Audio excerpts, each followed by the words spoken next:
Good morning, and welcome to the Clearwater Strategic Planning Meeting for December 11th, 2024. All public meetings are live streamed and recorded. Any verbal or written information provided may be included in public documents as per the Freedom of Information and Protection of Privacy Act, FOIP 41. I'll now call the strategic meeting to order at 9:08. A little bit of technical difficulties to get things started. We have an agenda before us, looking to adopt the agenda. Thank you, Councillor Lougheed. I'll call the question. All those in favor? And that motion's carried. Looking at the minutes, item 3.1 of the meeting committee of the whole on October 29th, 2024. Any comments, questions, changes? If not, looking for a motion to adopt those minutes. Okay. Deputy Reeve Melhoff. I'll call the question. All those in favor? And that is carried. Thank you.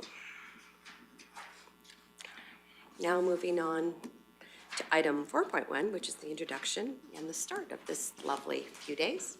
Go ahead, Ms. Saran, please. Good morning, Council, Strategic Planning Committee.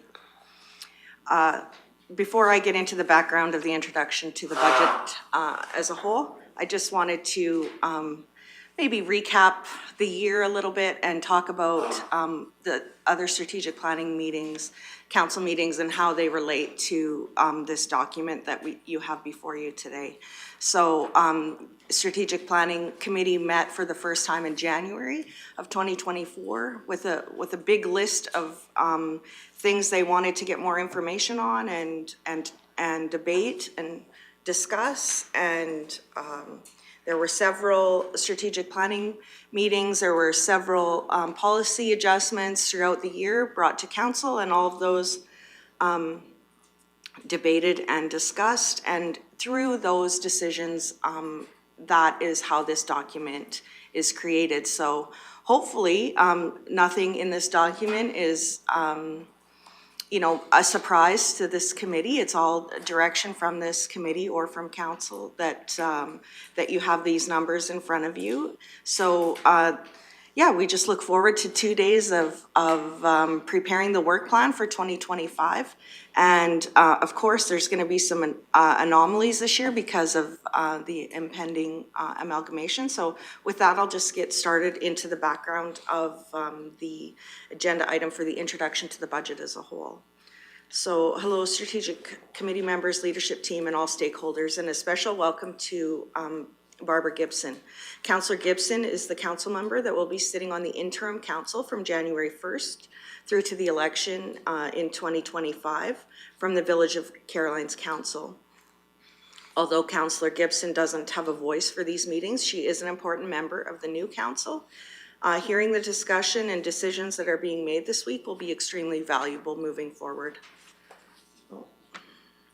Today's committee is a committee of the whole for the current Clearwater County Council.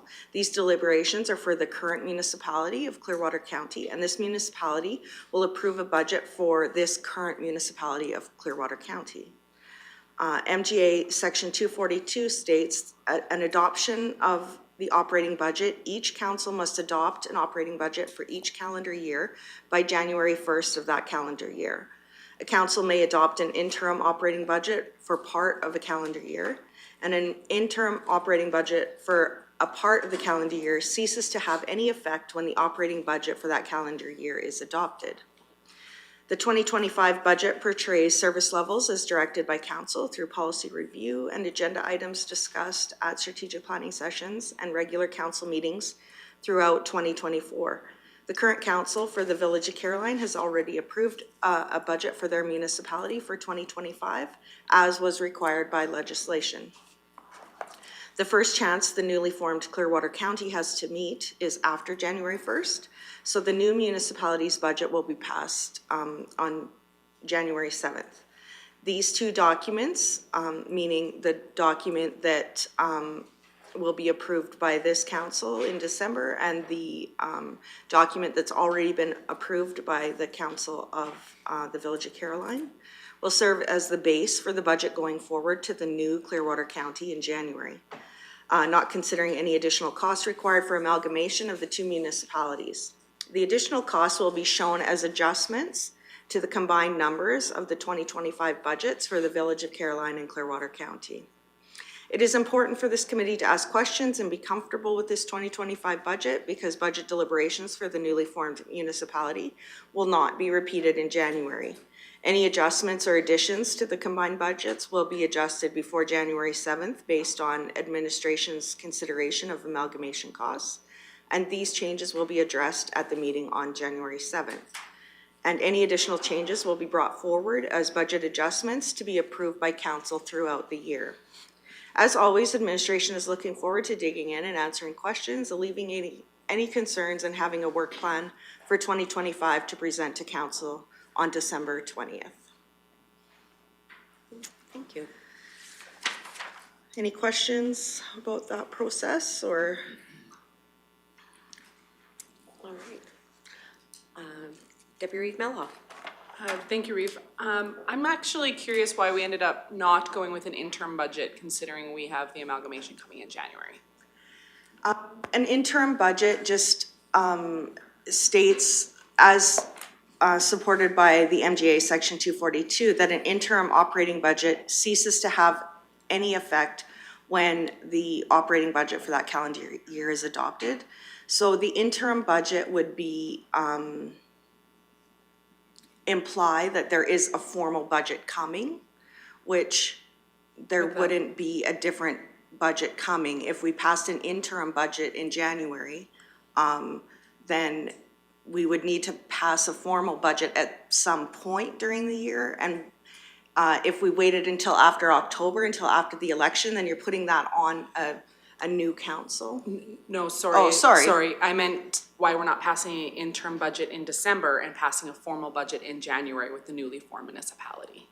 Because we're gonna be passing a budget again in January, so that was why.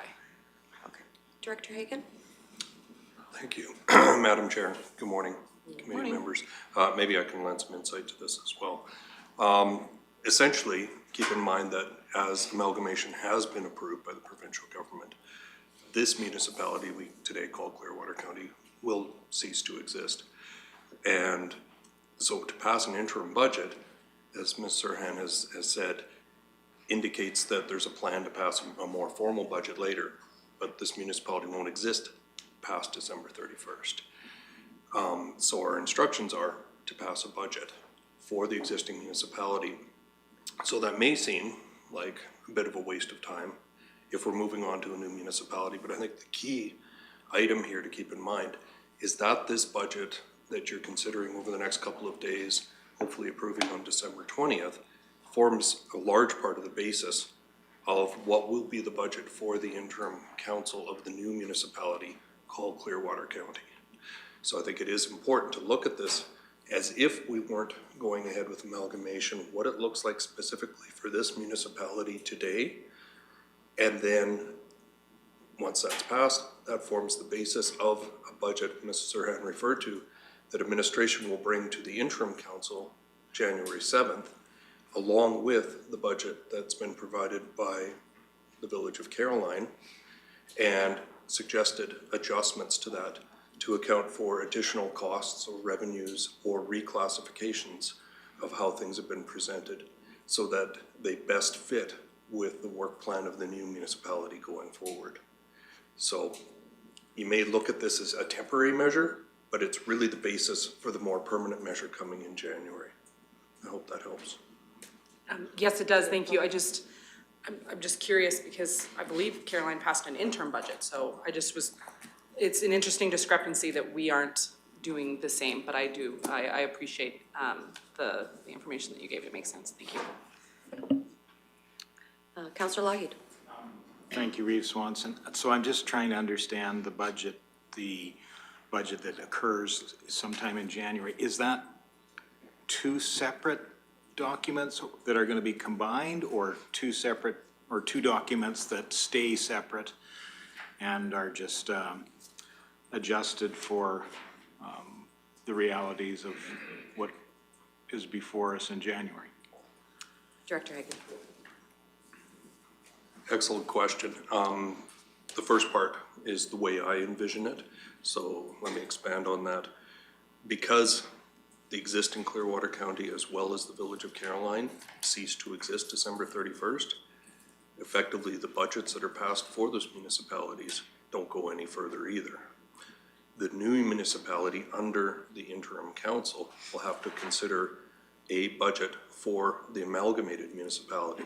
So what administration proposes to do is to put before you the approved Clearwater County budget as we're discussing over the next few days, as well as the approved Village of Caroline budget, as well as suggested adjustments, getting to a combined, adjusted, reclassified total that we believe will be effective for the interim council.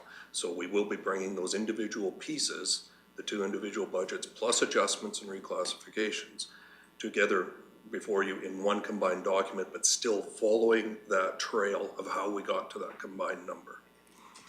Does that make sense? Yes, it does. Thank you. You're welcome. Okay. Councilor Ratcliffe? My question is a little different. I noticed a trend through most of this operating budget that 2025 revenues and costs are quite a bit higher than normal, and then in the next years they go back more towards normal. What's the rationale or what's behind that? Is it more than amalgamation? Go ahead, Director Hagan. Thank you. Absolutely, it's more than that, and you will have the opportunity to hear from each of the individual departments as to what specific reasons there are for increased revenues, as well as the drivers for increased costs. Just as an example, when the CAO discusses the draft budget for council, costs are increasing in 2025 due to the upcoming election, then dropping off again after 2025. So that's just one example. So there'll be many reasons for these increases. There's also decreases along the way too. But you'll have the opportunity to ask those questions in specific areas as well. Ms. Serhan will go over a broad overview of revenues in general, what's happening there, as well as some of the more significant drivers for cost increases. So I'm confident all that information will be coming. Okay. And just to supplement that, there are no costs for the amalgamation specifically within 2024's Clearwater County budget. That was direction from Municipal Affairs that those costs be added as adjustments to the two budgets that are combined for the village and the county, so that there's a trail of why those costs are being included in the combined budget, and that, you know, they are identified as truly costs of the amalgamation. Thank you. So there is a staff recommendation. Did you have follow-up? Sorry? Okay. So there's a staff recommendation that the committee receives the introduction of the budget 2025 for information. I'd like to make that motion. Okay. Deputy Reeve Melhoff. I'll call the question. All those in favor? And that's carried. Thank you. Okay. Now moving on into overview of the operations budget. 5.1. Go ahead, Ms. Serhan. Good morning. You'll probably be tired of my voice by the end of the day. So the background on the operating budget is as follows. Deliberations will begin with the operational budget. However, there are some overarching items that are going to be helpful in understanding the numbers that are coming forward to you.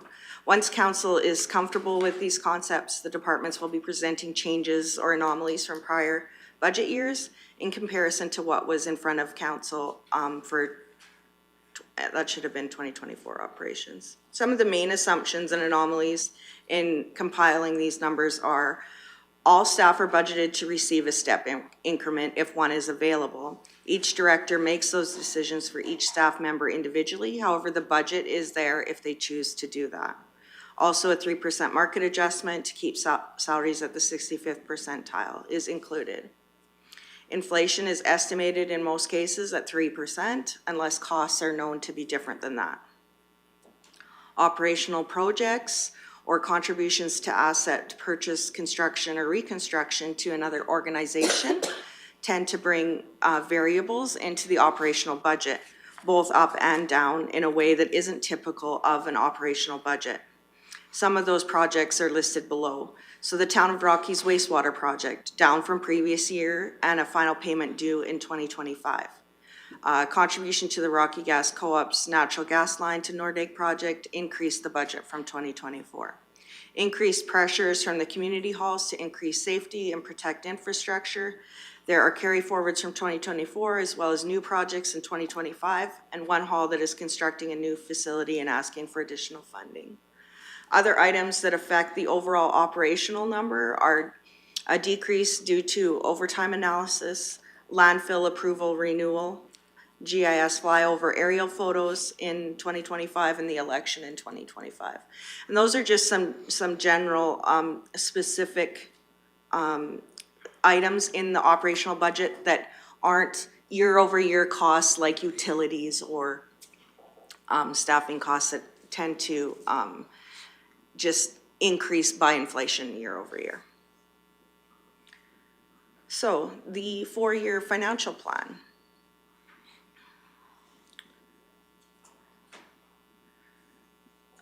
That's this first spreadsheet here, John. Just going to describe what's included in this overview of the budget. So first, the columns. Budget 2024. This is the 2024 approved budget. Projected 2024, these are the projected actuals for 2024. And as a reminder, it's just an estimate and are subject to change well into February of 2025. Draft 2025, this is the summarized budget to provide the operational service levels and move forward with capital projects to support those service levels that have been identified in strategic planning meetings and workshops. The detailed budgets roll up to these summarized budgets, that administration is recommending. Preliminary 25, 26, and 27. That should have been 26, 27, and 28. These numbers are for comparability and may not take into account any inflationary amounts.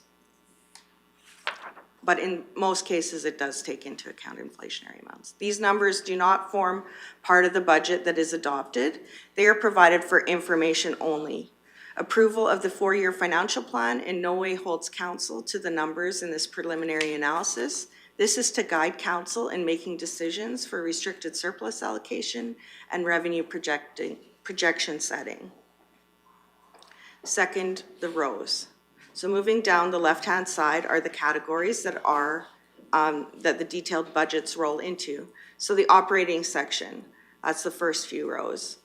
This is revenues, expenses, and funding from restricted surplus for 2025 programs with the net excess. The net excess will go to fund future capital projects and 2025 debt principal payments.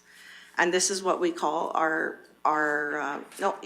sorry, Janet, no, still back on that one. Yeah, thanks. No, that's good. And that's what we call our planned surplus. Capital revenues. Revenues typically grants or the sale of assets, a little bit from contribution from partners that are used for the sole purpose of purchasing or constructing capital assets. Only the amount expensed will be recognized as revenue in the year of the expenditure. So an example of that is if there's a grant for a specific project and only half that project is completed, only half that revenue will be recognized in that year also. Capital expenditures, the funds required to construct or purchase assets that will be used over multiple fiscal periods or years to provide the programs and services as set by council. Restricted funds used for TCA, these are the previous year's surplus dollars that are used to fund the construction or purchase of assets in each year that will be used over multiple fiscal years. With the goal being to have all capital purchases flow through restricted surplus, the net excess deficiency should equal the net excess or deficiency noted in the operating section. That means that all capital purchases should be funded through restricted surplus or capital revenues. If current year funds are being used for a project, unrestricted surplus designation for future use would increase, and restricted funds used for TCA would also increase. So a good example of that is the gravel road rehab program. There was always an additional amount planned for a surplus and operating to cover that amount, but it wasn't shown as a contribution to restricted surplus. It was just shown as a surplus to fund that project in that current year. Now we've changed that so that it would flow into restricted surplus that year and the actuals would flow out of that restricted surplus. The change to unrestricted surplus are the funds available to fund future priorities. Municipalities are required to have a zero deficit each year. Any surpluses should be allocated to specific projects and deficits need to be funded, even if that is through debt. So what the number, any questions on those definitions before we move into kind of the meat of what the numbers say? Counselor Cermak? The inflation, you said you estimated it at 3%. How did you come up with that figure? And what determines that figure? Thanks for the question, Councillor Cermak. Basically, I provided that guidance to administration as a rough estimate based on consumer price index indicators over the past year or so, and also keeping the concept of conservatism in mind. We might have gone as low as maybe 2% in hopes that we're going to continue to see some decreases in inflation. But again, looking out for the best interests of Clearwater County, I chose a more conservative figure of 3% generally. Now, let me qualify that we also had communication with all the directors to say if you know of something specifically increasing more or less than that in the year, feel free to use that better information. The 3% was a general guideline overall if we lacked any closer information. Okay, so there could be a 0.5% cushion, which is kind of nice to have. There could be. Yeah. Yeah. Or we could be under. Yeah. Okay, thank you. You're welcome. Maybe I'll just supplement that a little. So if say the estimate is high and the actual inflation number is closer to 2%, that would leave that 1% in additional surplus to fund those other future projects, just like we have in 2024. We have an additional surplus that's being allocated to fund the projects into the future. It's not like that; those dollars are lost at all. Okay, sorry, Counselor Lahey. Yes, and I think just while we're kind of on that one mention of, I kind of like to understand more about the concept of funding through, funding a deficit through a debt.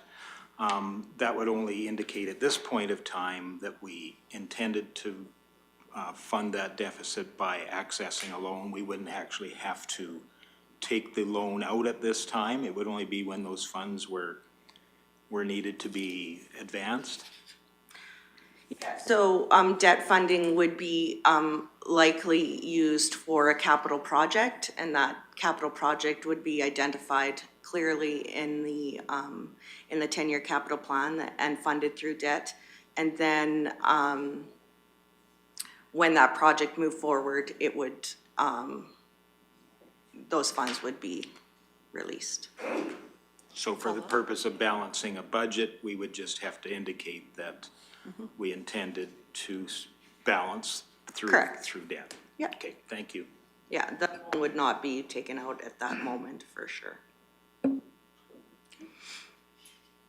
Okay, so what the numbers are telling us. During the regular council meeting on November 26th, the financial projections for 2024 showed an additional surplus of approximately $7 million.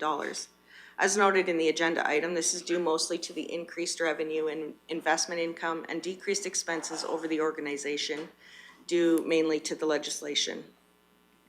Nordegg lot sales have actually had a turn the other way, and more lots have been bought back than what have been sold. So that's one of the offsetting higher expense, then you'd see no additional revenue in that stream. Any of the capital projects that aren't completed will only see a recognition of the grant revenue that was spent or moving dollars out of the restricted surplus account as it is spent. If projects are rolling into 2025, those dollars will still be available that weren't spent in 2024. In 2025, the draft operating budget, each department will be presenting changes to their operating budget. Most of the increases are directly related to additional projects being added into operating that will not necessarily be annual costs. Both revenues and expenses vary from year to year based on a myriad of variables. This ranges from the cost of supplies, to grant availability, to course availability, to contractor rates and partner organization work plans.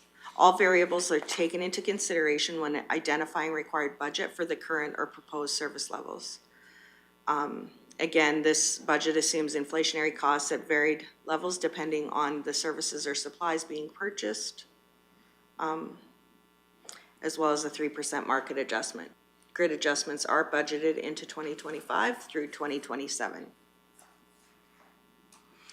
This budget also assumes an overall tax revenue increase due to the increase in non-residential assessment with no assumed rate increase. All right.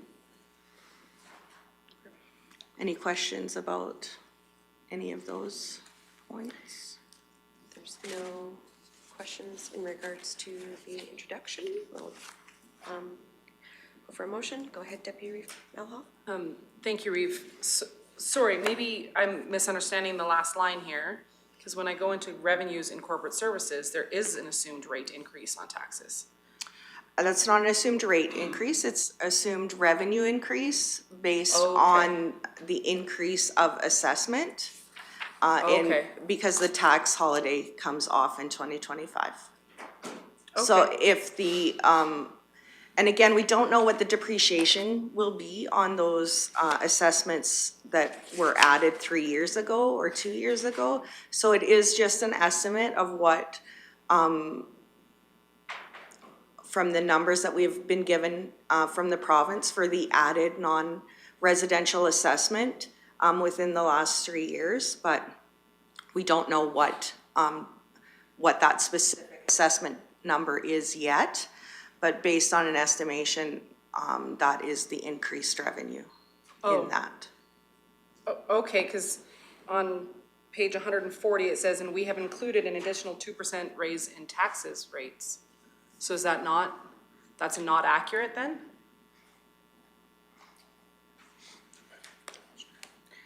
That might be a, That maybe was included from a previous year. I don't believe that the number indicates that there's an increased rate. The number is just including increased assessment base.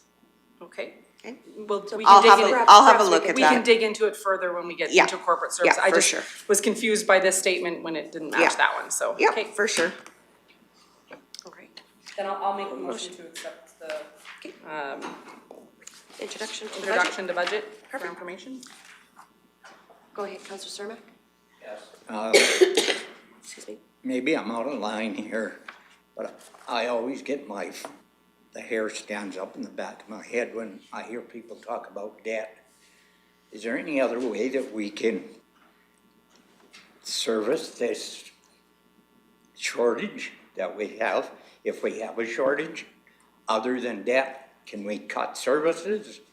Can we do something other than debt?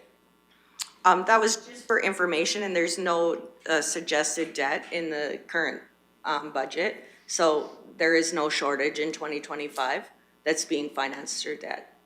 It's just that, so that you're aware that municipalities cannot run a deficit. They have to fund all of the projects and expenses in that year, whether that be through restricted surplus or debt.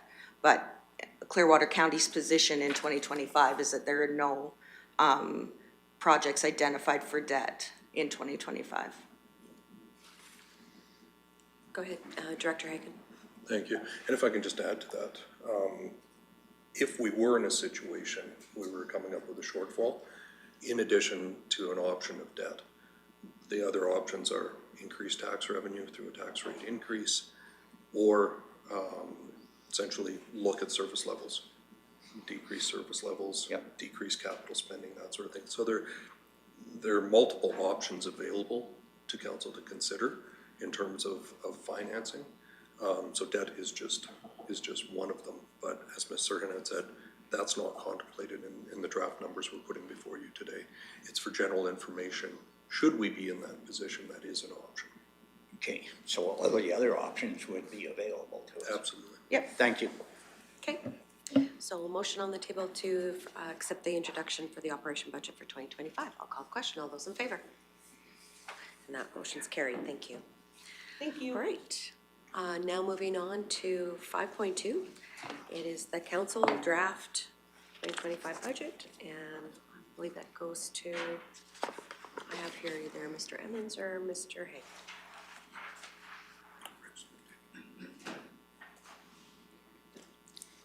Thank you, Reeve Swanson. Good morning, council. Strategic Planning Committee, I apologize. So the recommendation before the Strategic Planning Committee is that the Strategic Planning Committee considers the council draft 2025 operating budget and suggests amendments as required.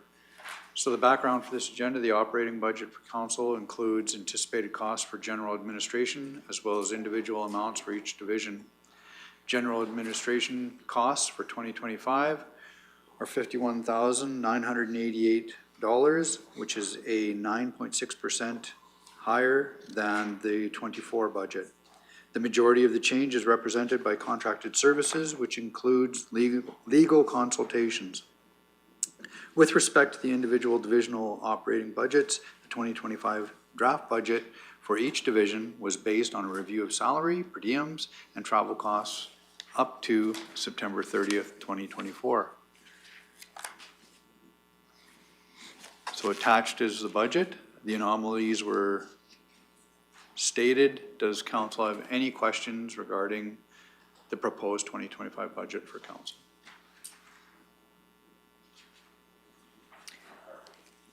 So I have a question, CEO Emmons. When you mention new legal costs for 2024, are we anticipating some consultation in regards with the amalgamation issues next year for the balance of council? Amalgamation was not a consideration in this budget. Okay, that's right, sorry, I apologize. Ding, ding, get it in. No amalgamation, make a big note, sorry. Okay, thank you. You're welcome. Any other questions? Deputy Billhoff? Thank you, Reeve. That's gonna be hard, the no Yeah. amalgamation considering is actually really difficult, because Yeah. I made several notes along the way that I have to exclude, because we're talking about it in January. Absolutely, Deputy Riva. Honestly, it was a struggle for administration as well. It's ingrained in all of us to plan ahead, Right, which is exactly what this policy document is. exactly. So yeah. But my question with regards to council actually still reigns true with taking amalgamation aside. We know we're not filling the Division 2 seat. Why is a budget line included for them? I know that come October, they will be included, but then there should be 2 months of operating associated with them, not the full year. So I'm just curious why that was included. We chose administratively to treat council no different than staff. We don't plan for a vacant seat. So we kept that as status quo. Truly the timing, even the agenda asking council's decision, the budget was there for it. So yes, now we know that line item will be a little bit under, but to ensure consistency and to ensure council could decide whichever, and this went out to printing so that it ended up in council's hands, it was just budgeted accordingly. So that will just contribute to the 2025 surplus it at the would. end of the year? Okay, thank you. You're welcome. Any other questions? Go ahead, Councillor Lawye.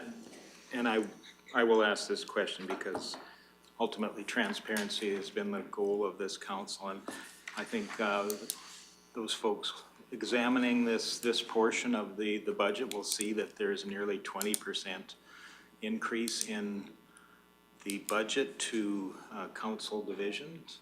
I just wonder can we share an explanation of that increase, if there is one? Absolutely, Councillor Laid. A lot of that adjustment was to reflect actuals. You know, council's remuneration has not moved significantly. As per policy, the 65th percentile applies to council and staff. That was not a large catalyst. It was just a budget to reflect the actuals. Honestly, the amount of work you guys do, very active with committees, boards. So it does reflect the amount of engagement, the amount of work, and the activities you guys are in. Thank you for that. Welcome. Councillor Ratcliffe? Thank you, Reeve. Are we going to work through this kind of page by page, or we just come up with our questions? Truly, there's a lot of pages. It was administration's intent to present the budget with the preamble, highlight the differences, the significant differences, and address any councillor questions. So it's council's budget. If council feels the need to go line by line, page by page, that's a discussion. Respectfully, I would suggest we would need to add days. But point out the significant differences, deal with those, and of course, council's questions. At the end of the day, it's extremely important council feels comfortable. I believe it's important that council understands there are many, many, many items in this budget. There isn't one councillor that's going to agree with every individual project. I hope council understands that the majority of council, democracy is what rules. And even though you disagree with one project, approving the budget as a whole is imperative, because that's democracy. Same with any individual items in this. If administration has done its best to highlight the changes, if councillors have individual questions, we are here to address them. Okay, Okay, do you have a question? I have lots of questions. All right. Starting with, I see in 2025 that projected revenue is 10 million over the projection for 2024. What page are is you on, behind so that? that we can follow along? I'm on page 3. In the operate summary? Yes. Where are we there?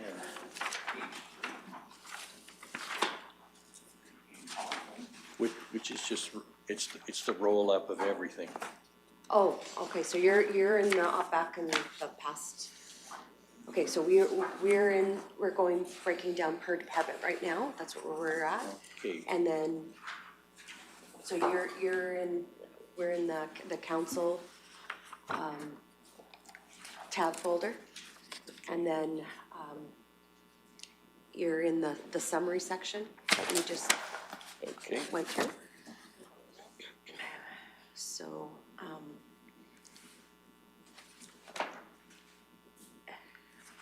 perhaps, Councillor Ratcliffe, that your questions from that summary page, if we address them as we go through the operations in that particular, some of your questions, we can follow up with some of those at the Okay. who might explain. Okay, go ahead, Director Hagan. Great. Madam Chair, and as well specifically with respect to revenues, those will be discussed when we get to the corporate services section Okay. and be available to answer any questions you have at that time. Okay, all right. All right, if there's no other, oh, sorry, Mr. Go ahead. Also, the projected numbers were discussed at the last council meeting, and again, just in the last item. I just want to touch on that a little bit, that's where the $7 million additional surplus is, in that $10 million. And the additional 3 is carry forwards into subsequent years. Okay. Also, if there is items that you feel that you want to talk about in more detail, as a bigger picture, we will be keeping a list administratively so that at the end of deliberations, we can, you know, if there's one project kind of competing against funding dollars for another one, we would have that wholesome discussion at the end of deliberations. So if there is, if there are projects within the operational budget, just have council identify that is one of the projects or items that they want to discuss at the end, and debate whether that project moves forward or not, or however council wishes to discuss them as a whole, so that we make sure that the priorities are the ones that are being funded. Would that be your parking lot? Yes. Okay, good. Yeah. I like that. Yeah. Okay. So they're not going away, they're in the Not parking going lot. away. If you want to talk about them again, just Perfect. identify it, and we will have that list for you at the end. So we can call it the parking lot. Yep. Awesome. We don't charge. Go ahead, Deputy Reeve. No fee parking. Thank you, Reeve. Council Administration General, I thought we weren't supposed to be considering anything with amalgamation. And there's also incorporated an expected consulting re-amalgamation. Changes. Because it triggered me because there's quite the increase for 2025. And when you go into the changes, one of the reasons is because of amalgamation, so.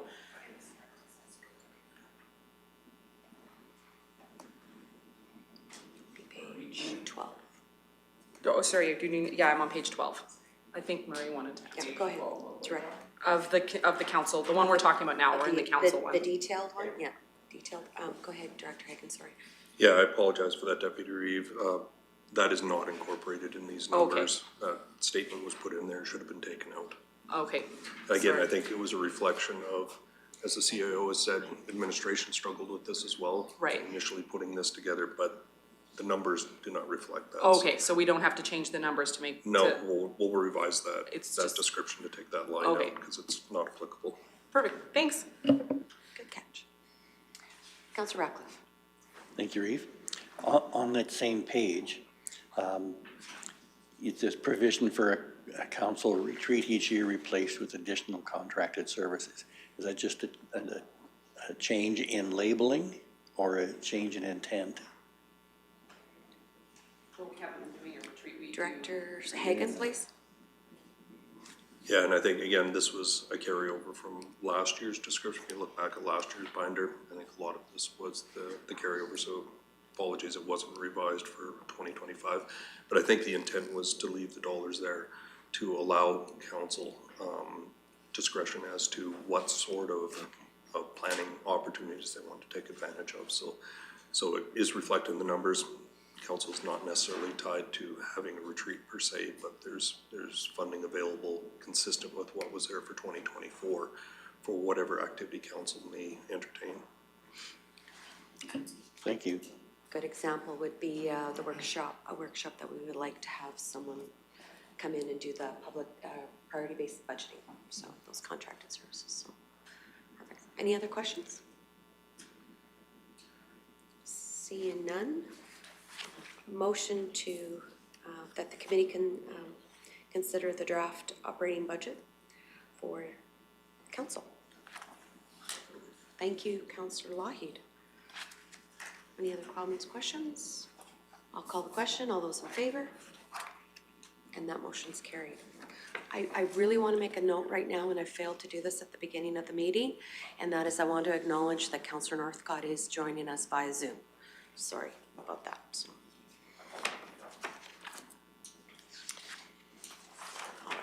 So now moving on to item 5.3, which is the Office of the CAO.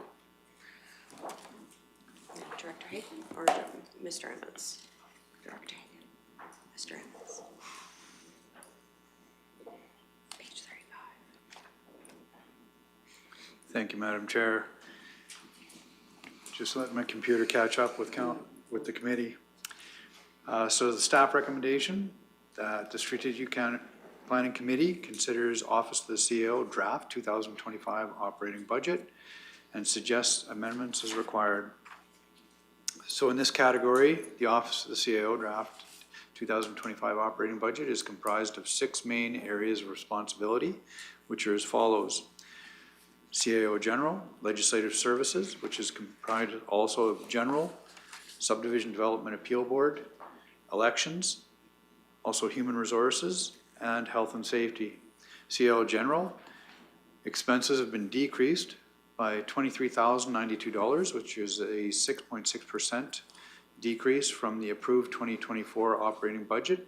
This is due mainly to the elimination of the former executive assistant position, offset by the increased contracted services in preparation for recruitment of the CAO position in 2026.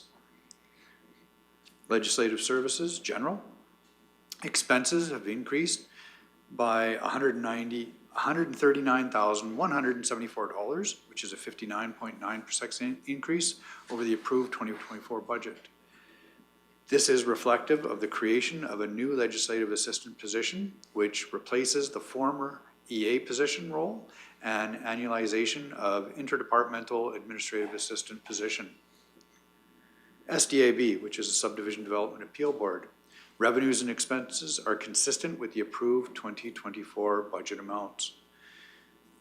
Upcoming elections, expenses are estimated at $173,800 higher, more than the approved 2024 budget in preparation for the upcoming election in October 2025. Human Resources, costs have increased by $11,553, which is a 2.1% increase over the approved 2024 budget. This is mainly due to the anticipated increase of current part-time positions to full-time position status in 2025, offset by the savings in contracted services resulting from the completion of the salary review project in 2024.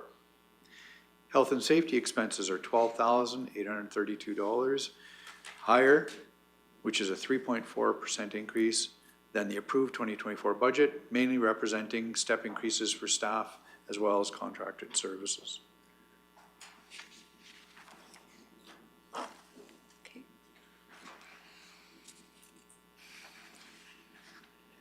So we have the summary before us.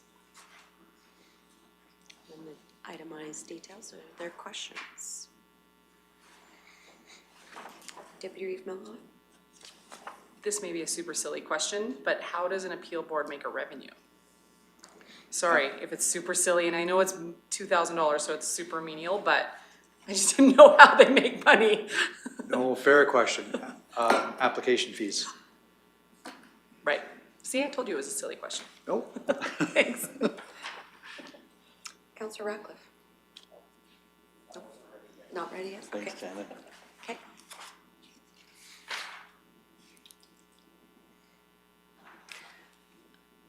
I'm curious on the elections tab line. Will we incur expenses like right in January, like as the start? Because I know that officially opens the campaign period, et cetera, January 1st. Is this something that,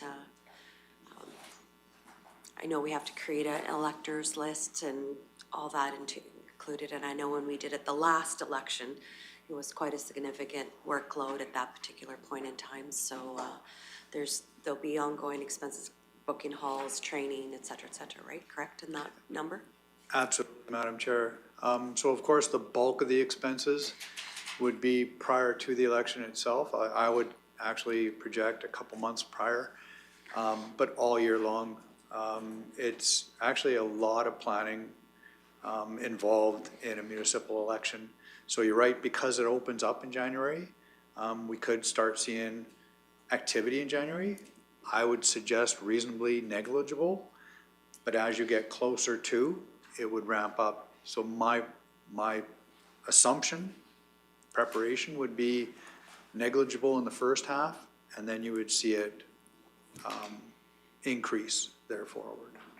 Thank you. You're welcome. So if there's no other questions, okay. Deputy Reeve Mello? Thank you, Reeve. I would just move that the Strategic Planning Committee considers Office of the CAO draft 2025 operating budget. And I do have to say, I like this sheet a lot. This was super helpful in going through, like being able to just go to this sheet and see any of the major changes. I found that very valuable. Thank you. Motion on the floor to consider the Office of the CAO draft budget. Any other questions? Go ahead, Councillor Ratcliffe. Yes, let me get back here. Just- In, on page 26, it says, increase also represented by annualization of the interdepartmental administrative assistant position. What does that mean?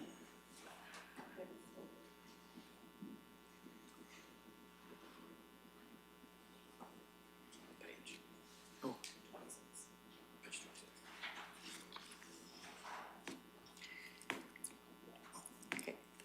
Director Hagan? Assist with that. That was the position the council approved for 2024 for the Office of the CAO that allowed a floating administrative assistant to help out wherever needed across the organization. And that position was filled partway through the year. So the annualization means you're seeing a full year's budget. 2024 would have been an estimate of when we were going to hire. So it would have been a part year budget in 2024. It's converting a part year to a full year. Absolutely. Okay, thank you.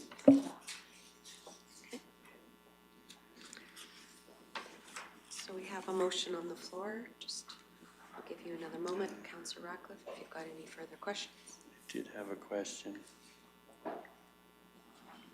On page 30, elections, there is funding for the election using existing, some of our own staff. I assume that's what the 93,000 is for. Are there offsets reflected in those departments where those individuals are working on the election? And their wages would be included in this election budget? CO Emmons? Partially. That is the benefit actually of the position that was just discussed. There will be assistance with that floating, for lack of better terms, I don't like that term, admin position. We'll be able to assist at critical points. Other staff that have previous experience have offered assistance. And there is some money also for contracted services to augment the efforts of in-house as well. Director Hagan? Yeah, and if I may, just further to that, what these costs here also reflect is that we may have staff members who are putting in their regular shift during the day and then coming out to help with election activities in the evenings, that sort of thing. So there'll be overtime involved, that sort of thing. But still, we believe it's more efficient to take advantage of those staff that are willing to help out internally rather than going and hiring a bunch of temporary staff to help out. Yeah. Okay, and that would be typically just at election time itself? Yes. Okay, so a relatively low amount. Yeah. Okay. Okay, going back to page 26 then, with this floater position, the amount is more than doubled from, the amount is up significantly. So, you know, I would expect to see more of an offset Director Hagan? from other departments. Like, Thank you. If this floater position is working in a particular department, do theirs wages and benefits get charged to that department, or does it all go back into this general? Ms. Serhan? Yeah, so typically when we have someone that's helping out in a department for a specific project, or maybe they're covering for someone's sick leave, or there's still costs being accumulated in that department for that position that they're covering for, and then the cost for the floater would go back to the legislative services, or in this case, the Office of the CAO budget. So their salary is coded, unless it's a big project, or in the case of the elections, I assume that their time would get coded to the elections to ensure we're capturing the costs of that specific project. But if it's just to cover for someone sick, they're sick for a week or whatever, then their time is being coded to the Office of the CAO. Okay, thank you on that one. Yeah, go ahead, Director Hagan. And as well, I'll just identify for clarity, the overall increase represents more than just the annualization of that position.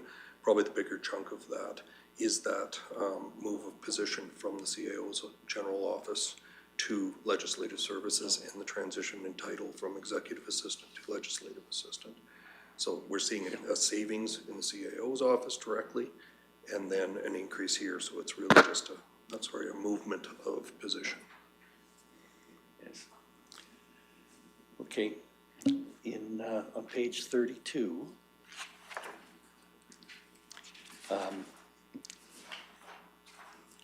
under general, it talks about increasing staff time under human resources to meet ongoing service level demands. What are these increases in service levels?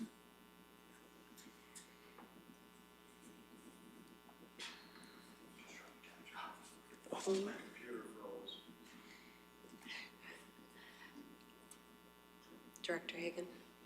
Perhaps I'll begin and CIO can supplement if I miss out on anything.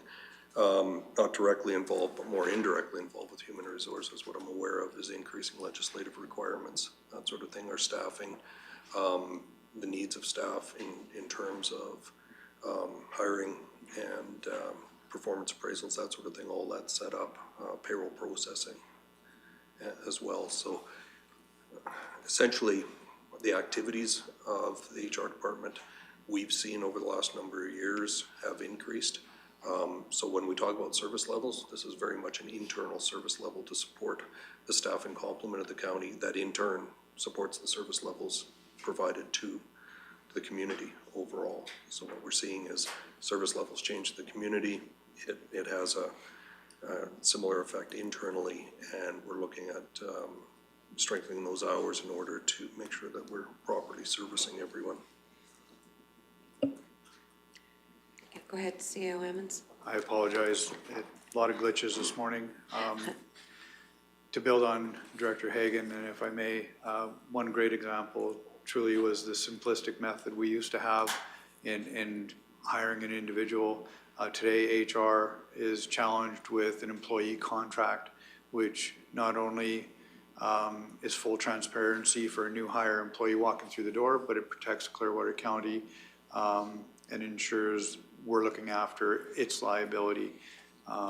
Those additional measures are consistent through the Labor Act, occupational health, so it truly, the requirements have ramped up, which has put a lot of extra work on that one position. Okay, so we have processes that we haven't had before. Employee contracts are actually relatively new, and when I say relatively new, the last 5 years have only grown in size. If I may take it into a world that you might be more familiar with, 20 years ago, what was the size of an RFP or a contract? What is it today? You know, the contracts I dealt with in Public Works were 12 pages. Now they're in excess of 150 to 200, just as an example. Okay, thank you. You're welcome. All right, thank you. So a motion on the floor to consider the office of the CEO. I will call the question. All those in favor? The motion's carried. Thank you. So now moving on then to Public Works Operations, and that's 5.4. Good morning, Ms. Director Magnus. Morning,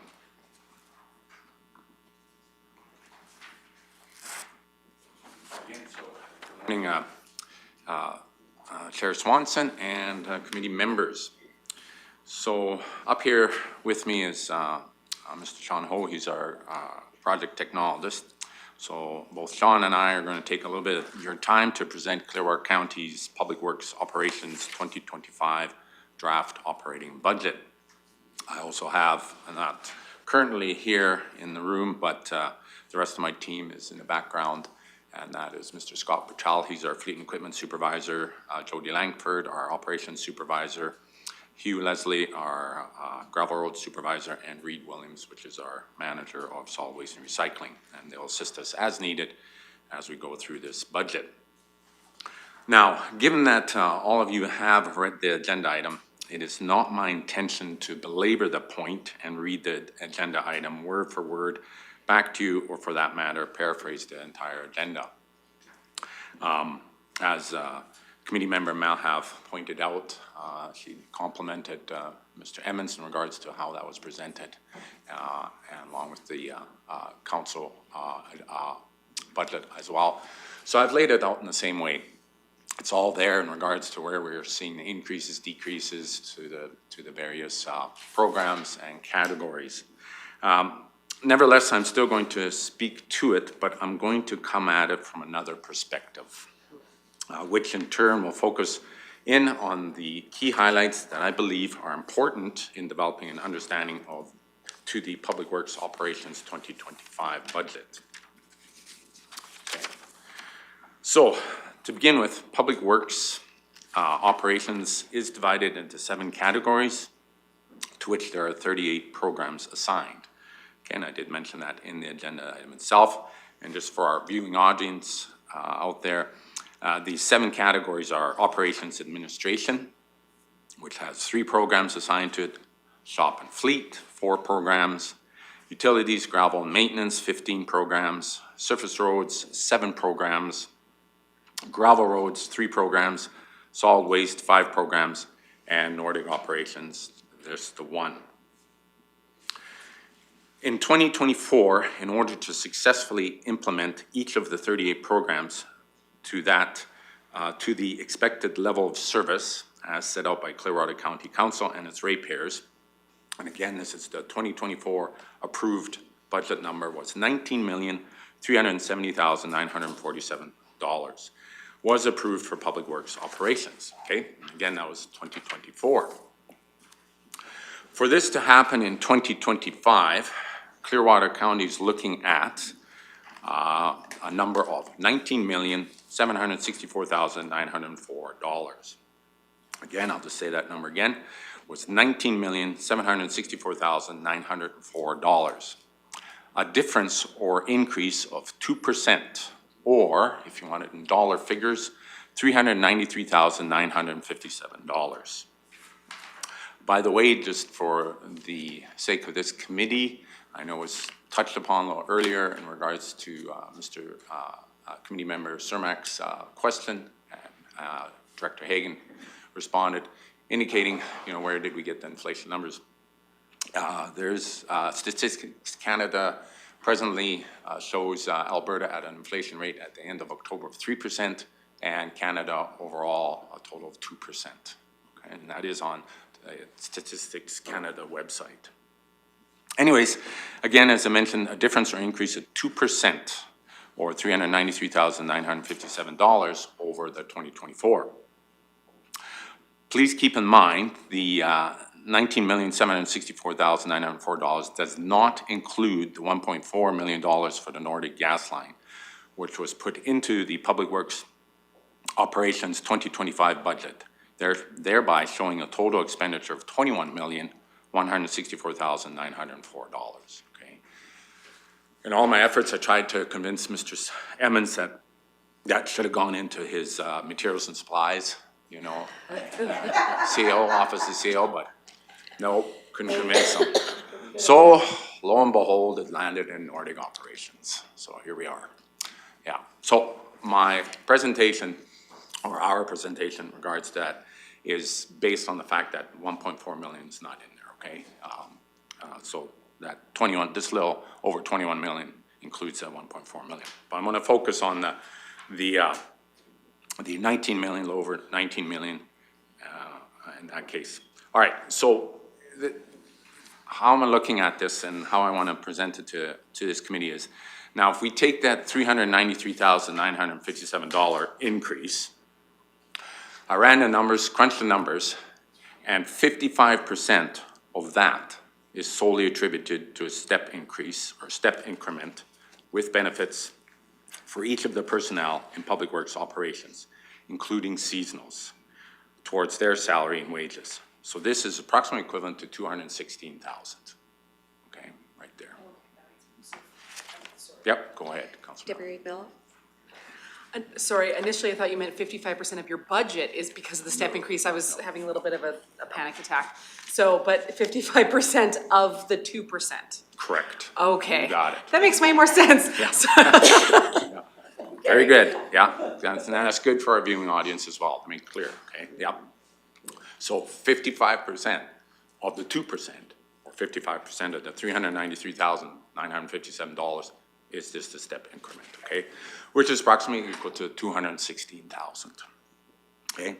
So if we take the 216,000 off the 393,957, that leaves us with $178,000 remaining, okay? So what within Public Works Operations is contributing to the remaining 178,000 that wasn't a factor in 2024, okay? And it's really three things, okay? And they are pointed out in the agenda item, and I will reference where you can refer to it in the agenda item itself, along with your binder, okay, and what pages that are found. So the first one is bridge repairs. And if you refer to, I believe it's page 4 of the agenda, or in my case, page 55 of 496 in your agenda of the operations one. But it's page 56 in your binder, I believe. Yep. Okay, yep, all right. And I will refer to mine here.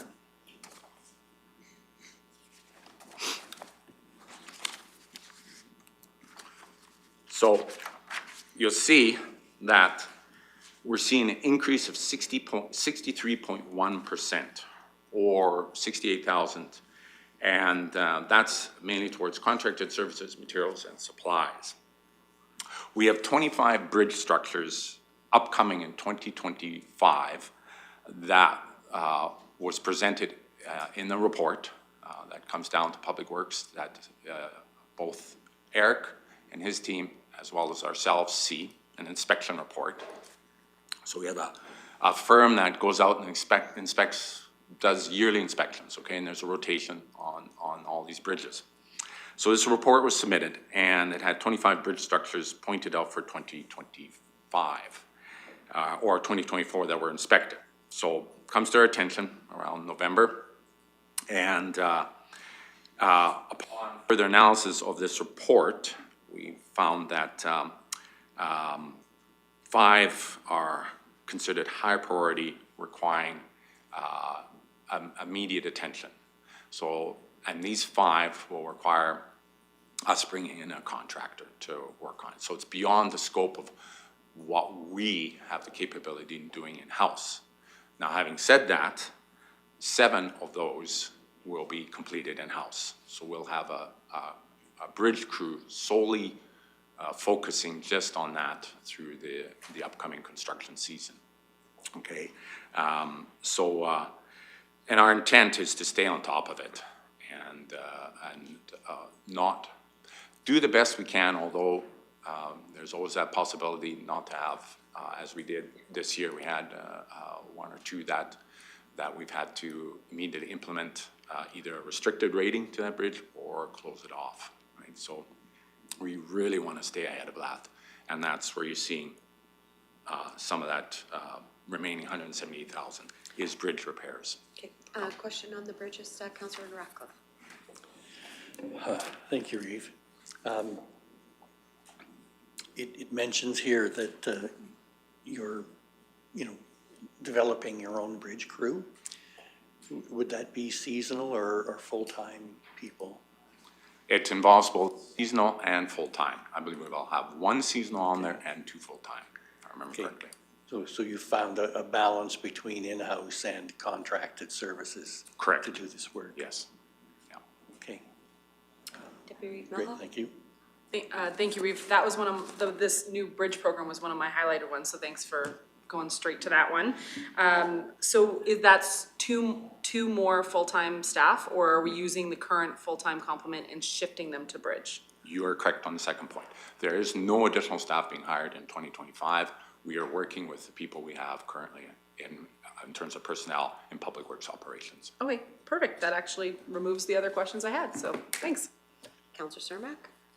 Is there any grants available for repairs to our bridges, or are these bridges mandated by the government of Alberta that we have to look after?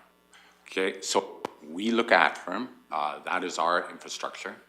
And in terms of repairs themselves, your simple repairs,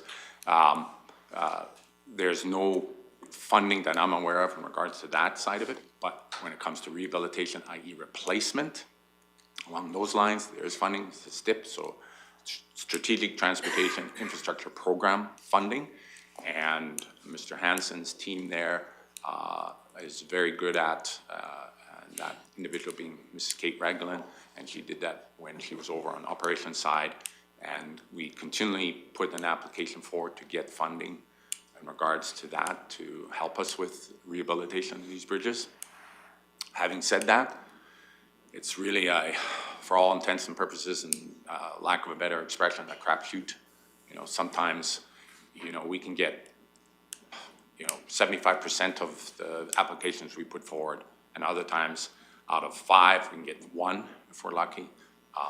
But having said that, there is the funding available associated with it, and that's through STIP. Would it help if councillors, if we get the ear of the MLA that is kind of looking after bridges and repairs? If we could get their ear, can we maybe do some promotion as a council? Because, boy, that's a big figure that we're looking after, and these bridges, so as I understand, were kind of, the government did it first and then they just handed it to us and said, oh, by the way, we'll help you. Have they kind of taken that all back and downloaded again on us? If I may, it was far more strategic. Oh, okay. It really did happen over the course of 30 years. Back in the day, transportation, the government of Alberta was solely responsible for bridge structures. Yes. When we were incorporated in 1985, that was still true. Alberta Transportation sent around their crews into every municipality and worked on the bridges. Their program, their cost. They started a program to train municipal staff to get them up to a standard of provincial level that we started doing the maintenance. But because we were maintaining their bridge structures, they fully funded it. That funding decreased over time to where the messaging became, really, they're your bridges on your roads. If you get funding, that's a bonus. It's only a bonus. At the end of the day, it's our liability and our bridge.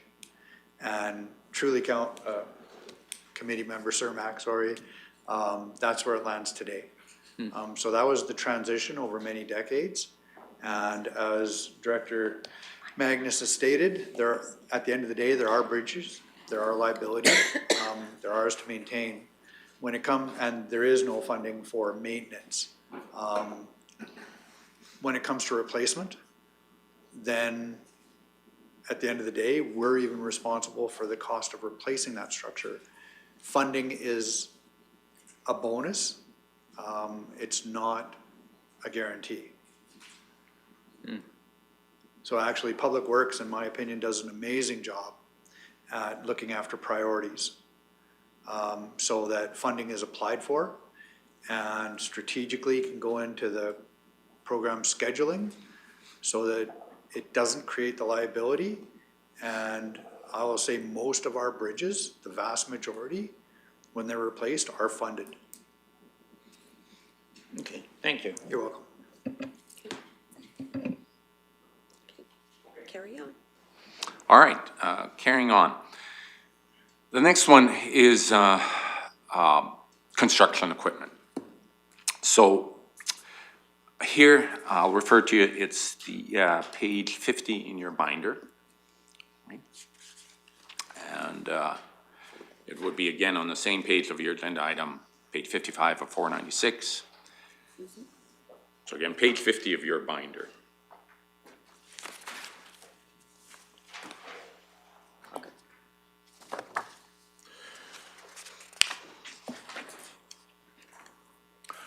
So this one here in particular, why I bring this up is as you know, we have a number of pieces of equipment solely deemed what we call construction equipment.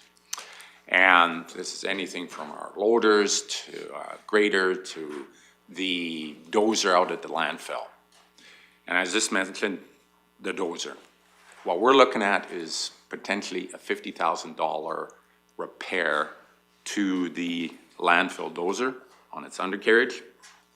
And we, and meaning my fleet and equipment supervisor and I, discussed it, and we felt that it was much better use and good stewards of the ratepayers' money at this time to implement that repair at that cost. And we're looking at approximately $50,000 to do that repair, but it will potentially extend the life of that dozer for another couple of years and take us to 26, 27, whereby then we're going to be looking at replacing it. And that's $750,000 there.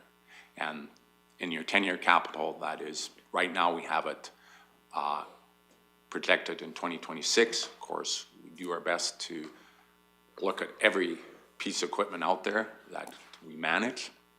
Again, wanting to be good stewards and to continue to maintain a service level that's required of us through council and ratepayers. And but right now we put it in for 2026, and if we can move it, we will. Any chance we can. So that's a big hit there. So that takes us to $60,000 remaining. Okay, of that, I believe it was $178,000, right? Once we took into account the grid adjustment on salaries. And really what it comes down to is inflation. As I mentioned, Alberta, we're sitting at 3%, all of Canada as a whole, 2%. And we're seeing the increase in the cost of fuel, parts, materials, supplies. This is especially associated with our fleet and light duty, heavy duty vehicles. We're seeing in the tune of $51,900, give or take, more or less. And we're not going to see, any time soon a decrease. I can't see that happening. I know all of you are aware of the fact that come April 1st, 2025, the carbon tax will increase. And lo and behold, every time that happens, I'm going to use the example of salt. Without fail, we get a letter from our supplier indicating this has occurred. Thank you very much for making it obvious. and they are now upping their rates on transportation, you name it, every time. So we anticipated that, and we bumped it up 25,000 just for the purchase of salt, road salt.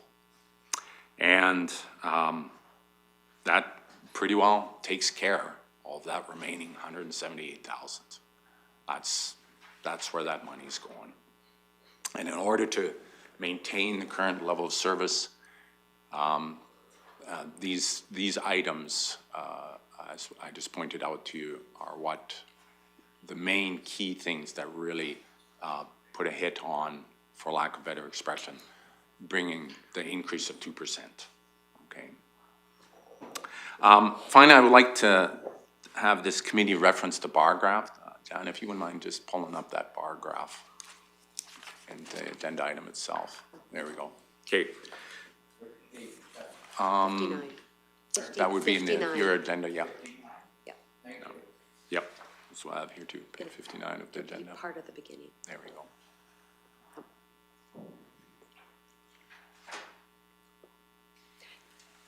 Brian, you're in the detail, go right to the front. Wait, yeah, page 59. Right there, no, that's okay, right there, you got it. So what we did, what Sean and I did, is as you can see there, we went back to 2022, right, to 2026. And the reason we did that, this is this committee or Clearwater County Council's term from 2022 and, right up to 2025. Then I put in 2026 there, and I'll speak to that in just a minute. And you can see the trend of that bar graph there. The transition from the 2022 to 2023 is the 1 million contribution. Really, the big hit there was, and I apologize for using that, but where the increase occurred was the 1 million contribution to the town for their wastewater upgrades. Right? So that's a significant portion of that. And then again in 2024, there was another additional million that had to go in there. And then the 700, a little over 700,000, just under 800,000, more or less, for our final contribution in 2025. That goes in there. But I'd like to point out, I know 2026, as managers, Ms. Serhan, finance manager, Ms. Serhan pointed out, 26, 27, 28 is there, more so just for council's perspective moving ahead, although that is not part of the approval process when we approve budget. But I wanted to bring it up 2026 because if all things work out perfectly, we're going to see a 3% decrease in our operations budget. And our intent each and every year is to hold the line if we can. And we're going to try to do that and maybe even see a 3% decrease come 2026. Okay. So having said that, I will just wrap it up here. As previously communicated above, Public Works Operations has conducted an in-depth analysis of each of Clearwater County's Public Works Operations programs, in effect to maintain the expected service levels as expected by both Council and Clearwater County ratepayers. Clearwater County is committed to being a good steward of the community's financial resources and always strives to find more efficiencies while acknowledging the unique challenges facing our economy. Hence, the final result is a 2025 budget that is sustainable while also meeting the current level of service. Great, thank you for your presentation. I see some lights are on, so we'll get into the questions. Councilor Ratcliffe. Thank you, Reeve. This seems a very responsible budget. I have a question around the Nordic water system. Are we moving to in-house installations, or are we continuing with the same contractor for those water meters? As far as, and maybe Mr. Hanson can step in here, as far as I know, we will be taking that on.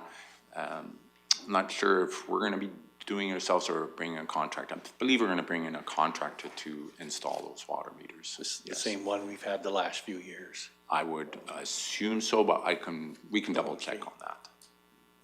I just wasn't sure if this was a change or, just a carryover. All right, thank you. Deputy Reeve Mello. Thank you, Reeve. I would have to concur with Councilor Radcliffe that a very impressive, actually, that you were able to, when you take away the consumer price index, really 1%, when the inflation in Alberta is 3%. I actually want to commend your team for that. Like, that is very impressive. Thank you very much. I have a question with regards to beaver control. I'm curious why beaver control is in Public Works and in Ag, because you both have beaver control listed. Just Yeah. more of a quandary. So we take part in, our contribution to that is bringing on the trappers and overseeing the work of the trappers themselves and snagging the beavers. The ag side of it, actually I'm going to let Mr. Martinson speak to the ag side of beavers. Morning, Mr. Martinson. Morning, Welcome to thank you. council. A little Welcome to preview. I the committee. actually know your side. So as Director Magnus mentioned, they have the beaver work that relates to roads and that type of infrastructure. In ag, we deal with the private land expenses and requests, and then we also address the issues on municipal reserve or environmental reserve that often affect our subdivisions and backwater up into septic systems and things in those. So I think, I think that answers the question. I'll just turn it over to Ragland and she can comment on the water meters. Mr. Radcliffe, Okay, Committee thank you. Rep. You can just direct the mic. No, sorry. Ask the question again, she wasn't. Sorry, yeah, can you repeat the question? Sure. Councilor Radcliffe, for discussion, please. Just, there was a small increase in the budget for the Nordeg water meters. And my question was, are we bringing that installation in-house? Or is this an increase in the contractor's rate? Yeah, so how we are approaching the water meters for the remaining residents, we will supply the meters, which are already purchased, and any new builds, we will provide to their plumber. So new construction, whether it's on Elizabeth or the manufactured home park, Lily, when it comes on, we will provide the water meter to them. However, any existing houses that are not yet signed up, then we will pay for the installation. So the increase is just to get the remaining residents that were previously located in Nordeg have their water meters installed. How is the uptake rate of installing these water meters? Not. Maybe that's an unfair question. No, it's not as high as we would like. We have installed and have active 29 meters, and there's approximately 75 households. I'm not exactly sure how many have gone up on Elizabeth Ave since those numbers. That was the beginning of 2024. So it's not great. However, we're trying to catch people when they apply for their connection to our water wastewater system to provide the water meter at that time. Okay, right, good, thank you. You're welcome. Councilor Cermak? Yes. I want to go to the solid waste and maybe I have missed some information or something, or I didn't see it. Our central station, collection station, is that beyond 2026? Or where is our central station money and when's that coming into our budget? I thought we talked about that and it was going to be soon, but Okay, I have, I'm getting older and things don't necessarily stop when they get there. okay, we're go to CEO Emmons, then to Ms. Saran. Or No? draw straws. I'll step on. Give her. This, so we will be discussing that in a lot of detail with the capital, portion of the budget presentation. So, either we can start to try to address it now, or we can wait until we get into the capital. Have a very good, explanation of where the new central solid waste transfer facility would be located in budget, and the reason why we made the recommendation for moving it ahead 1 year. So it's really up to you, whether you'd like to, dive into it now or deal with it when we actually get to capital. Well, this takes in up to 26, so that is being moved ahead of 2026.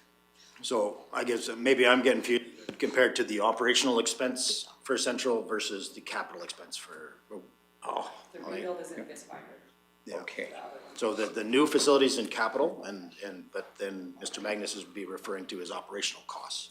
Yeah, because I'm concerned that the one that we're using now, it takes a lot of maintenance to keep those wooden things and the safety and all of that up to date. If we move that ahead, we could get rid of all of that extra maintenance expense and spend that money on getting this moved further ahead. Yeah. I hate spending money on maintenance when we could put in a facility and get rid of all of that maintenance cost. Yeah. Maybe I'm jumping way too far ahead. Go ahead, CEO Emmons. Thank you, and if I may, I don't believe you are, but I do believe you're absolutely right as far as operating and capital are integrated, they're linked. Yes. If I may, Committee Member Cermak, make the respectful suggestion that this would be a great conversation to encapsulate with capital. Okay. And if any decision, as Chairperson Swanson talked about, we have that parking lot. If any decision comes out of moving the capital, then that will be a trigger for administration to then amend operating accordingly. But your description's spot on, but it will hinge on direction from the committee as far as where capital lies. Yeah. I'm just concerned that we're gonna get sued sooner or later. Somebody out there is gonna get injured in what we're doing. I've been out there only twice. I just wanted to go out and see and take a look at it. That's not how safety is in this day and age. Sorry, I know that we're doing the best we can with the situation we're in. I just don't like spending money that we're not getting a dollar value for the dollar spent, I guess is what I'm saying. CEO Emmons? Oh, thank you for the comments, and I mean it. Staff has done an amazing job. Yes. Temporary has been a number of years now, and, we will see what decisions come. But absolutely, as stated, if any capital decision will impact operating, and we will adjust accordingly. Thank you very much. You're welcome. For indulging me. I have a question in regards to, going back to Deputy Melhoff in regards to beaver control. That really depends as the spring moves on. I mean, that number can go up or down because we don't control the birth rate, et cetera, of these animals. So, and they just show up in most peculiar places sometimes. So, while I totally understand where that is coming from, those are minor dollars in the whole grand scheme of things, but can understand that, because I was following along with your increase and how you broke it down, but I do know that is one variable that could rear its ugly head at some point in time too. So, but yeah, go ahead, Director Magnus. Yeah, you're absolutely correct. And just to further to Mr. Martinson's explanation.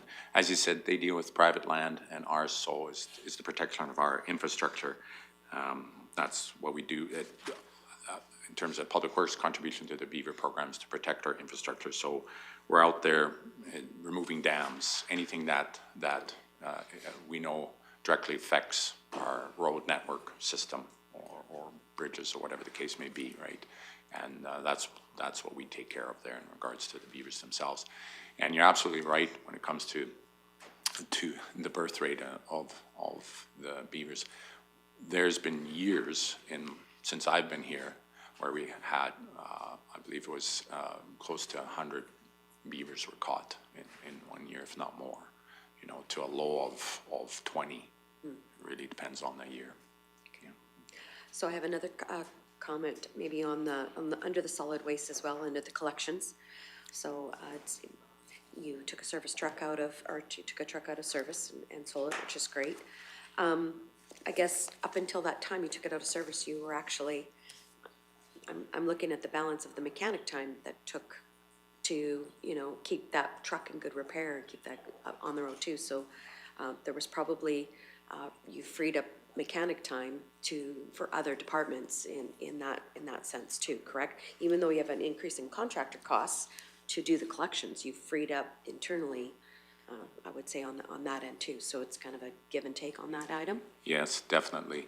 It seemed to be in there all the time, taking up valuable space, and it just got to a point where we do a cost-benefit analysis in regards to that, and just was not worth it anymore to run it. It was time to let it go. It did not meet the criteria set out in our fleet and equipment maintenance and replacement plan, and as per policy. So we sent it to auction. Perfect. Thank you. Councillor Ratcliffe. Thank you, Reeve. I have two more questions. This one is from page 68, utilities, gravel, and maintenance fencing.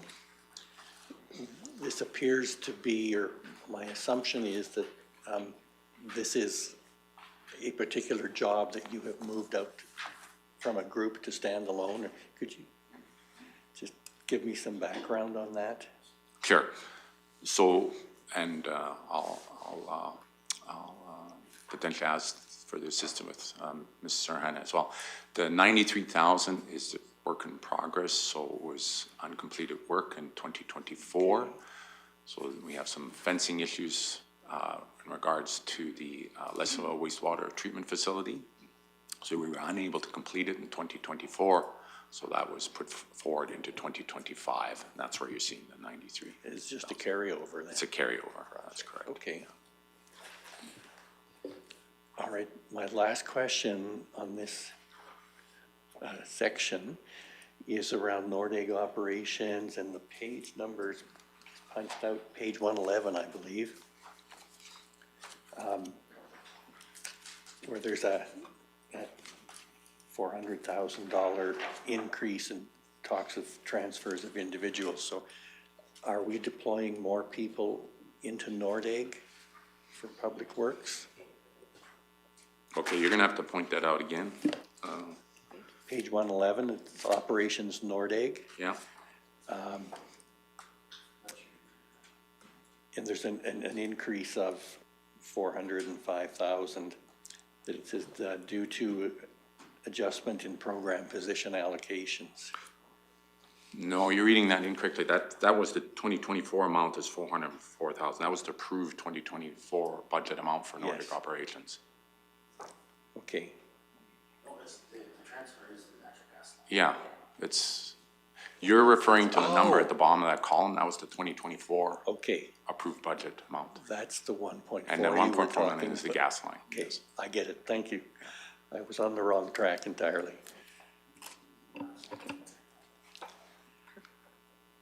All right.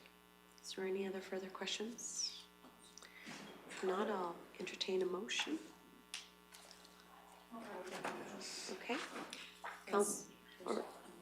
Yep. So the motion by Deputy Melhoff is that the Committee of the Whole consider the Public Works Operations Draft 2025 operating budget as presented, and I will call the question. All those in favor? And that motion's carried. Okay, thank you. All right. So we're gonna take a quick 10-minute break. Yep.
Okay, welcome back.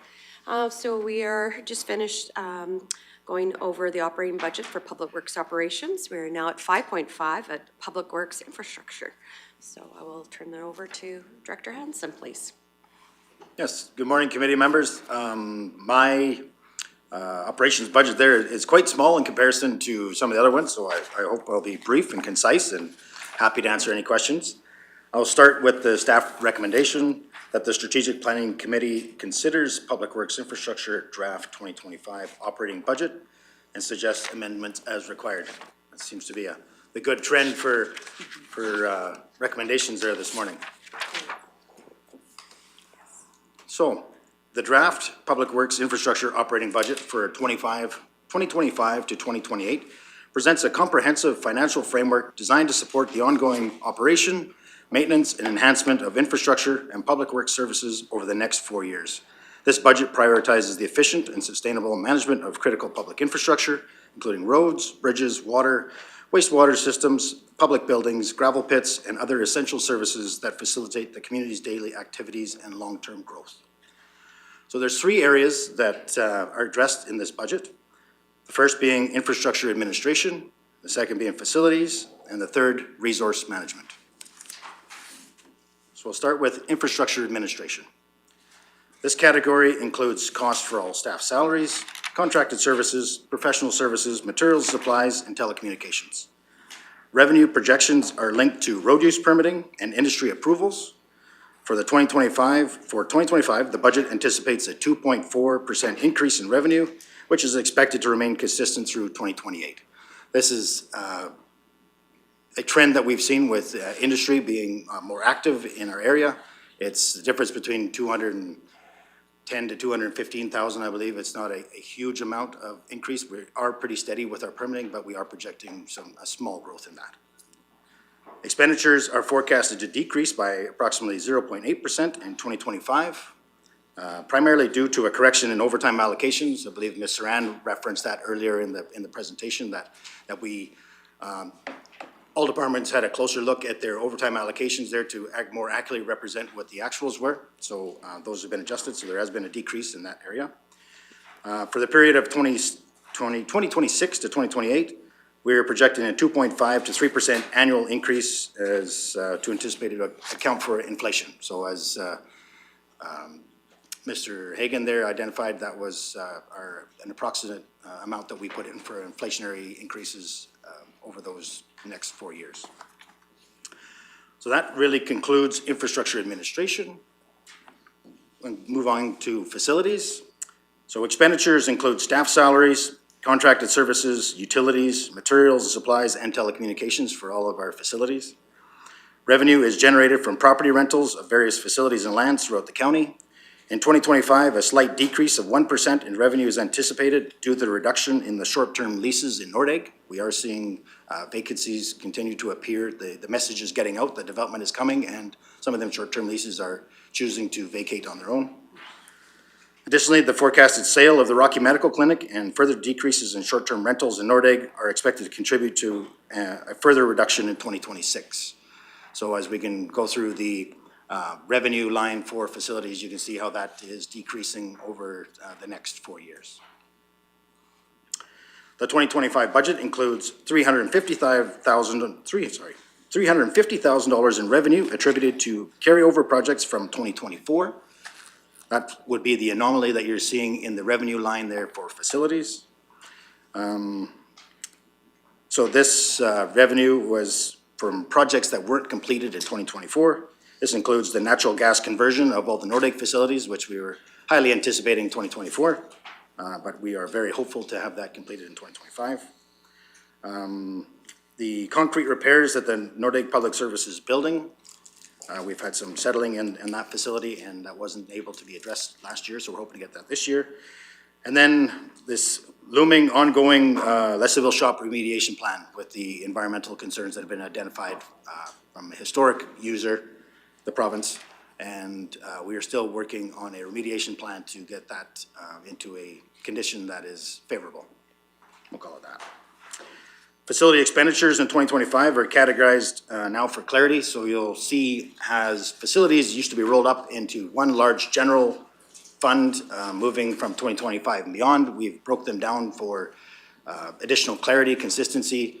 We'll be able to compare those year to year, moving forward a little bit more clearly. So we're general, still categorized, but a little bit more specific for transparency. So facilities with an overall increase of about 1.4%. Notable items include a $50,000, which is allocated to a new fire facility servicing the southern portion of the county. That was a strategic planning session that we've had a while back that was so this, I believe it was Ms. Haggart there had a conversation with the strategic planning committee, and it was agreed then that $50,000 should be added to the budget. We have modernized public services facilities in Nordegg and in Leslieville and in Condor, and basically it's our southern portion of our municipality is still a is the last one to be upgraded. So there again, so from an expense standpoint, we have the $50,000 for the new fire facility servicing the southern portion, the completion of the concrete repairs in Nordegg, and the Leslieville shop remediation, the natural gas conversion in Nordegg. We also have identified additional landscape improvements at the Nordegg Church. This fall, we were actually able to create barrier-free access to both the basement and to the main entrance into the church, which has been very well received. It went late into the fall, so there will be still some landscaping that's done, needs to be completed here in the new year. We're also looking to add an additional seasonal staff member to our facilities team. The justification for that is to actually decrease some of our contracted services. Sometimes if you have two hands is like having three people, or two sets of hands is like having three people. So we're really hoping that this seasonal staff member would be able to offset some of these contracted services required on some of these projects. So we'd be able to do a lot more of this maintenance in-house.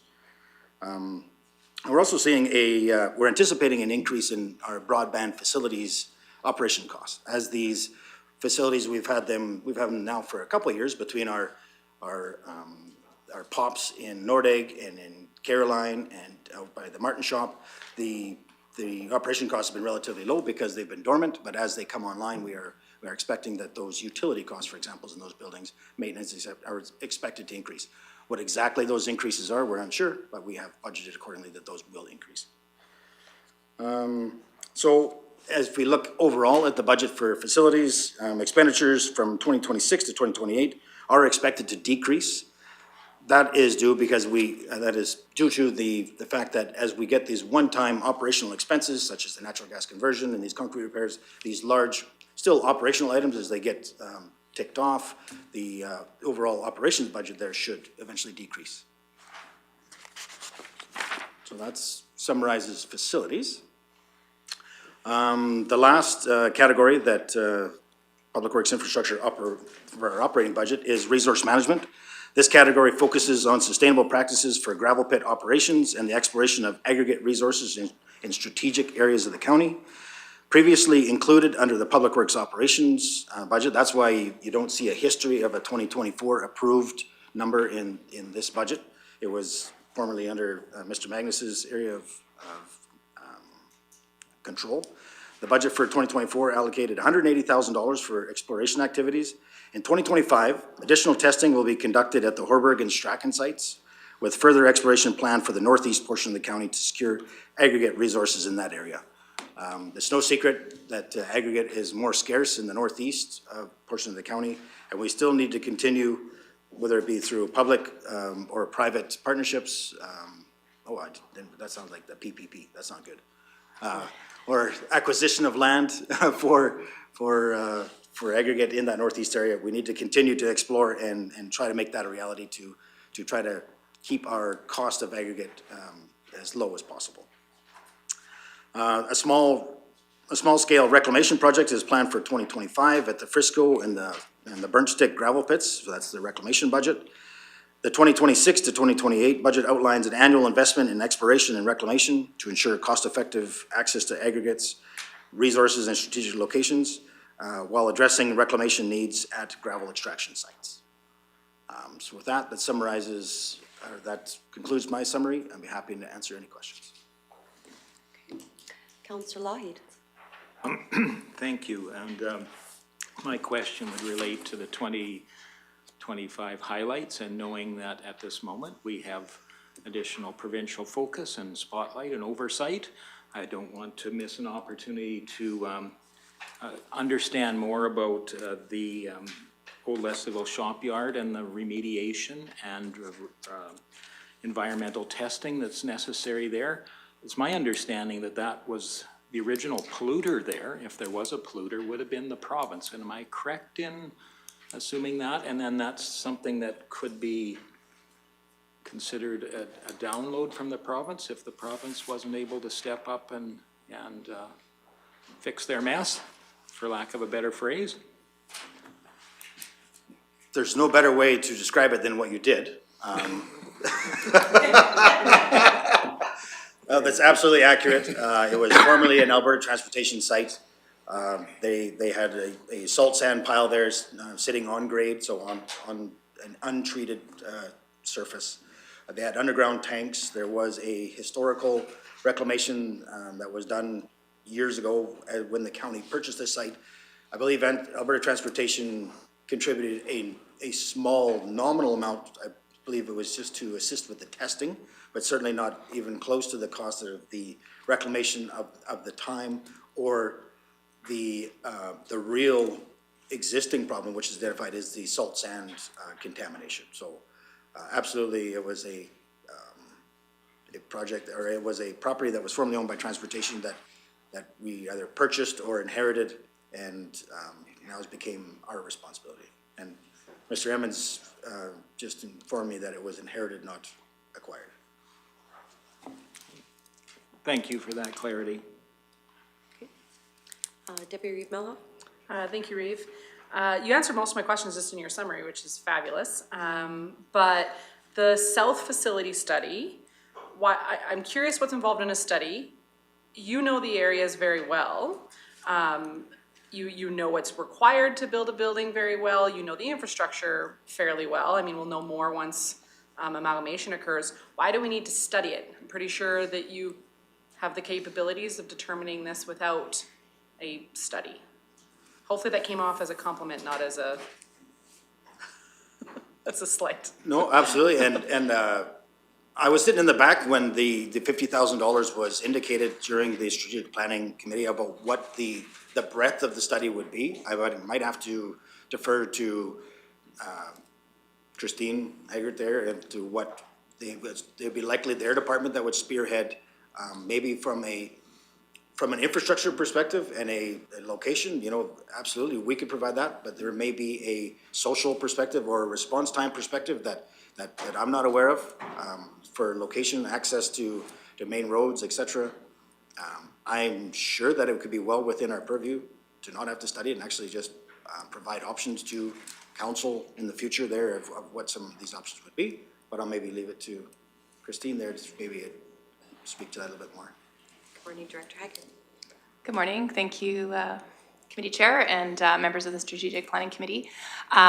On that item, I'd have to go and pull the motion itself, but I believe that was a motion. It wasn't an agenda item that we brought forward as administration. It was actually a motion made at the Strategic Planning Committee to get it into budget so that at least we'd have some information about it. So I don't think we've delved into what those details of the study would be. It's on the table for you guys to discuss as if we're going to approve it in budget, and if there's an alternative solution, that's great too, but yeah, it wasn't an item that was driven through administration.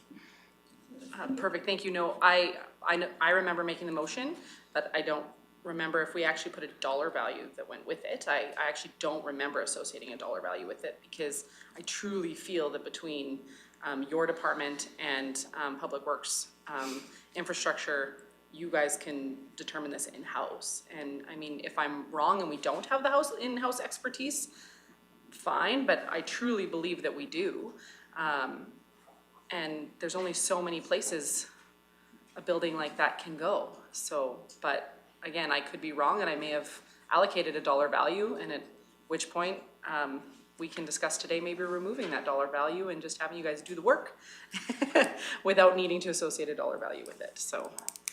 Do we want to park On it on that, Councillor Lougheed? Yes, and I recall in the distant memory that there was a process around the 2 fire halls that have been built in the last 8 years or so.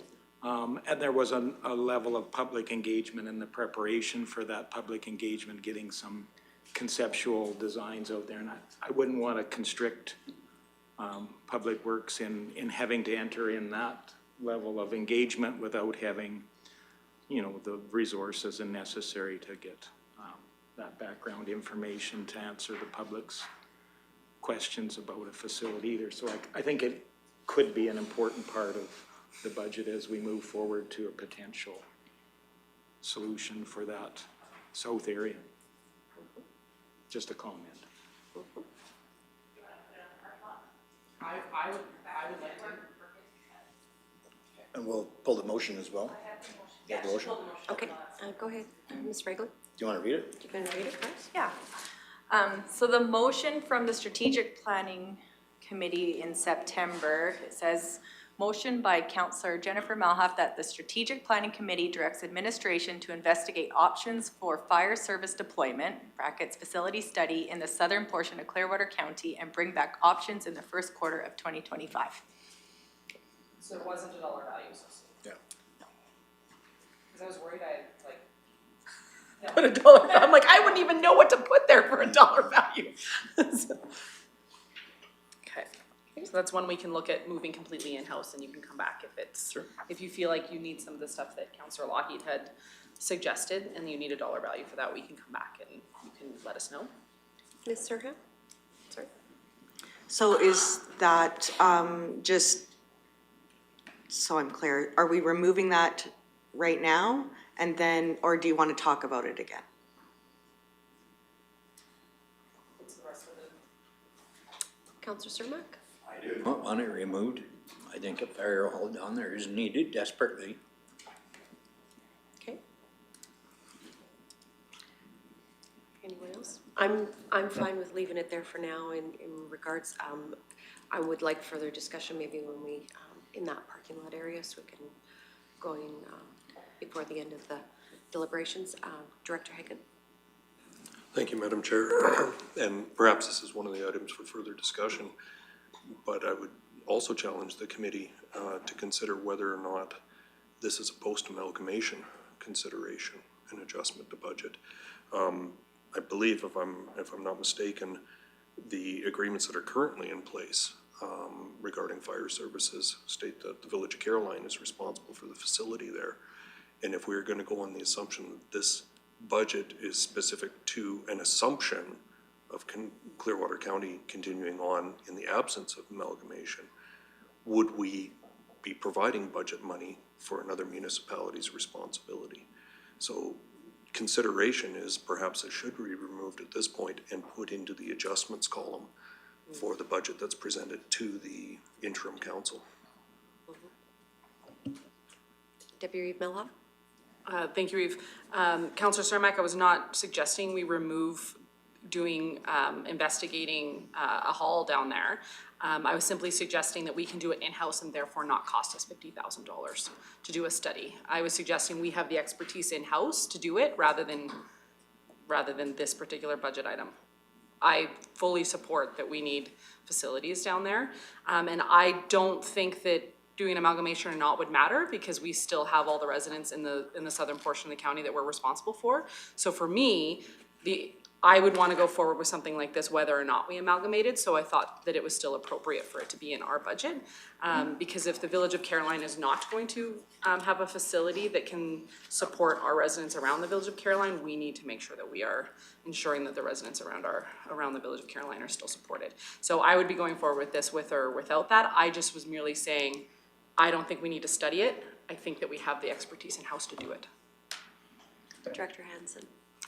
I guess one thing I will point out is what would you expect from this report in 2025? You know, we can certainly come up with a location, based on infrastructure availability, county-owned land, available land, et cetera. But if we wanted to advance the project into maybe even some draft concept design plans, that's something that we don't normally do. That would be something we'd have to contract out.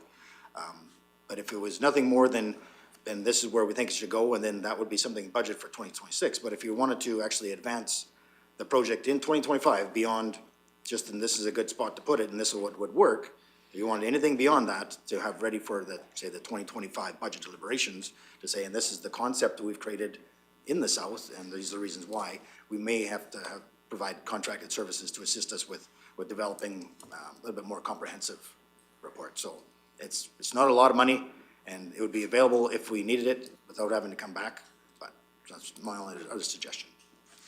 Deputy Reeve Mello. Thank you, Reeve.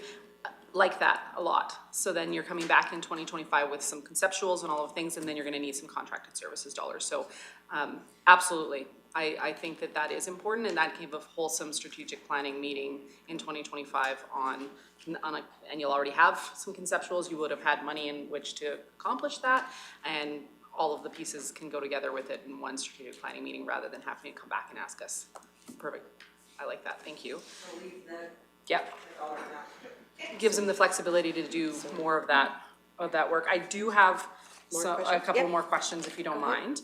With regards to the resource management, exploration, and reclamation, I think we found where operations was able to be so skinny, so lenient on their budget. We just put stuff in your budget, so therefore changing his percentages. No, that wasn't accurate? Oh, okay, I was being flippant, sorry. So what are we actually doing here with these budgets? We're looking at the Horberg and Strachan sites, and the Frisco pits are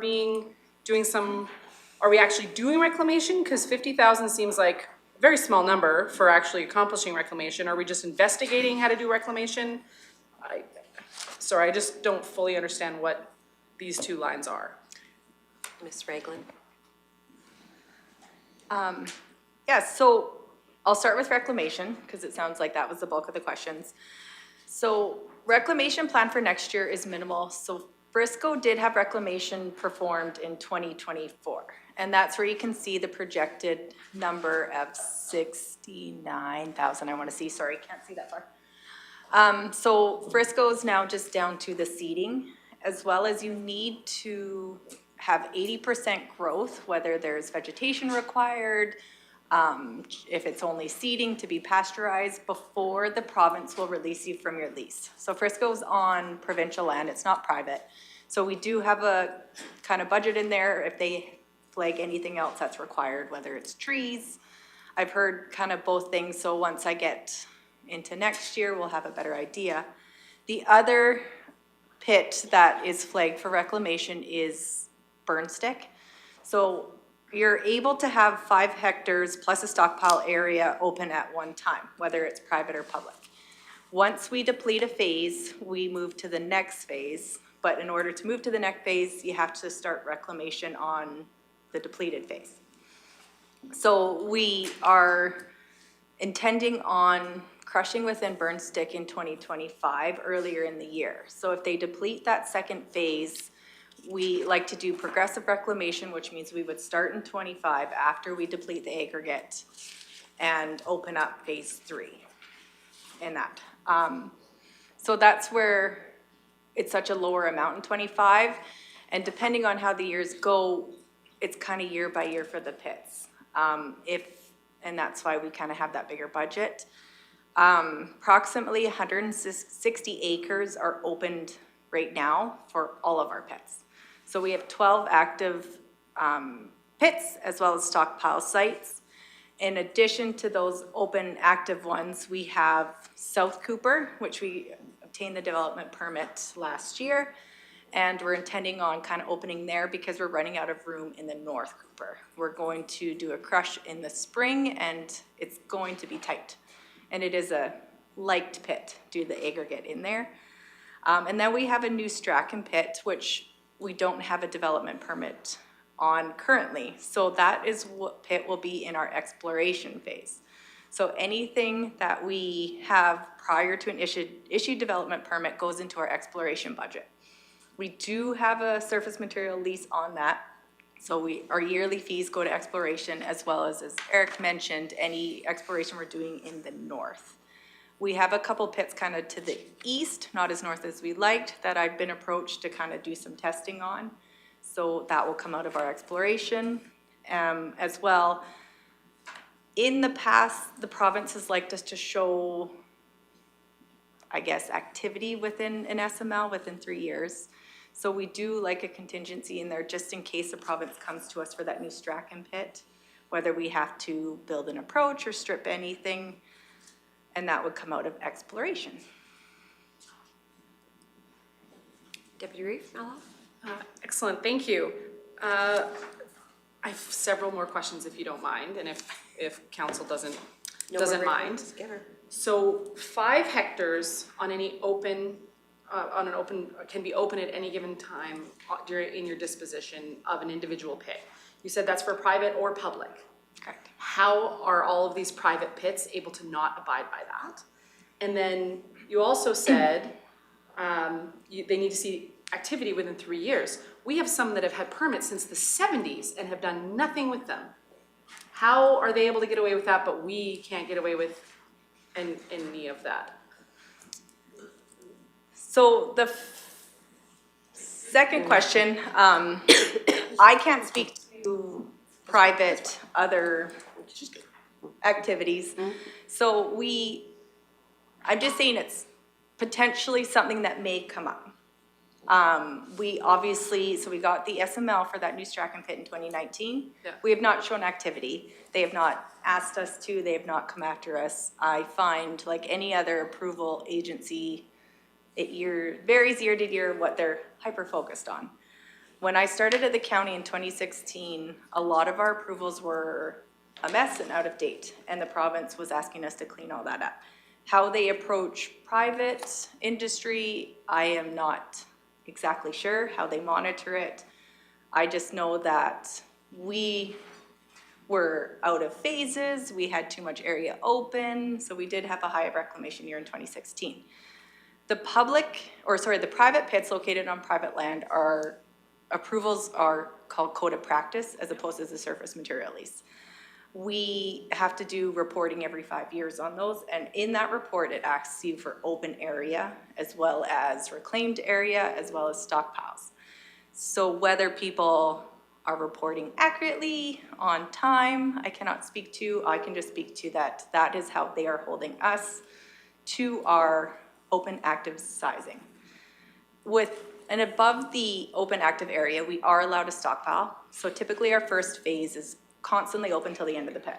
So in essence, we do have 2 phases open at once, just depending on how our pit phasing goes in our stockpile areas. Does that answer your question? Absolutely, the big one Okay. being the difference between a code of practice and an SML. Yeah. So now I just need to dig into code of practices when we do development permits, so that was very helpful, thank you. How many years of gravel do we have now? Because we have a policy saying we need to have a 100-year gravel supply. How many years do we have now? So our bigger pits, which would be Burnstick as well as this new Strachan. Sorry, I'm just opening my file. I try and keep track of how much aggregate we have used and left and. But if Strachan isn't open nor explored, how do we even know if So Strachan, we there's- do have, it is explored, so we do have the test plan and we do have our surface material lease boundaries. However, how we code it is anything prior to a development permit. So we now require development permits and all those costs would go to exploration. Once that pit is active, we have our active development permit, it gets coded to the pit itself, which Rhonda kind of explained yesterday, goes into the operational costs, correct? Yes. When the gravel is used, Yeah. but it goes into inventory until that gravel is used. Yeah. But how do we know how much gravel is actually there? You're saying you're still So- doing exploration in Strachan. And if it's going towards our 100-year amount, how do we actually know how much is there if we haven't explored it? We have. Oh, We okay. haven't developed it. So we don't have a development permit through the county. Right. So in order to get your surface material lease, we've already performed our testing. So you start with surface material exploration through the province on that land, do our testing. From that testing, we decide of our boundaries of the pit, which we have determined our boundaries of the Strachan area. We have our lease, however, we cannot go in and start showing activity until we have an issued development permit. Yeah. Which, to get the development permit and do all that, would go through exploration. And first, a land use amendment, because it needs to be direct control because of our Now, municipal yes, development plan. yes, Yeah. with the new, yeah. So how many years do we have of gravel? Sorry. I would project approximately 80 if we encompass, Burnstick and Strachan. However, it does vary year to year on usage. We are using more out of Burnstick than originally planned because we are hauling it to the northeast. But I would be safe to say 60 to 80 years. Thank you. Any other questions in regards to the operating for Public Works infrastructure? Counselor Cermak. You said we're hauling gravel from the Strachan plant to the northeast? Or Burnstick? We have in the past twice. We don't have a closer pit? So we've explored different options. We have 1 year purchased from a local supplier at a closer area and trucked it in.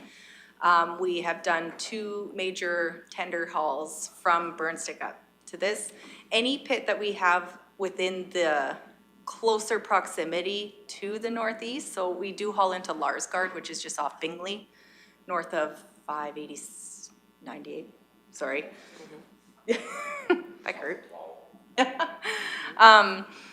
We don't have any close pit, unfortunately. That does have a longer lifespan. Do we not have a pit just off 22 down there behind your house? Frisco, that is Frisco. Frisco, and That's that one is northwest. depleted. Oh, okay. Yeah.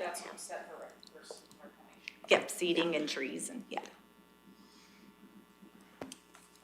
And you use center pit, well, the center. Center views a for stockpile site, yeah.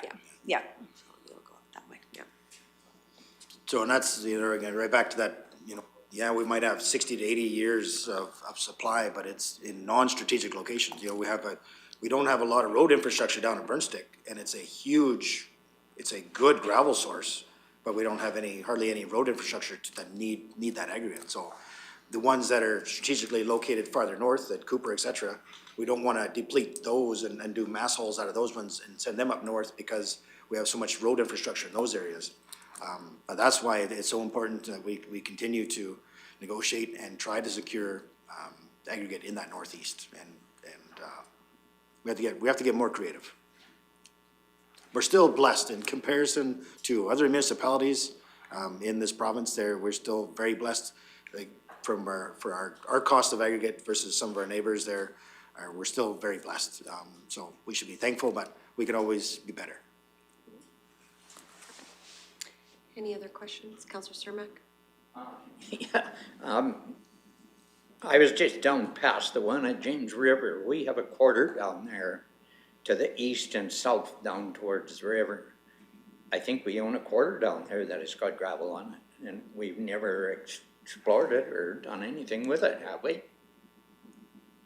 Or have we? Is that not the Burnstick? No, Schrader. It's from the store, you go east, almost to our county line, and in south, we have a quarter in there. Okay, the location I thought you were speaking of. Was it Schrader? Our historic, the Schrader, our historic Irwin pit, east and south of there. We have a quarter section down there. It is deeded to the MD of Clearwater, and it has a 25-foot face, and we have not had to open that up yet. Again, given the pit radius and the location, Irwin's still well active, which would be a competing pit to that one. So we have that one in our hip pocket for when Irwin is depleted. similarly to what Public Works did with the original Cooper pit, now the new Merv Cooper pit. Across the road. Across the road, they started opening up that one on its last leg of the old one. They would do the same philosophy there. And you say there's a 25-foot overburden on this? No, other one? actually about 1.5 feet of overburden, about a 25-foot face of aggregate. Oh, perfect. Yeah, and dry. Yeah, yeah, Yeah. yeah, it should be. Thank you. No name. Okay, Councillor Lai? It's never been. Thank you. My question relates to facilities. I see a number of new cost centers related to that, and the first one I'll mention is the modern public service buildings, Condor, Leslieville, Nordegg, and a cost center there being, recognizing that heated storage is probably at a premium within. There is a cost center associated with that. Does that include some utilities for those buildings, or is that just a maintenance thing? And then the other one is relating, I believe it must be to the old fire halls or the original fire halls in Leslieville Condor, and there's some changes there in the cost center. I think probably equating to utilities or maintenance or whatever. Just understanding how those are being purposed, because it does say departments, and just understanding, is that all departments, or which department is taking the brunt of the, I would assume that if it's useful to that particular department, that's where the costing is getting focused, but maybe it's a catch-all, and I just kind of some understanding on that. So the first question was in regards to the public services buildings. Though that is inclusive to all contracted services, all cost of utilities, natural gas, telecommunications, et cetera. The anomaly for the public services buildings, likely, I'm gonna try to find the page here, but of course we had that concrete repair for 2025, so that would be likely a blip in the budget. So once we get that one-off project there tidied up, then moving forward to 2026 and beyond there, that would level out.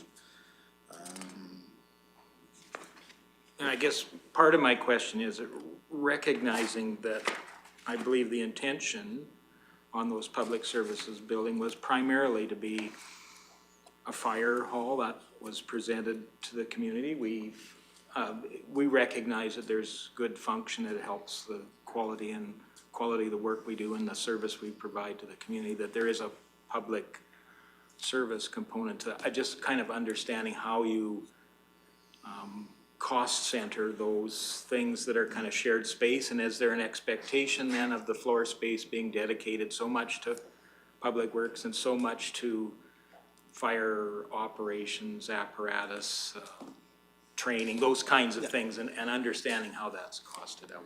Yeah, no, we don't separate, when it comes to municipal facilities, whether it be servicing ag services, whether it's servicing emergency services, public works, et cetera, those are all captured in my facilities budget there. So there's no allocation or requirement for those departments to pay a portion of that. Each building is utilized to its extent, so if there's a relationship that we can have in all of our public services buildings beyond the use of emergency services, to house ag equipment, public works equipment, et cetera. You know, we just recently had a meeting there with all of our senior staff there for managers, supervisors, et cetera. You know, knowing what we have available for heated storage space, to be able to work together to come up with the most efficient system that everybody's needs get met. And it sounds like the meeting went very well, which, there again, I think I referred this before, it's best if the directors take a step back there and let the people on the ground actually work that out, and they came up with a very amicable decision. One thing that was looming, though, was council's decision to consider the heated storage up in the north facility, which we'll be talking about in budget here, is that we are definitely stressed for heated storage space, and that would be a welcome amenity to be included in this year's budget, but we'll get into that there tomorrow.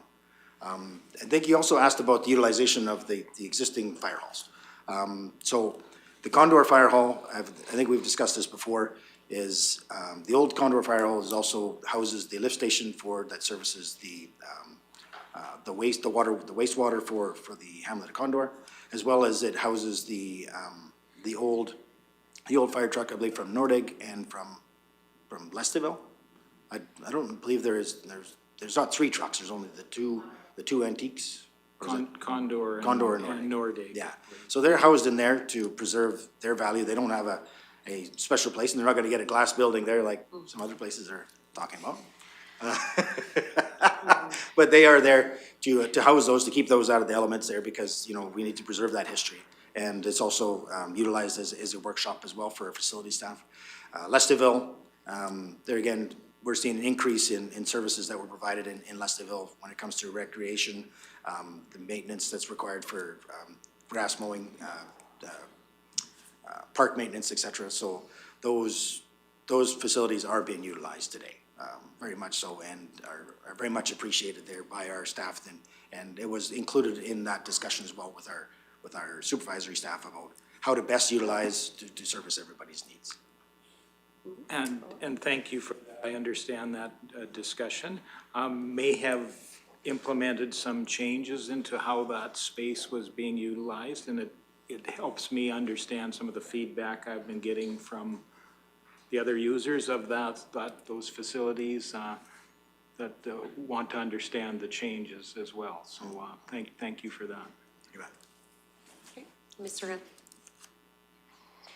Yes, and Director Hansen, I think in 2025, we've gone from just a general facilities subdepartment to breaking it out into different categories. So office buildings, public services buildings, fire halls, shops.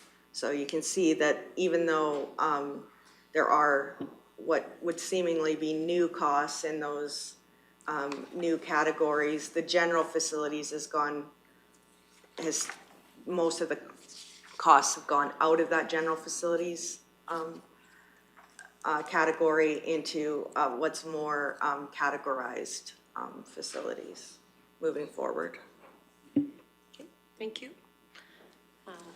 Deputy Reeve Melloff. Thank you, Reeve. I'm back to gravel, sorry.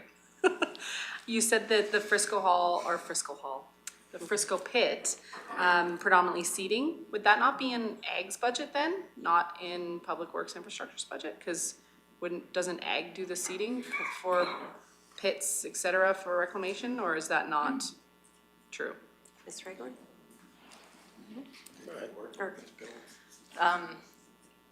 Since I've been doing reclamation in the pits, we have been taking care of the seating ourselves. I do have a note to talk to Ag about it. We would typically pay for the seat in that case.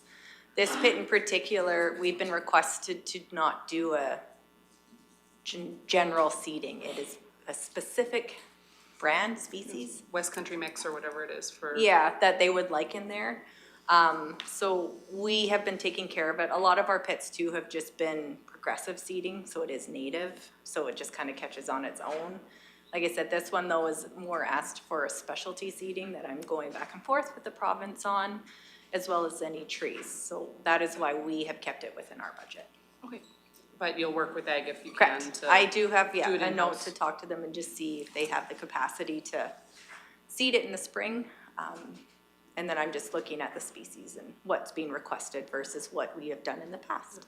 Perfect, thank you, because I know we had to do some West Country seeding when you guys reclaimed the Spate Road. There was a bunch of specialty seed that was required for that, and I believe Ag and Community still did that, so Their I could be forces wrong, potentially, but- but yeah, we've been seeing the seeding bill in our in budget. yours. Okay. Thank you. Yeah, 90% of anything that we've done work in-house, Ag provides the seeding services for us there. We basically cover the cost of the product, and Ag provides the equipment. Only typically on contracted services jobs or grading projects there would we have the seeding provided. Are there any other questions? Councillor Ratcliffe? Thank you, Reeve. I'm just going back to the operating summary at the beginning here on page 6 for Public Works Infrastructure, because it's summarized there. It shows that our projection for spending this year is 2 million. So we're underspent, but we're also increasing the budget. So between our projected actuals and the 25 budget, there's almost 40% difference. Why are we increasing the budgets when we're underspent? I believe, well, a lot of that, we are definitely underspent in 2024. That's where the $350,000 carry forward came from, because of those projects that weren't completed in 2024. That's where the revenue from the 2025 actually comes out of the underspent amount in 2024, and that's carried forward.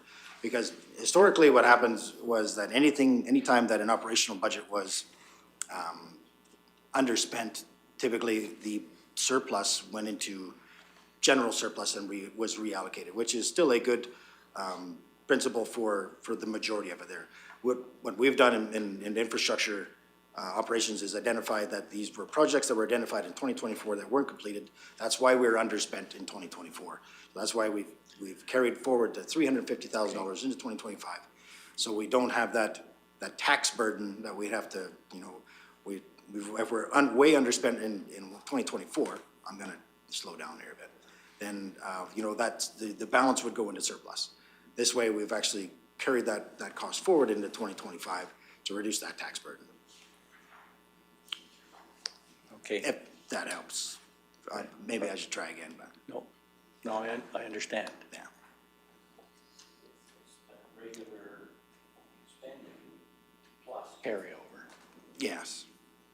Yeah, okay, thank you. Okay. Are there any other further questions for Public Works Infrastructure? Deputy Reeve Melhoff. Sorry, thank you, Reeve. I thought that so it depends on where it's coming from, right? Because if it's a carryover, but it's from a already identified surplus or restricted fund, not surplus, sorry, if it's from an already identified fund, that goes back into that fund. But if it is from tax revenue, it goes into work in progress rather than back into the reserve fund it came from. I think that's different than how you explained it. So I'm a little bit confused because when Ms. Serhan explains it, it goes back into the fund it came from. Yeah, Murray's gonna answer there, but you're right, it was tax revenue, not a restricted surplus. So then it goes into work in progress. Yeah. Director Hagan. Sorry. Correct. And I did want to provide a little more clarification on that.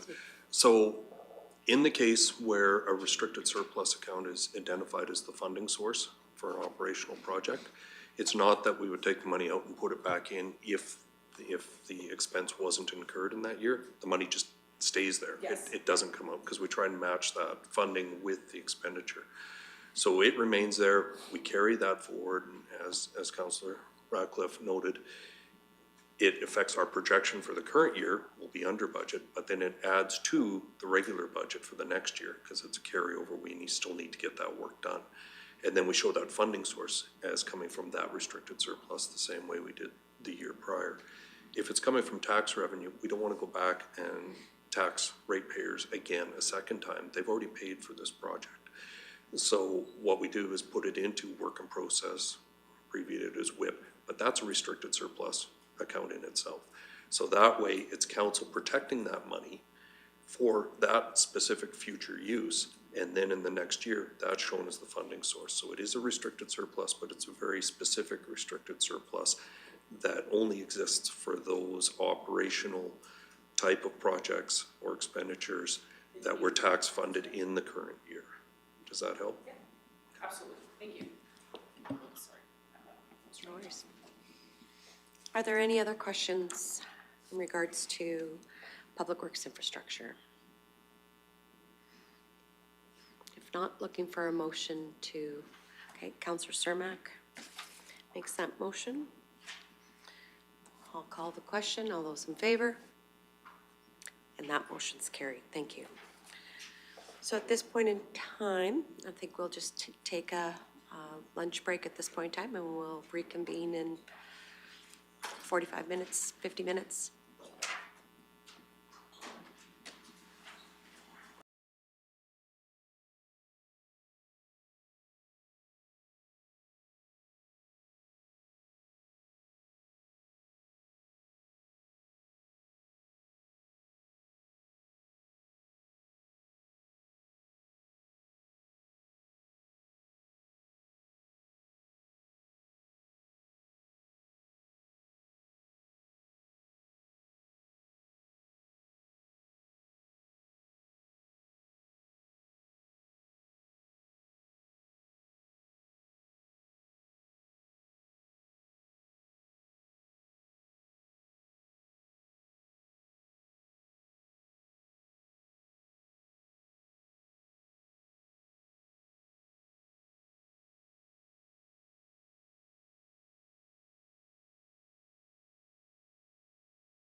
Good.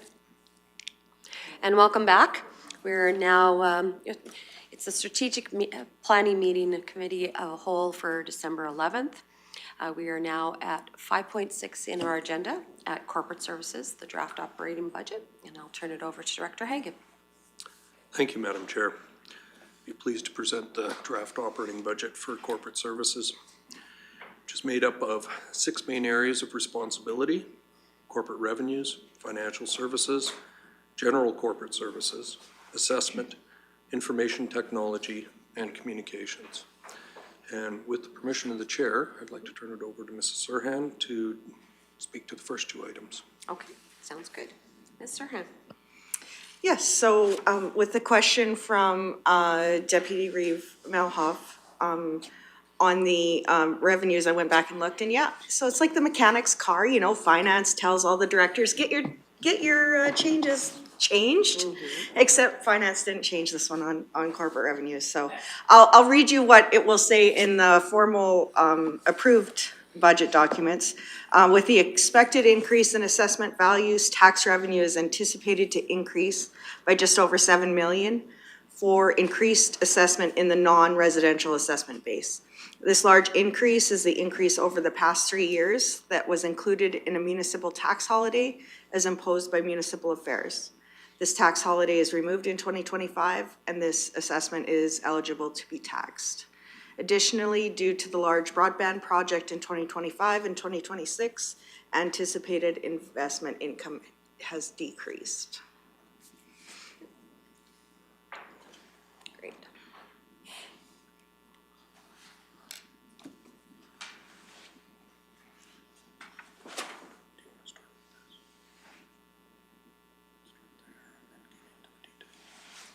Oh, sure. Are you able to print just that one page? And we can Yeah, put it into... you bet I can. Yeah.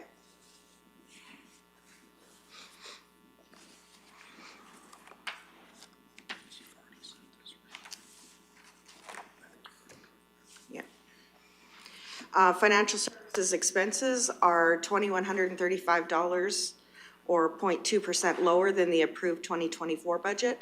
This decrease represents anticipated savings in 2025 by providing training opportunities to other staff, supplemented by contracted services to cover a leave without hiring a temporary replacement. Any questions? Seeing none. Nope, okay. You bet. Before we move to, and it kind of relates to one of the questions I had earlier on, are you able to tell me the difference in the percentage between what we can expect to receive from our investments and what it would cost for a borrowing rate that we would have? Is there any idea what that gap between those percentages would be? I'll let Director Hagan speak to that. Okay, Director Hagan. Thank you for the question. I don't know exactly. What I can tell you is our investments are currently earning in the neighborhood of 4%. After today's announcement, expected to be a little bit less than that. And as Ms. Serhan referred to, budgeting for 2025, we've reduced our budget on investment income a little bit. Similarly, we did better than we expected in 2024 because interest rates were on the rise then. So based on an estimate of around 4% for earnings, I would have to look and see, but I would expect our borrowings would probably be at least a couple of percentage points higher than that. I would roughly guess somewhere between 6 and 8% to borrow. We might do a little bit better, but typically it's going to be higher than what we're earning. Thank you. Great. Councillor Cermak? This is just something I was thinking about. We've had this tax holiday for what, 3 years? 3, yeah. Did we have any kind of an estimate on how much we actually give back to the oil, to the linear taxes? Because we had this holiday, what taxes we did not receive that we should have? Do you have any idea what that figure would be? Even if it's just a ballpark figure.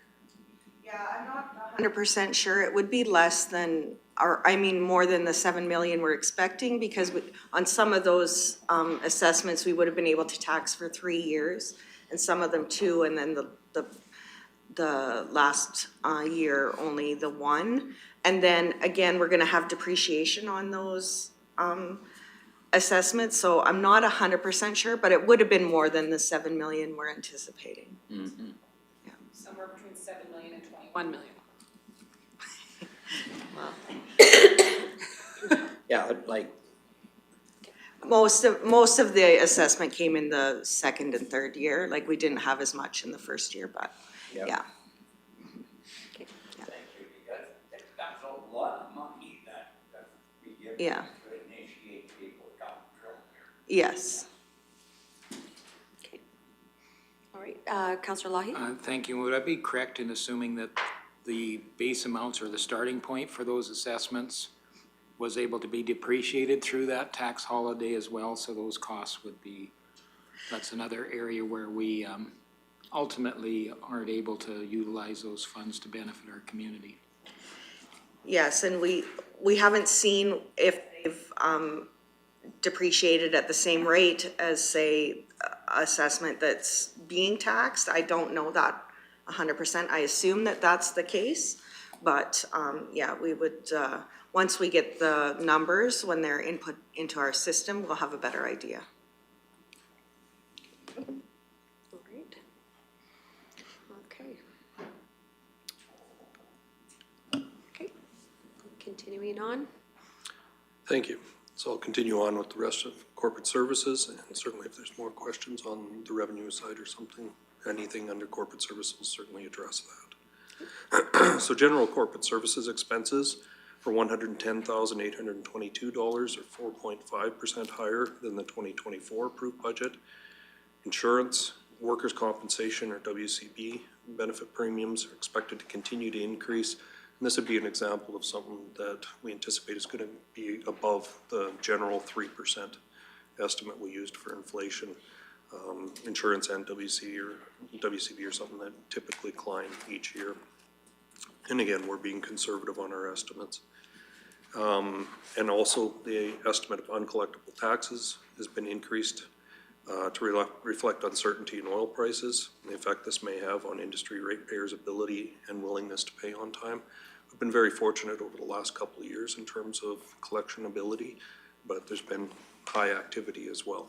So again, being conservative, decided to bump that allowance up a little bit. Hopefully we don't realize as much as we put in there, but just so that we don't run into a situation where we haven't budgeted enough. Assessment revenues represent expected fees related to property assessment appeals, and those have been moved to the Assessment Review Board program for 2025. And you'll notice as you go through the documents, there's several programs where I've marked new. They're not new programs to the county. They're simply existing costs that we've broken out into new budget areas just for greater clarity, transparency, and understandability. So this is one of them. That Assessment Review Board is run by the City of Red Deer. It's a regional board, and we had one appeal last year, which was ruled in our favor. So we've anticipated the potential of possibly 2 appeals for 2025. So the revenues there are the application fees for those appeals, the expenses overall for assessment are $180,328, or 4.1% higher than the 2024 budget. So aside from step increases for staff, contracted services have been reduced, training's been increased somewhat. So it's fairly status quo other than the step increases for staff. IT general expenses, again, have been separated into several new program areas for greater transparency. All combined, expenses $172,885, or 8.1% higher than the approved 2024 budget due to increasing software licensing costs, new applications or programs requested by departments. This is offset by a net decrease in labor costs. A portion of regular staff salaries have been allocated to the broadband capital project budget. So that's in recognition of our approval for fiber to the home grants and the related projects that council has given us direction to proceed with in the next 2 years. And we'll get into more detail in that in tomorrow's session on capital. Broadband revenues are 153,000 or 4.4% higher than the approved 2024 budget, representing additional anticipated contracts with internet service providers and corresponding to the approved business plan. Expenses are $356,386 or 17.1% lower than the approved 2024 budget, due mainly to the reallocation of labor, contracted services cost to the broadband capital project budget. GIS, or Geographical Information System, revenues are $4,000 or 13.8% lower than the approved 2024 budget, as current images are becoming dated. Expenses are $283,417 or 92.3% higher than the approved 2024 budget. The vast majority of this increase, being $250,000, is represented by the cost of aerial photos to be taken in 2025. $140,000 of this total is being funded by a transfer from restricted surplus. Communications expenses are $36,694 or 9.8% higher than the approved 2024 budget, due mainly to step increases for staff, the extension of a temporary position to accommodate overlap during the return of the coordinator from leave. So overall, for the department, expenses are $268,876 or 3% higher than the 2024 budget. Okay. Are there any questions? I have a question in regards to the communications line. Has Clearwater County ever done a communications audit? Not specifically.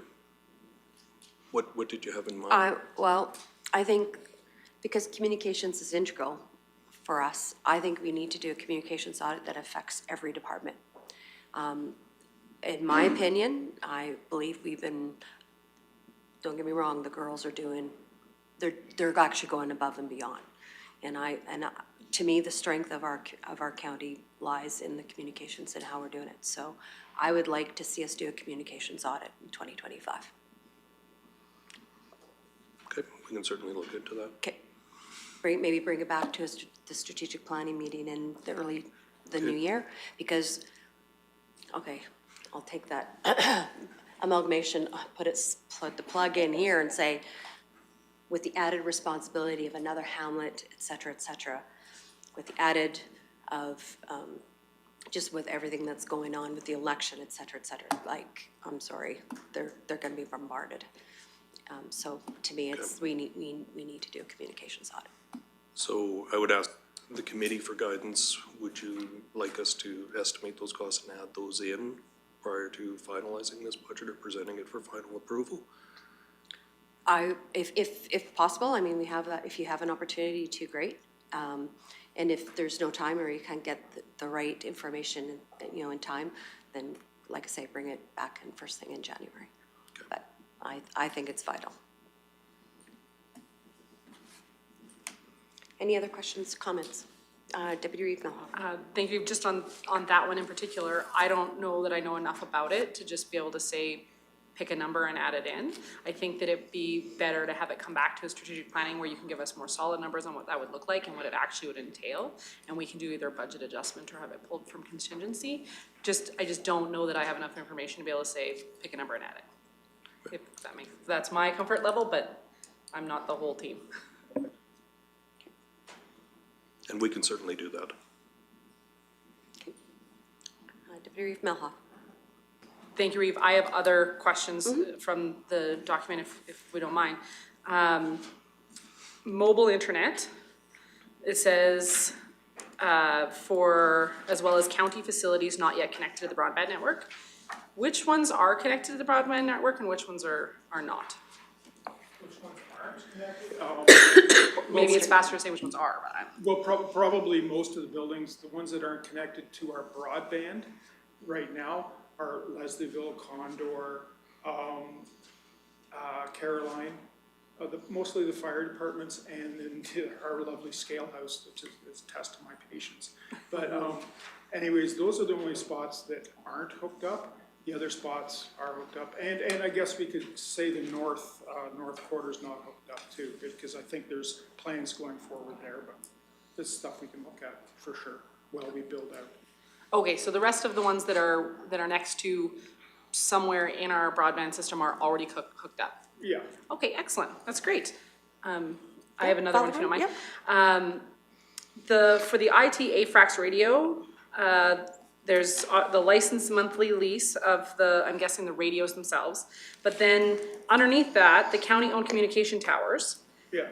I thought when we were presented with the AFRAX, we were going to be decommissioning our towers. And we are decommissioning ours slowly. We have to get we have to get an engineering certificate on them, which ones, and we're in the midst of actually taking one down in Caroline, but we have to wait for permission to do that. And then the other ones, we've sort of, the Leslieville Tower, we've decommissioned, which is not necessarily decommissioned, we turned the power off basically for that. So we've kept a small contingency to move forward to just finish them up in 2025.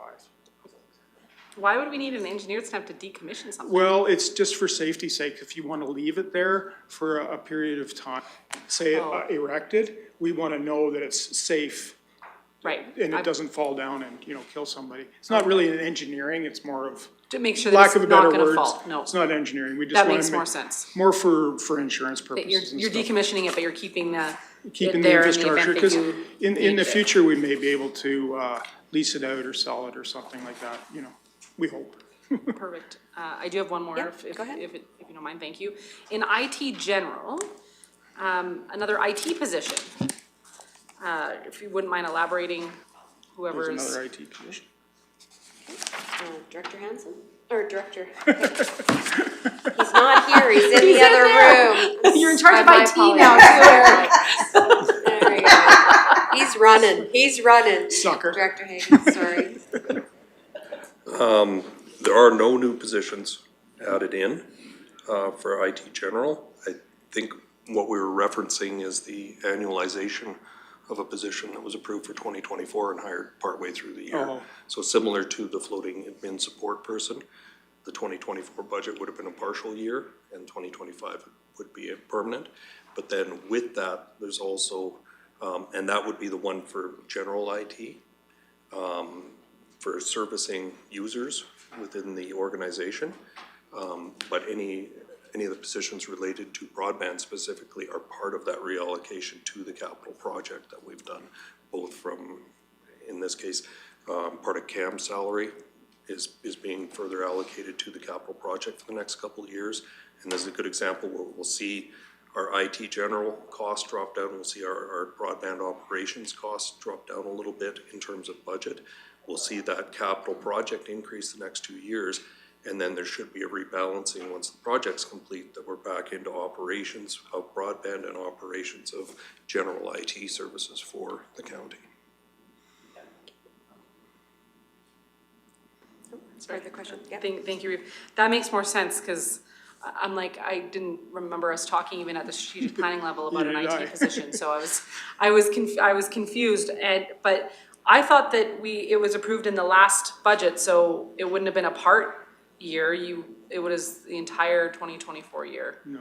Because No. it was approved during budget, so, It would have been approved during budget, you're absolutely correct, but it takes us time to recruit, so I think we approved it, or, sorry, we drafted the budget assuming it would take us a few months to Okay. get somebody into that position. So again, being conservative and not wanting to over budget for a whole year when we knew it would take some time. So then we do have some annualization into 2025 for that. perfect, thank you. Thanks, Mark. Any other questions in regards to corporate services operating budget? If not, I will entertain a motion that we consider the draft budget. I can do that. Okay, thank you. Deputy Reeve Melhoff makes the motion. I'll call the question. All those in favor? And the motion's carried. Thank you. All right, moving on to 5.7, which is the Ag and Community Services draft operating budget. And we'll turn her over to Director Martinson, please. Good afternoon, committee members. Thank you for having us present to you the draft 2025 Ag and Community Services operating budget. We've got a agenda item in front of you that outlines significant changes, and I think I'll just jump right into our four-year operating summary, and I'll identify the significant areas at that point and speak to them then, and we'll certainly entertain questions as we go. If we just want to have a quick look at revenues there, fairly, consistent with where we expect it to be. Some areas to note are decrease in revenue for sustainability relating to some reductions in core pine beetle funding that we've traditionally received because of the provincial pine beetle assessments. And, the great news is in the last few years, the pine beetle has been reduced in our forest area, which means our ability to access funding to battle it on private land has been reduced, which is good news overall. And another area to note, we significantly we've seen increased revenue over what we expected in 2024 in custom spraying, largely due to good weather and new leadership. So that was good to see. And then finally, in Heritage, we received a little bit more revenue because of increased mine tours again over 2023. We did 170 tours, and that included 2,119 people. And we, are chalking that up to the grand opening of the museum, which drove more people into the mine tours, but also suggested that we were, open for business after a few years of not being. So, we expect, that to likely level off a little bit. We don't expect that huge, jump into 2025, but we are, continuing to work with economic development and community corporate services communications to spread the word and advertise, and utilizing traditional tools to do that. So if there's no questions on revenues, I'll continue on into the... Oh, Debbie Reed Melhoff? Thank you, Reeve. Community Services General is showing 233,000 revenue. And it's never shown one historically, and it's not shown to have them going forward. I'm guessing you were successful in receiving a grant there, and following up to that, how are transfers to Caroline, transfers to the boards, and transfers to recreation considered, and parks? How are that 595 considered revenues when they're transfers to something? Wouldn't they be negative? Yeah, so the first question is a little bit of as you suggested, that we have been successful in getting some grant funding related to certain pursuits, but mainly those are funding source transfers, or the terminology is eluding me, the carry forwards from last year into the new year. So projects that we weren't able to complete for whatever reason, either just running out of time, weather, approvals, or grants slowing us down. And so then the funding source as a carry forward is identified as revenue in this year, not being a new ask out of tax levy. We show, sorry. Yeah, go ahead. We show even changes from out of our restricted accounts on the summary pages, we show them as revenue. Ms. Serna, maybe you have that? They're not technically revenue on our financial statements, but they are a funding source on this document. Okay. And this department is unique in that in operations, there are more project-based items it's not your typical operating utilities. And again, you know, materials and supplies, fuel, contracted services that happen in ag and community, and specifically community services and recreation. There's more project-based. So when a project in capital has carry forward, we just don't take the funds out of restricted surplus, and we just have it come out in the subsequent years. In operating, because it's the revenue source is tax revenue, then it goes into work in progress, restricted surplus, and comes out in the following year. And it's just shown as a funding source, not revenue. Even though the document says revenue, it's not recognized as revenue per se. It's just a funding source coming out of our equity. Okay, perfect, thank you. Can I have a follow-up to work in progress stuff, if you don't mind, Director Martinson? So we talked about the WIP account just before lunch there. Now I have a follow-up question to that. When there's a work in progress identified and it goes into the working progress account, does that count towards the surplus that we reallocate in that year? Just no. So in the document, you would see identified as additional surplus of $10 million. That's removing the WIP account stuff. Yeah, and so then that's with the WIP account stuff. And then, so we identify, okay, well, we can't reallocate the $3 million of projects that are moving forward, or there's a different reason for them being in the additional surplus. We just reallocate what's actual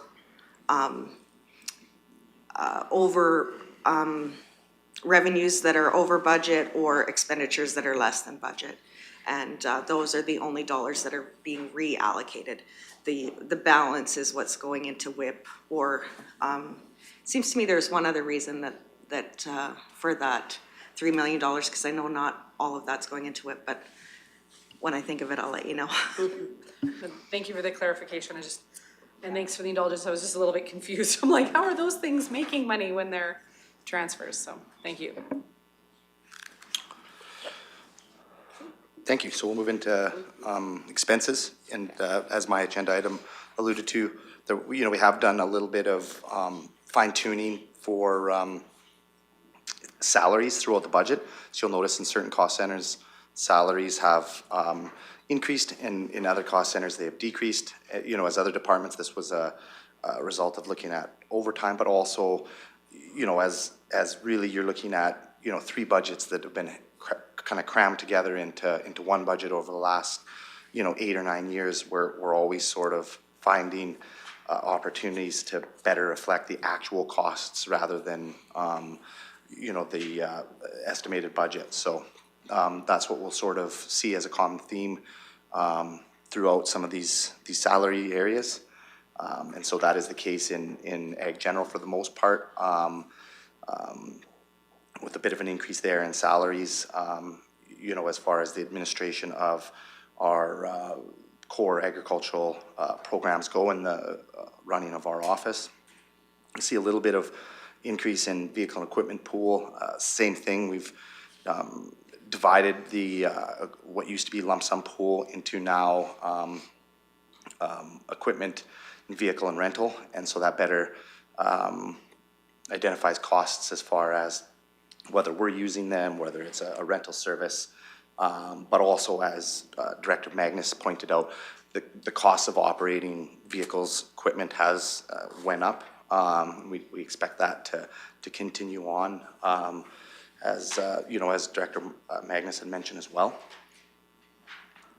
Moving into fleet and vegetation management, into land care. We are proposing a couple new things in that area.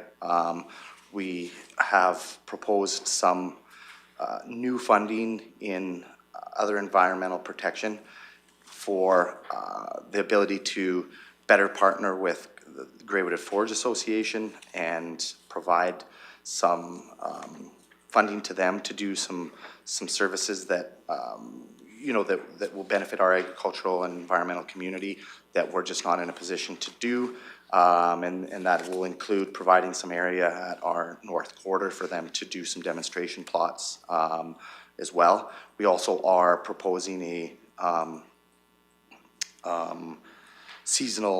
new seasonal teammate to join us for land care. The intent of this position is to help us provide some more service in the field. We've, over the last few years, through our Caring for My Land grant, we've provided a tremendous amount of funding to farmers and landowners in the county for increasing environmental services. What we haven't done a lot of is measure what these projects have done for benefit, but also inventory these projects in a way that we can use them to leverage future grants. So we see this position to help us in the future. It really helps when you're going after new funding to be able to say, look at what we've done in the past. And so we're really, I'm hoping that we can add a bit of a seasonal position to go out, talk to farmers. How is that solar water working for you? Can I get some pictures for it? You know, we often got before pictures of riparian areas before the cattle were excluded. Now, if we could get some after pictures and say, this is the benefit we've made. And I mean, our tours with government, which we, seem to do a couple times a year, these types of, this type of information really helps council and administration lobby for the great things that we do. And so often I think here we're much better at doing things than we are at talking about doing things. And, we don't want to hurt our arm patting ourselves on the back, but I think we do want to identify the positives. Moving into agricultural production, fairly, consistent expenses there. Ag Service Board, we are proposing a bit of an increase there, both from our general account, which pays for board training, honorarium, and attendance at meetings, events. I think, similar to other areas, these conferences are costing more. Just the cost to run these things and send people are definitely increasing as well. We do have indications for this year that we will have a couple Century Farm Awards, which is great. In the Century Farm Awards, we had a big flurry in the early 2000s as as a lot of farms that started up in 1910, 1915 received their Century Farm. We have another flurry coming here in the 20s and 30s, and so this is kind of a response to that. Okay, Councillor Ratcliffe? Thank you, Reeve. This line, agricultural production, commodity sales, I see the expenses and the revenue are almost identical. What is that? Commodity sales Is that like fertilizer or herbicide? It's mainly our herbicide sales. Yeah, we do a little bit of retail in sprayer parts. And again, back when we were significant pine beetle world, we were retailing pine beetle pheromone. But, in the past when it was harder to find, I think native seed mixes were talked about. We've retailed seed in the past, and really anything that cannot be found locally and is a need for the agriculture or landowning community, we would potentially be in a position to sell. But the vast majority of it, 95%, is herbicide to agriculture and landowners.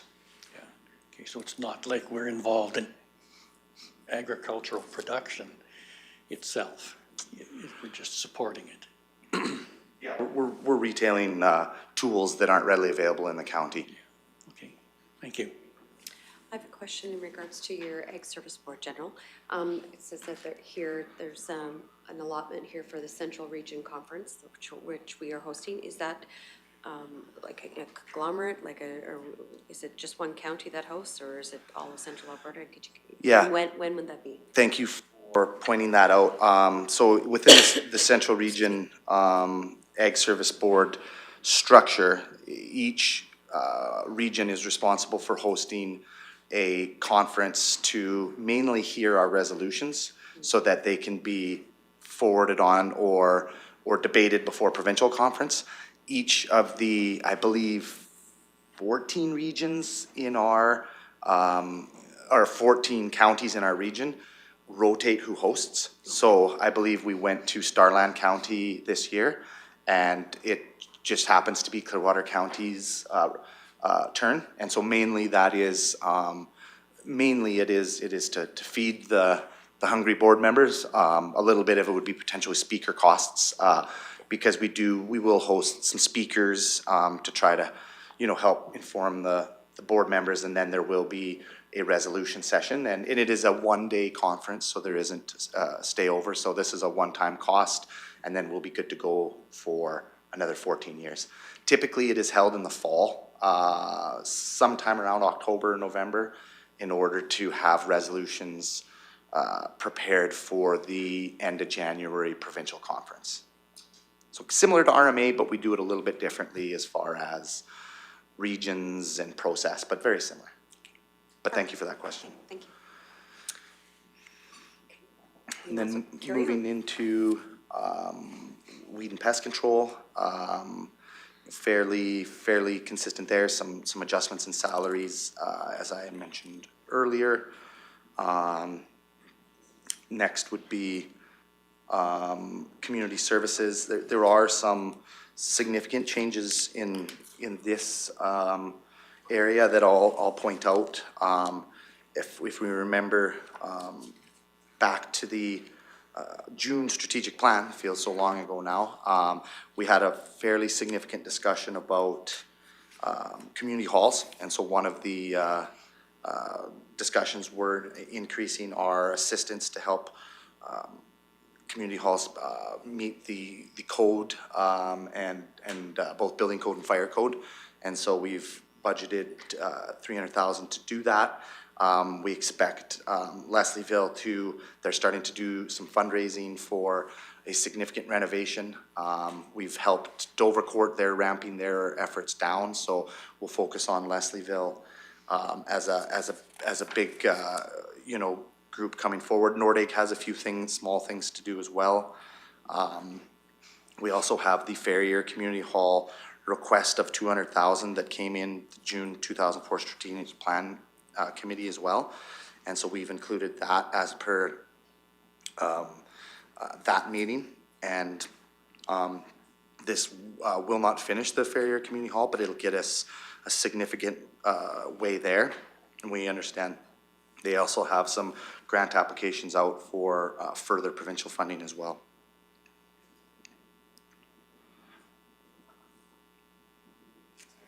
Yeah, oh, sorry. Go ahead. Thank you. Sorry, my question was back in weed and pest, sorry. The custom spraying line, item 574, is showing 100,000 more in expenditures than revenues. Is that typically supposed to be a cost recovery program, or we aim at a cost recovery? Why would those be so different? It doesn't operate at a full cost recovery because we do not typically charge people for living farther away from Rocky. And so a lot of those expenses are salaries related to travel time.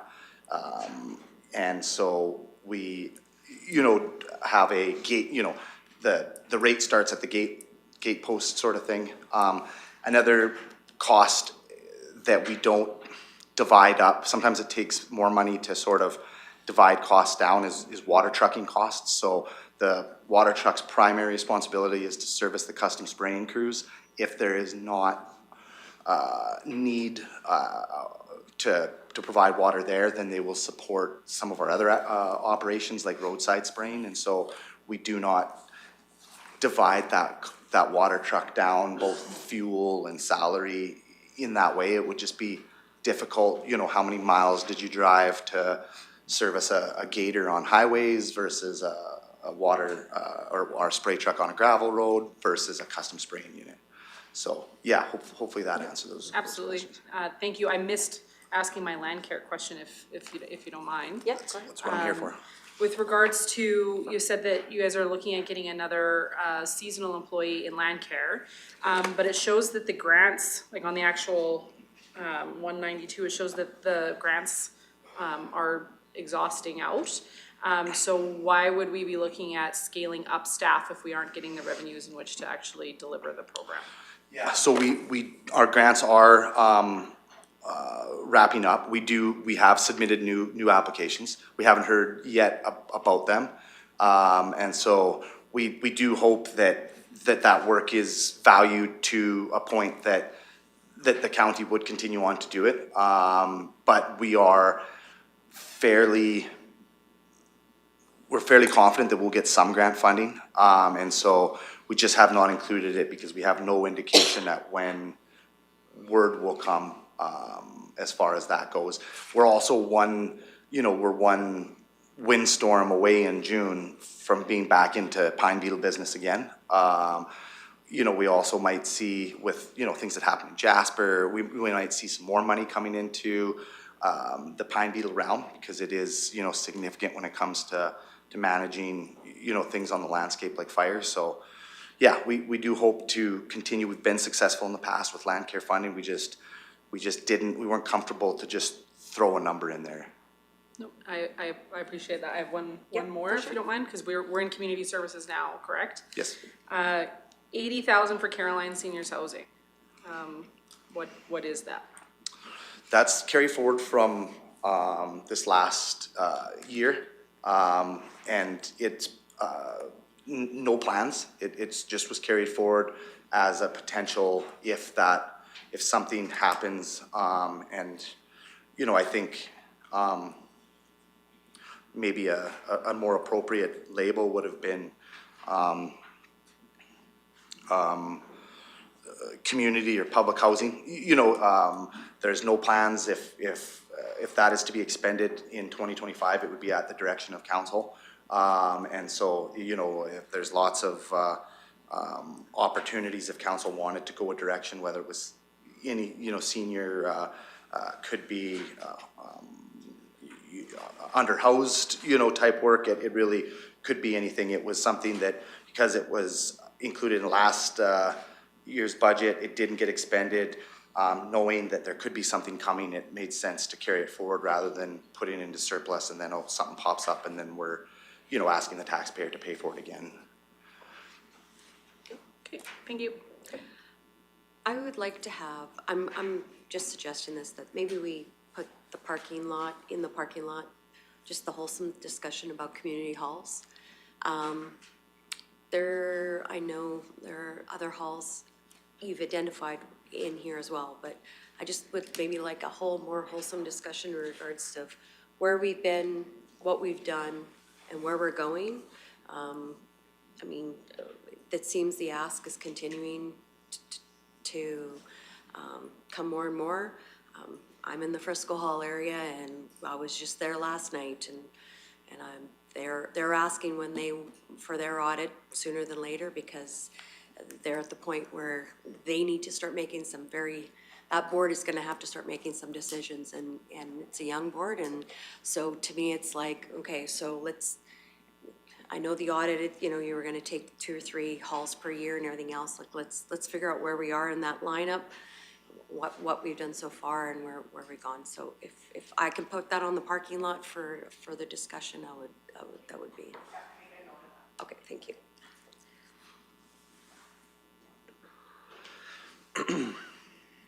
Moving into. Oh, sorry, Blakey Light here for Councillor Ratcliffe. I just wanted to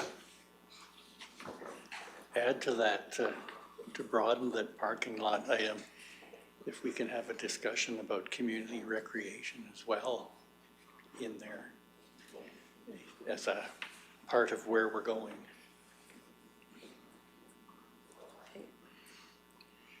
The recreation, like as a whole, like the county recreation groups, like the North Saskatchewan Raven, et cetera? Well, I guess from a community perspective, but also from a regional perspective. Okay. I can talk about both. Okay, Deputy Reeve Melhoff? Thank you, Reeve. Continuing down the community services section of the budget. Curious, animal control. Why is it in, or is there historical knowledge of why it is in ag and community, and when many communities have it in enforcement? Yeah, I think, you know, there's, historically, it's been in the community services budget, so in 2018, when that came over into, underneath our, big top, it stayed. As far as, you know, overall philosophy, certainly, you know, there is, you know, areas where, it's been within the peer enforcement realm. Here at Clearwater County, we often, you know, try to do a lot of education awareness first, and a lot of times that you know, happens, that's certainly the philosophy of ours when it comes to the weed enforcement, soil erosion, and those types of things. You know, and animal issues don't tend to just stop at dogs. You know, they're often a suite of issues, you know, sheep or chickens or things like that, and so typically those are handled in our realm, and so I think, you know, that's probably the best answer I could provide to that. Thank you. Mr. Ham? Yes, I just wanted to clarify the discussion on the community recreation being county and regional. Are we talking about changing agreements, changing what the program looks like? If so, then maybe that is more suited for a strategic planning session, or is it about changing what's in the budget for 2025? I guess for myself, I agree with Councillor Ratcliffe in regards to we should be looking at it, just more or less, you know, what the individual, the North Saskatchewan, the Raven. What they those kind get of things, annually? What they, well, we understand what they do annually, but maybe a little bit more of a breakdown as to more data. I would like more data, and I know you've done, but it's just, since it's been introduced, is it doing what it's supposed to do? I guess that's just to have that discussion before we continue funding, because opportunities in regards to, you know, again, it kind of ties it with the community halls as well, because some of the community halls, if they're, you know, having some capital assistance or whatever else, recreation's the next thing right next to it too. Yeah. So they kind of both go together, in my opinion, so. Yep, no, So, that's good, yeah. thank you. Okay. Is there anything else? Otherwise, you can please, oh, sorry, Councillor Ratcliffe. I did have a question that takes us back a little bit, and that's the roadside brush clearing. Is that best winter or summer work? Majority of it happens in the winter, and those reasons are, keeps us out of the migratory bird window, does less damage to the ditch on frozen ground. We get more efficiency when it comes to mulching, because frozen wood mulches better. It better utilizes our staff resources that are busy in the summer. But having said that, we will address pressing requests. So one we often get from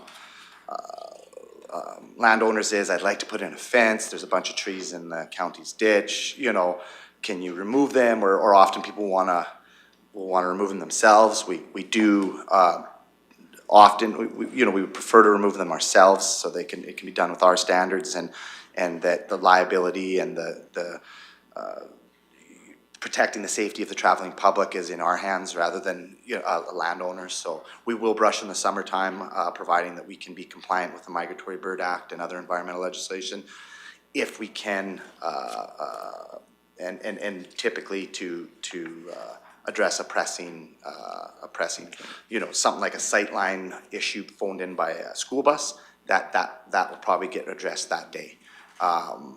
You know, if something, you know, that's longer term, we would like to wait till winter if we could. Yeah.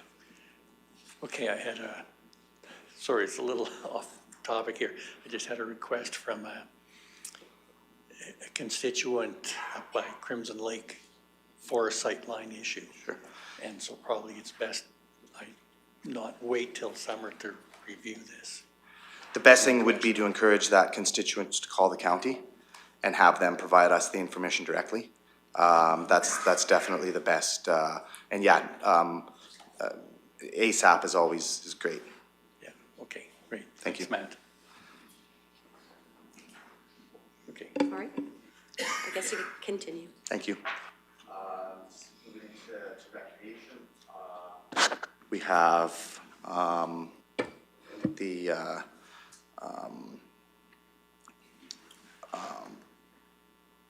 transfers to Rocky Mountain House Recreation there. That's the operating. Consistent with the funding agreement, they've also asked for a maintenance position to help maintain their facilities. So that is included there as per the ICC direction. Transfer to Caroline Recreation, a bit of an increase requested by Caroline. A few things there.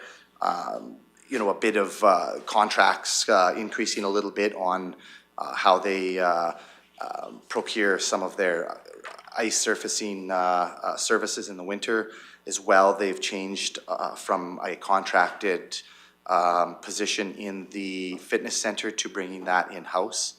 As well, we've also budgeted to help do some investigation and potential design for their ice plant, which does need to be repaired in the next, ideally 2 to 3 years. There is a bit of working life there, but we're coming down to it. So we've been having a fair bit of discussions with their administration around looking into some grants, and to be able to access these grants, we need to have a little bit of design as far as what we need and how much we need.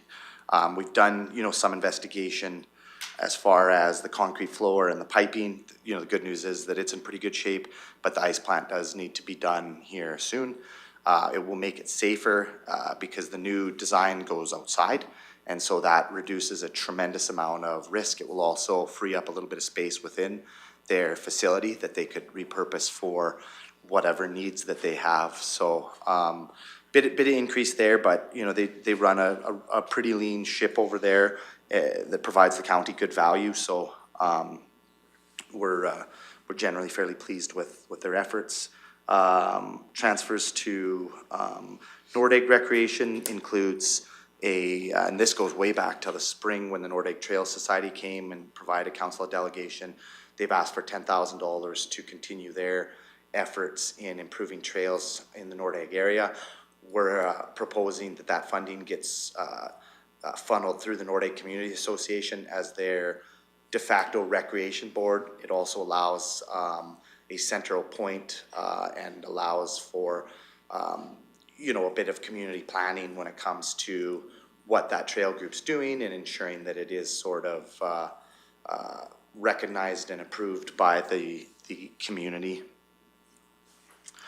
Rec boards are fairly consistent. We do have some carry forwards for David Thompson regarding their outdoor rink and some, we expect those carry forwards to be spent this year. They've been carried forward for a long time, but it sort of any work on that outdoor rink kind of got frozen during the new build. And now, we're sort of in a position where we do need to possibly look at some foundational issues with the outdoor rink. There's a couple pilings that are being pushed out, and it's affecting the door and the ramp and stuff into the rink. So we expect that to be utilized. Transfers to Rocky Mountain House Recreation Capital. As per the ICC is in there. Our own Parks and Recreation, we are planning on the last outhouse in Upper Shunda to be completed this year, and that'll wrap up the replacement of those some of which go back to the sixties, so we expect to be, good for another 40 years, hopefully, on the outhouse infrastructure in our campground there. And as well, fairly consistent with culture and libraries. Just, reminder that council has already approved the Parkland Regional Library request for a slight increase there. And so that's been built into the budget as per our operating agreement with Parkland Regional. Maybe I'll pause there for a moment. Okay, yep, that's Deputy Reed Milhoff. Thank you. I have a few in recreation, if you don't mind. Back on the Town of Rocky Mountain House recreation operation. If I'm remembering correctly, and I believe it actually is listed here, that agreement was just signed January of 2024. The very first budget ever presented under that agreement, and we're already deviating from it? Yeah, so that is correct, that the new rec agreement has taken effect at the start of this year. The position that they've asked for the facilities, that is consistent with the agreement, and that agreement is similar to the fire agreement in that it does allow them to make an ask outside of that lump sum. And so this specific component would be for a maintenance position that would be, and it's not a full, it's not the full maintenance position, but it would be a portion of a maintenance position for the to work in shared or jointly funded facilities, so the pool, the arena, things like that, as well as the airport, I understand as well. Supplementary? I'm just curious, because I thought that we spent months and months negotiating an agreement for this lump sum rate with a CPI average change. Just to have the very first ask deviate from the agreement that's interesting. Transfers to Caroline Recreation, how does that get determined? So when we transfer to Rocky, we do an ICC meeting, ICC gets to break down all of that and make a recommendation to councils for their budgets. Do we not do a similar process? Or like how does that work, and how does that get approved before being added to our budgets? I've never been a part of that process. Maybe Councillor Cermak knows better, but. Yeah, so I'll take a stab at it, and then, any help from anybody else is certainly appreciated. But yeah, the Caroline Egg Society has both council representation and council appointed at-large representation, as well as they join up with community members that are seated on the board through the Caroline Egg Society's bylaws and their AGM process. They work with their administration to propose a budget. Once that proposed budget has been approved by the Caroline Egg Society Board, their administration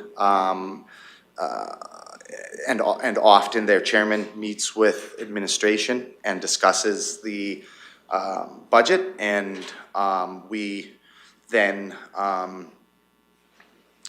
include that in this document for council's consideration. Okay, supplementary to that? Yeah. So for Caroline's, an 84,000 increase in operating expenses, predominantly to cover salaries and wages. Is there another staff member being looked at in Caroline? What does that look like? And 10% of all of this is supposed to be in the village's purview. Have they covered their 10%? It shows historically they do not. Are they going to be doing that this year, or is it we continuing with historically the village not covering their 10%? So the increase to Caroline budget is related to some changes in their the way they have operated their fitness center. So they're moving that from a contract to a in-house position. Why you're not seeing a reduction in the contracted services, because at the same time, the contract for operating their Zamboni and providing a Zamboni, so own the Zamboni, they contract that service through a company. Fairly common in small arenas like this. I think Caroline works very closely with Dixon, and they model off, a very similar, they work together quite a bit. And so Dixon uses a similar service out of Sylvan for contracting Zamboni operations and ownership and the staff operating it. So that contracts went up. It's, a lot of specialized equipment, even in my own budget, tractors and things are quite a bit more money. Zambonis are no different. And so that's why you're not seeing a reduction in that contract from, in contracted services area, from taking the fitness center position out and putting it in-house, because it's just being, offset by the increase in the Zamboni contract. So that's where we'll see that 70,000 increase come from. The current agreement that goes back quite some time between the village, the Ag Society and the county has always been that the county pays for the deficit essentially after operational revenue. The village puts a little bit of money into programming, but not any kind of funding towards the facility operations and maintenance. And that's been the case for some time, really since the new agreement was drafted during the hub construction days. That agreement was extended at the start of this year for 1 year to kind of see where we're gonna land. That'll be something that I plan on doing with my team, is looking at that and seeing where we're at in this new year, if another extension makes sense, or if it would, be a time to dig into that agreement again, but yeah, it's been, the funding model has been this way for quite some time, that we pay the rest of the operating that's not covered by user fees collected. Now this arena, it performs very well as far as recovering expenses versus, others that we look at. So I from administration's perspective, they do a fairly good job as far as providing, and it's this time of year, boy, you'll go there at, from morning till late at night. Even, during the recent meetings the county held there at the community hall, it was busy in there because there was a hockey game on and the community hall was, there, and next morning there was a caterer operating out of the commercial kitchen. So it's, let alone all the things that go on in the hub, from play school to professional services that wouldn't, not otherwise be available to that community. No, thank you for that. I look forward to learning more about that. I know we can't dig into much more of it because it's more of a question for the new municipality, but I look forward to learning even more about that. Particularly surprised to hear they don't have a Zamboni. They contract a Zamboni. Like, how do you then, like, in the middle of a hockey game, clean the ice if you're waiting for a contract? Looking forward to learning more about that as we move on, because I'm just surprised. Transfers for recreation, I mentioned this, I can't remember what day anymore, but where I think maybe it was yesterday, maybe not, where if we have extra left over in the different recreation groups, if we can move that into trails, is this where I can bring that up, or do I need to bring that up at a different time? Where? Bring it up now, or unless, I guess I'm still a little unsure of what the recreation discussion will be. Okay, it is written. In the parking lot. Thank you. We have included it as a proposal. I wrote my note right beside where you wrote it. Yeah, so, that is, now, we don't know, it's a projection, as the rec boards are still, considering applications and funding potentially right up to the end of the year. But if there is any surplus from them, we have, proposed that would go into a newly formed trails restricted surplus. But we do have a trails restricted, so it doesn't have to be newly formed. We have one. Yeah, it's been formed. Yeah. It's fairly new. Because those are set up by bylaw, do we need to change the bylaws to do that, or can we just make a policy?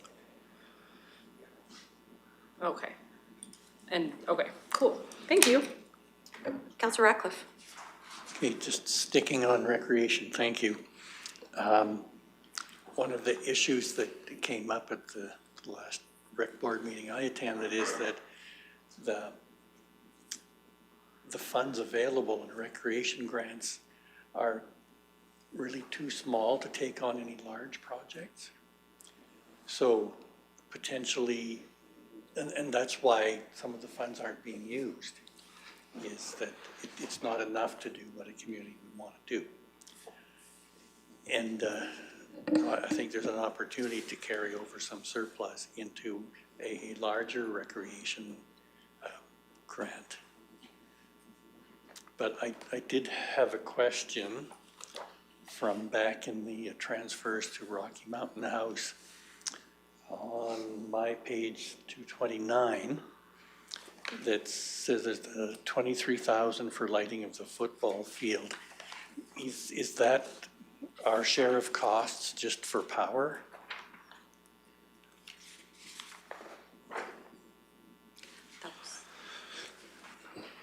So council received a delegation before the end of or about a month ago or so, relating to the lighting field not being able to wrap that project up.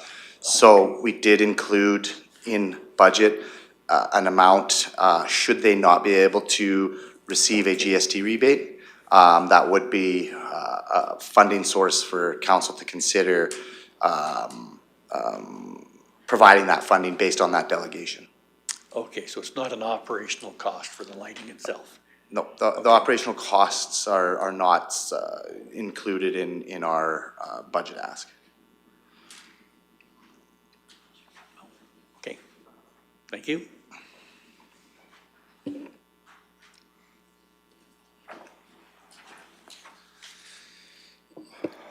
Continue on. Thank you. Just the last area for us here will be heritage. So just bear with me, get back to my note page here.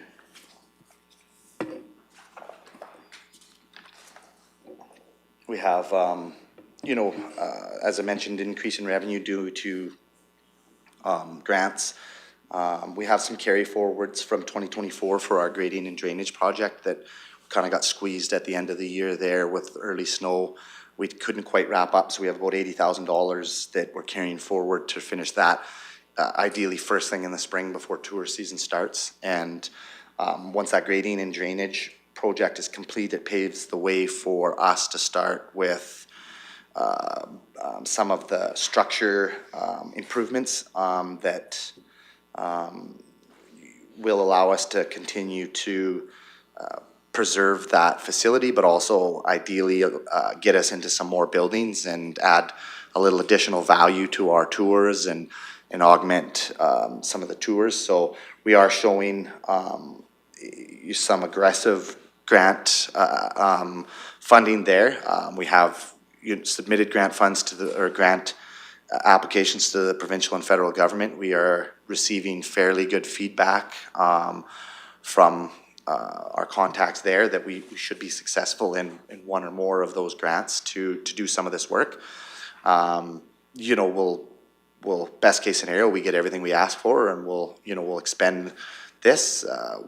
If not, if we get partial, we're back having a discussion with council about, how we want to utilize that. We are expecting another aggressive year in Nordegg. I think another significant change here was that we moved some of the mine site funding out of capital into operating to reflect the fact that we don't own the ground there. And so it's not a capital expenditure, it's more of an operating expenditure. So that's part of where some of that increase over 2024 comes from. It's just moving those funds out of capital into operating. Discovery Center is showing decrease, as we are through the grand opening and more into maintaining, the site or the displays, and the experience there. We are, we've sort of just at the tail end of the virtual reality, project, so we have some good results from that, and we're working on how we can incorporate that both into our website and as well potentially into the museum to add the ability for those that may not be able to do a tour, potentially could do a virtual tour within our mine site. So we're still putting the finishing touches on that, and we're excited when the product is finished to unveil it to council and of course the greater public. Otherwise, that is, I believe, a good thorough going through of our budget. Deputy Reeve Melhoff? Thank you, Reeve. On the recreation parks, I missed one of my questions there, sorry. The rail trail, the $150,000 for the rail trail as carry forward. It's my understanding with the Trails Act, they now have funding, and this is a provincial trail. Kudos to Clearwater County for doing amazing work on that. But should we continue to fund a provincial initiative that is now funded provincially? Be different if it wasn't, because it is an amazing amenity for Clearwater County. But with the Trails Act, they now have funding, so could we look at reallocating that into areas in Clearwater County that cannot be funded provincially? No, I think, what you said is kind of exactly what we're sort of thinking as far as, historically we've budgeted $500,000 a year for that. This 150 is a carry forward to wrap up what we have opened up right now, get us to Baker Road. The province has a tender out and they're starting work on Baker Road to Chambers. We're well past Saunders, which is, an important development node to us that we're still lobbying for access to.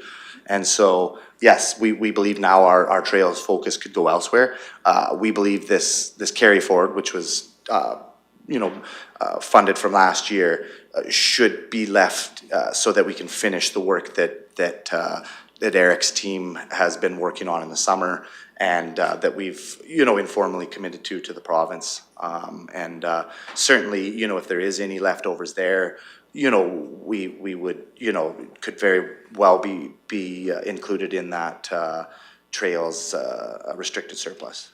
It's that's the benefit of sort of building the way we do is it's not engineered. We don't spend a ton of money on geo and design. We use our day labor crews and Eric's team of construction foremen and supervisors are tremendous at doing that work, but we just don't know exactly to the dime how much a kilometer is going to cost until we get it and how much crossings we're going to have to do. So it's possible that we'll be surplus there, and then that could go into that restricted surplus and then reallocate it to another trail project.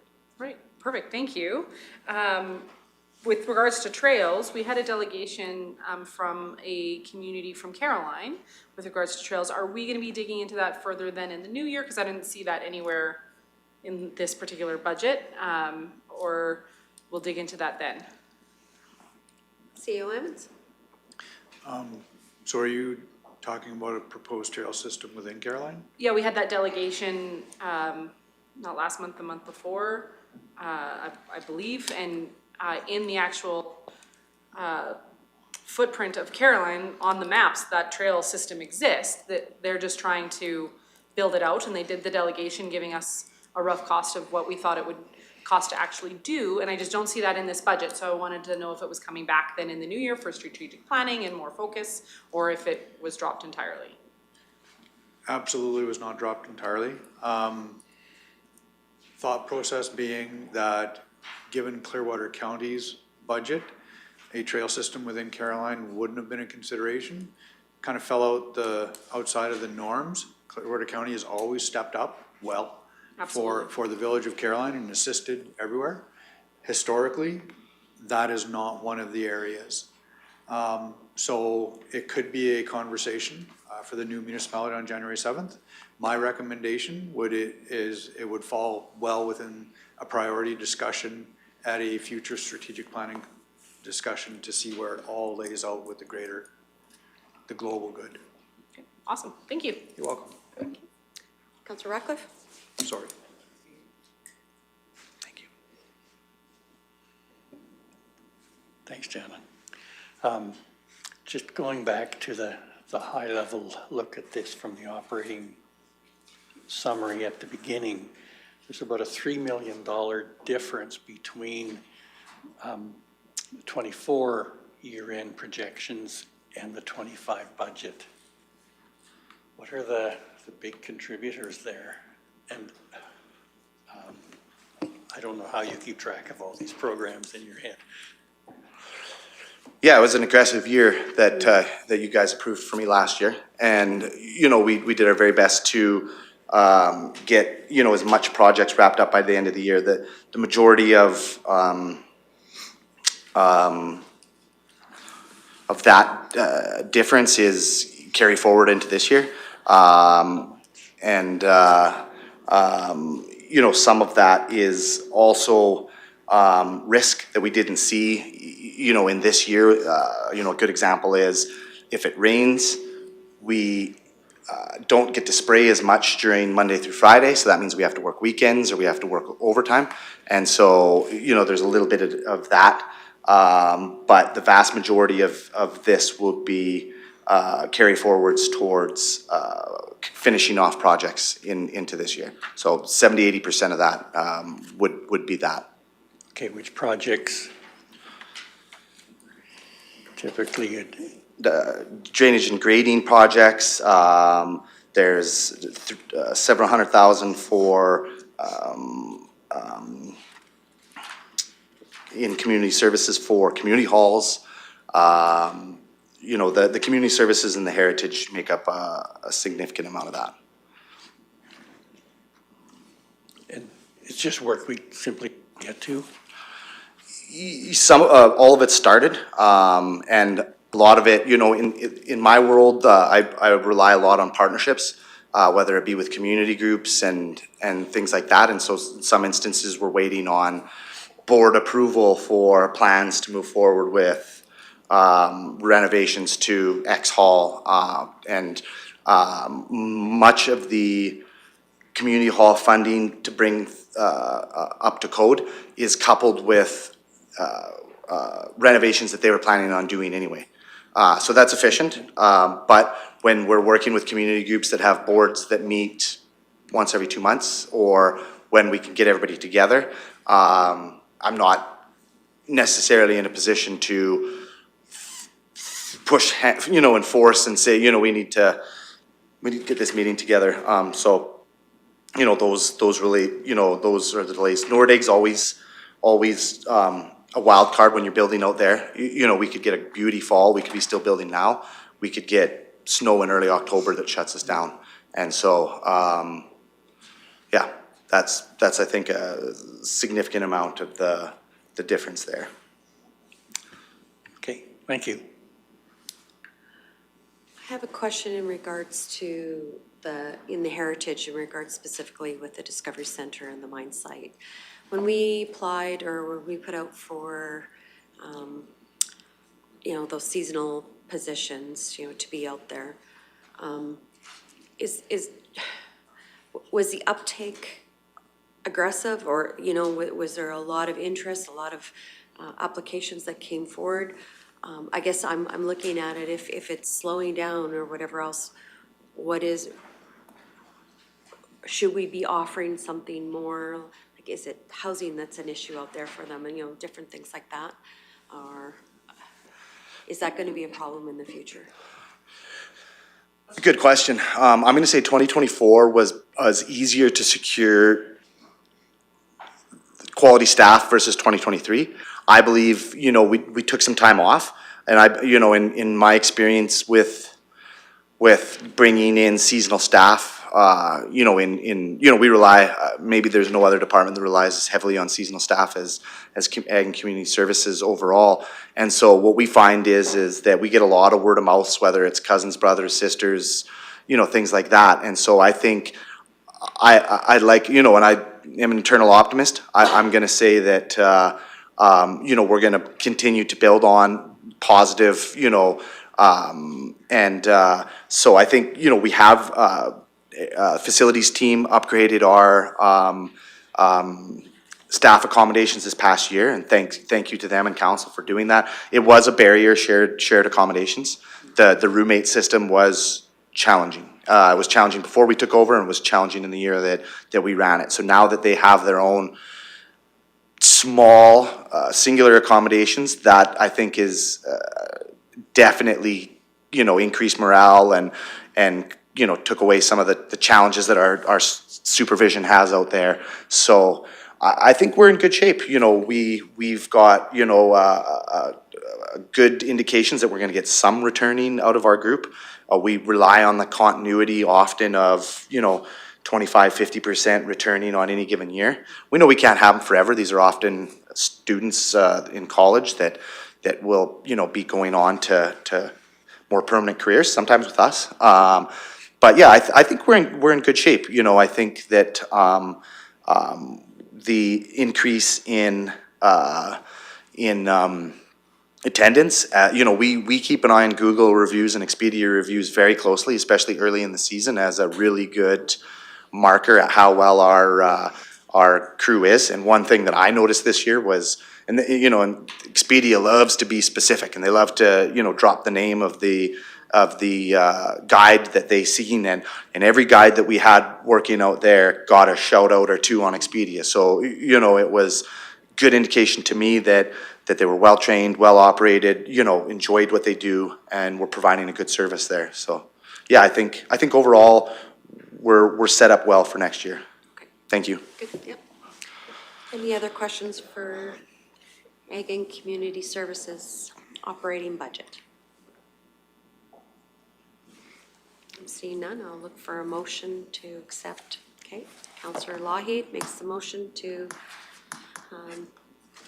accept the Ag and Community Services draft operating budget, or consider, I should say. I'll call the question. All those in favor? And that motion's carried. Let's take a quick 10-minute break, and we'll come back and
All right, welcome back.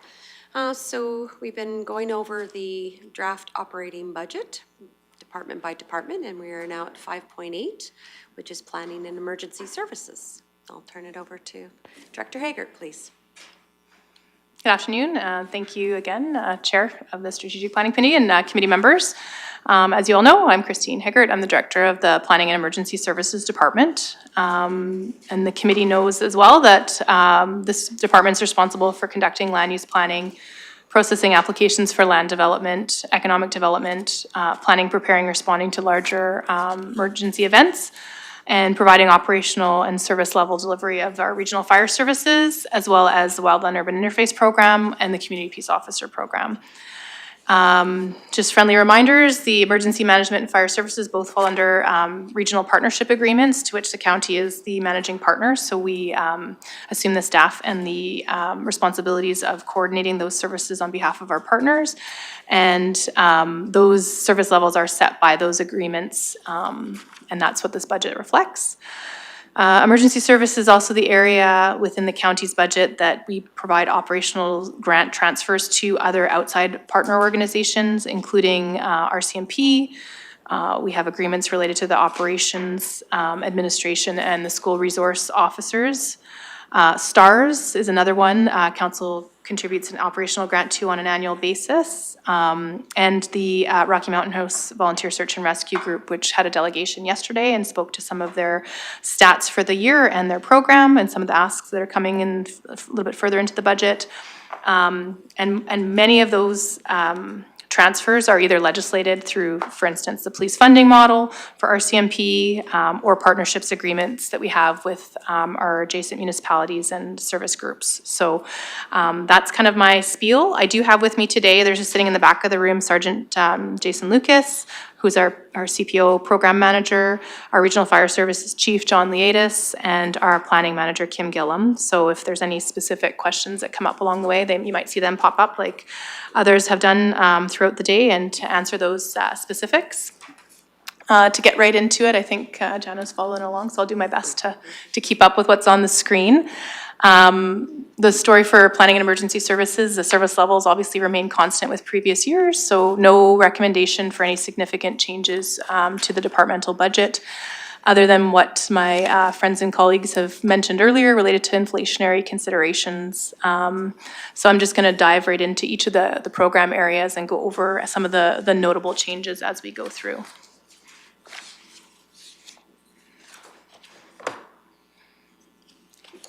And I'm on the corporate services tab in my binder, so that's not going to be very helpful. You've already gone over that. All right. And so I'll start with, on my list, it's emergency management, but on this list, it is planning. So I will skip to my planning page.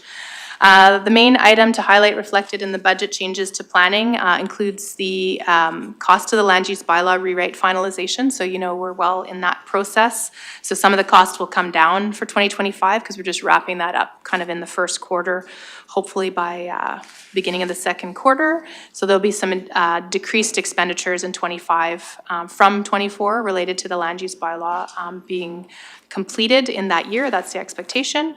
As well, we added one new item to the budget for an intermunicipal development plan review with the town of Rocky Mountain House. That was through discussion with the both administrations in order to bring that one into alignment with our new municipal development plan and land use bylaw, but two, it's a dated document as well that needs to be updated.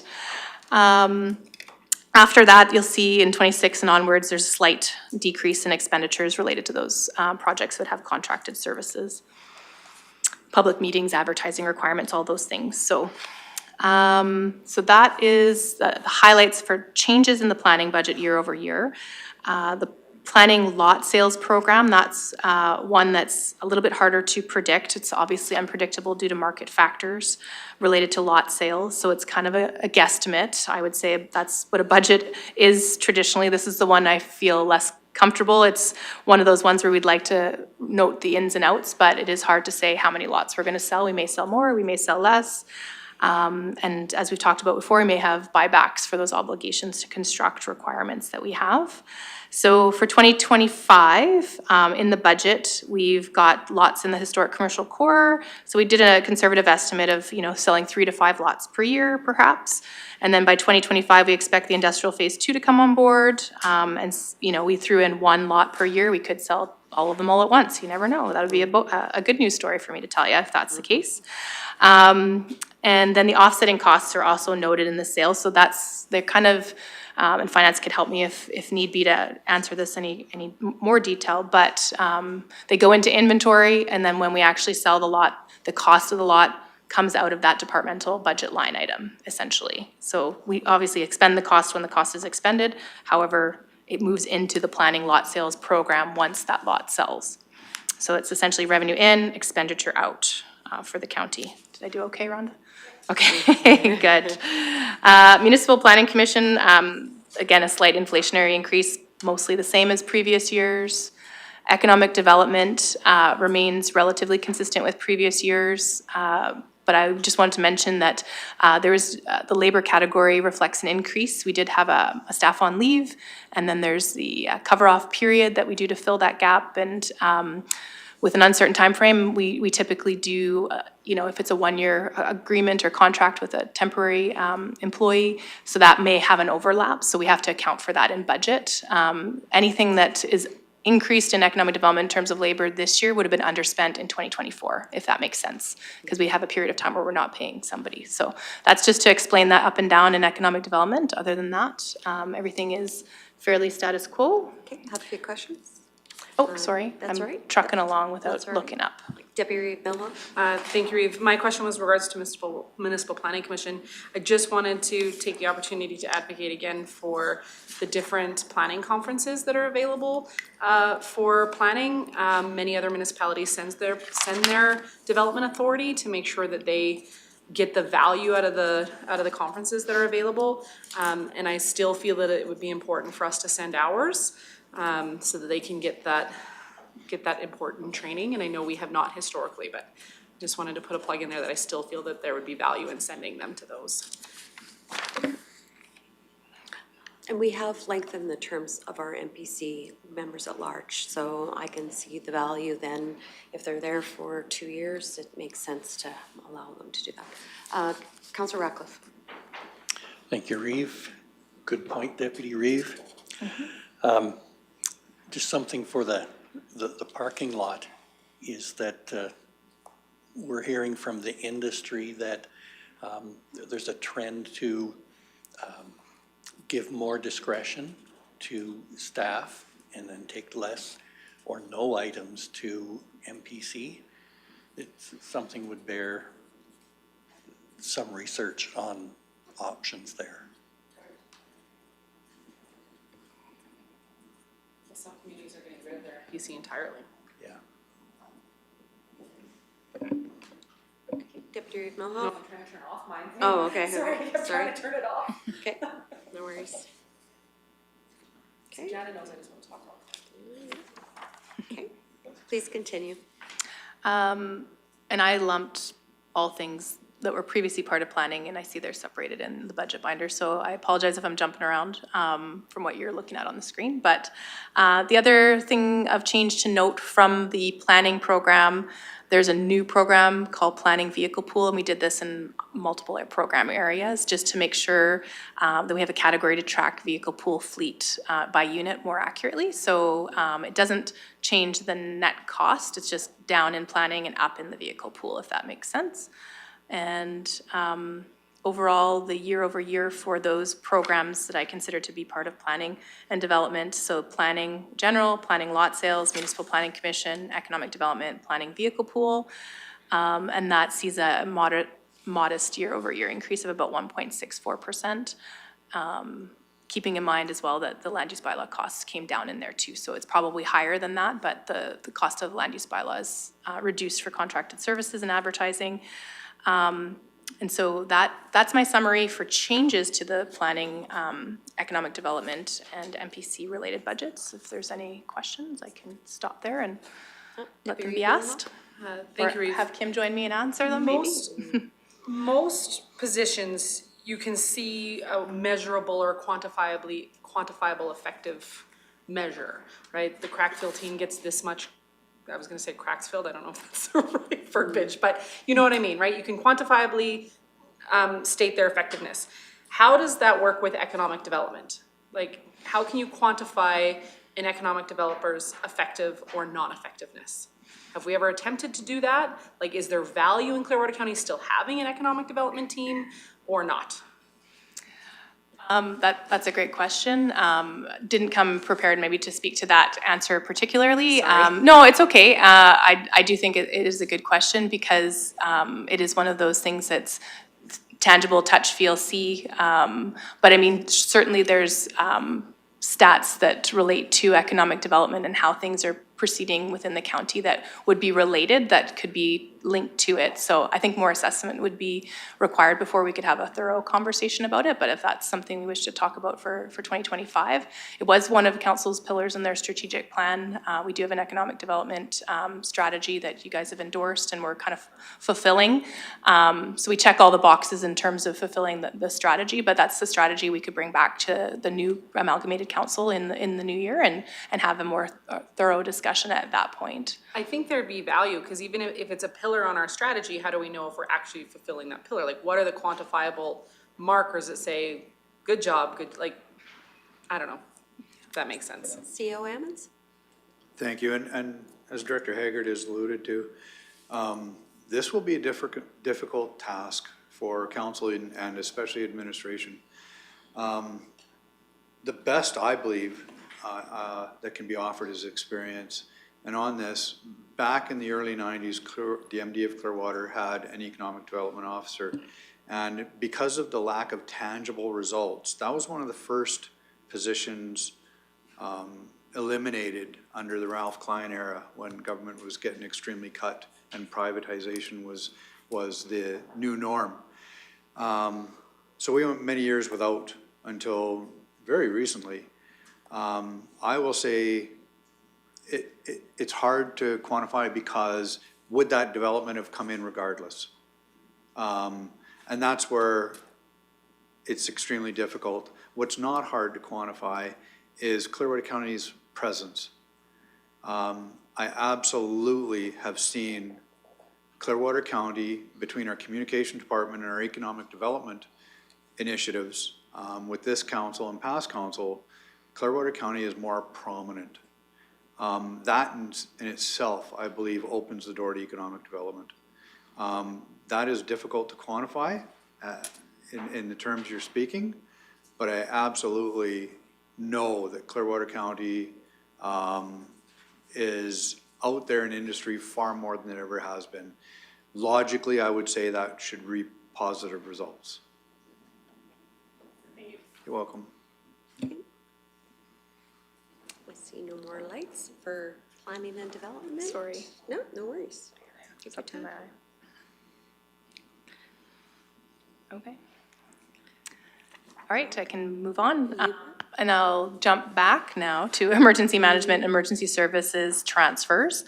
So as the committee heard yesterday when they're wearing their council hats, Rocky Search and Rescue requested their regular $50,000 operational grant again for 2024, along with an additional $100,000 for future capital replacements, both of buildings and equipment. And in 2024, the committee will recall that council also granted them that $40,000 for capital equipment replacement, kind of as their way to build their reserves for future equipment capital replacement. Search and rescue also includes, like I mentioned yesterday, the EFRAX radios and the vehicle and maintenance and building and vehicle insurance under existing agreement with them. Moving on from SAR, we've got the transfer to other organizations outside of SAR as another program. SAR is another program. So that is one where there are no changes to the police funding model for 2025. As the minister indicated in a news release just after the RMA convention there, that the regulation would be frozen for 25, and then they're going to review it and possibly have changes for 2026 and onwards. So finance helped out and added a guesstimate for 26 and onwards into the budget, just so there's a placeholder there. Who knows what that amount will be, but we put something in there, so we're anticipating that. And other than that, the emergency management general tab itself remains consistent with previous years and service levels. And collectively, that emergency management and emergency services transfers to other organizations' budget between those programs categories that I mentioned, overall sees a year-over-year increase of just over 3%. So that's from general SAR and the transfer to other organizations. Again, the police funding model stayed status quo. That helped us out. I think that was a 22% increase last year, so. Councillor Ratcliffe. Thank you. What is the relationship, or is there an overlap between the volunteer search and rescue and the regional fire rescue? That's a great question, Councillor Ratcliffe.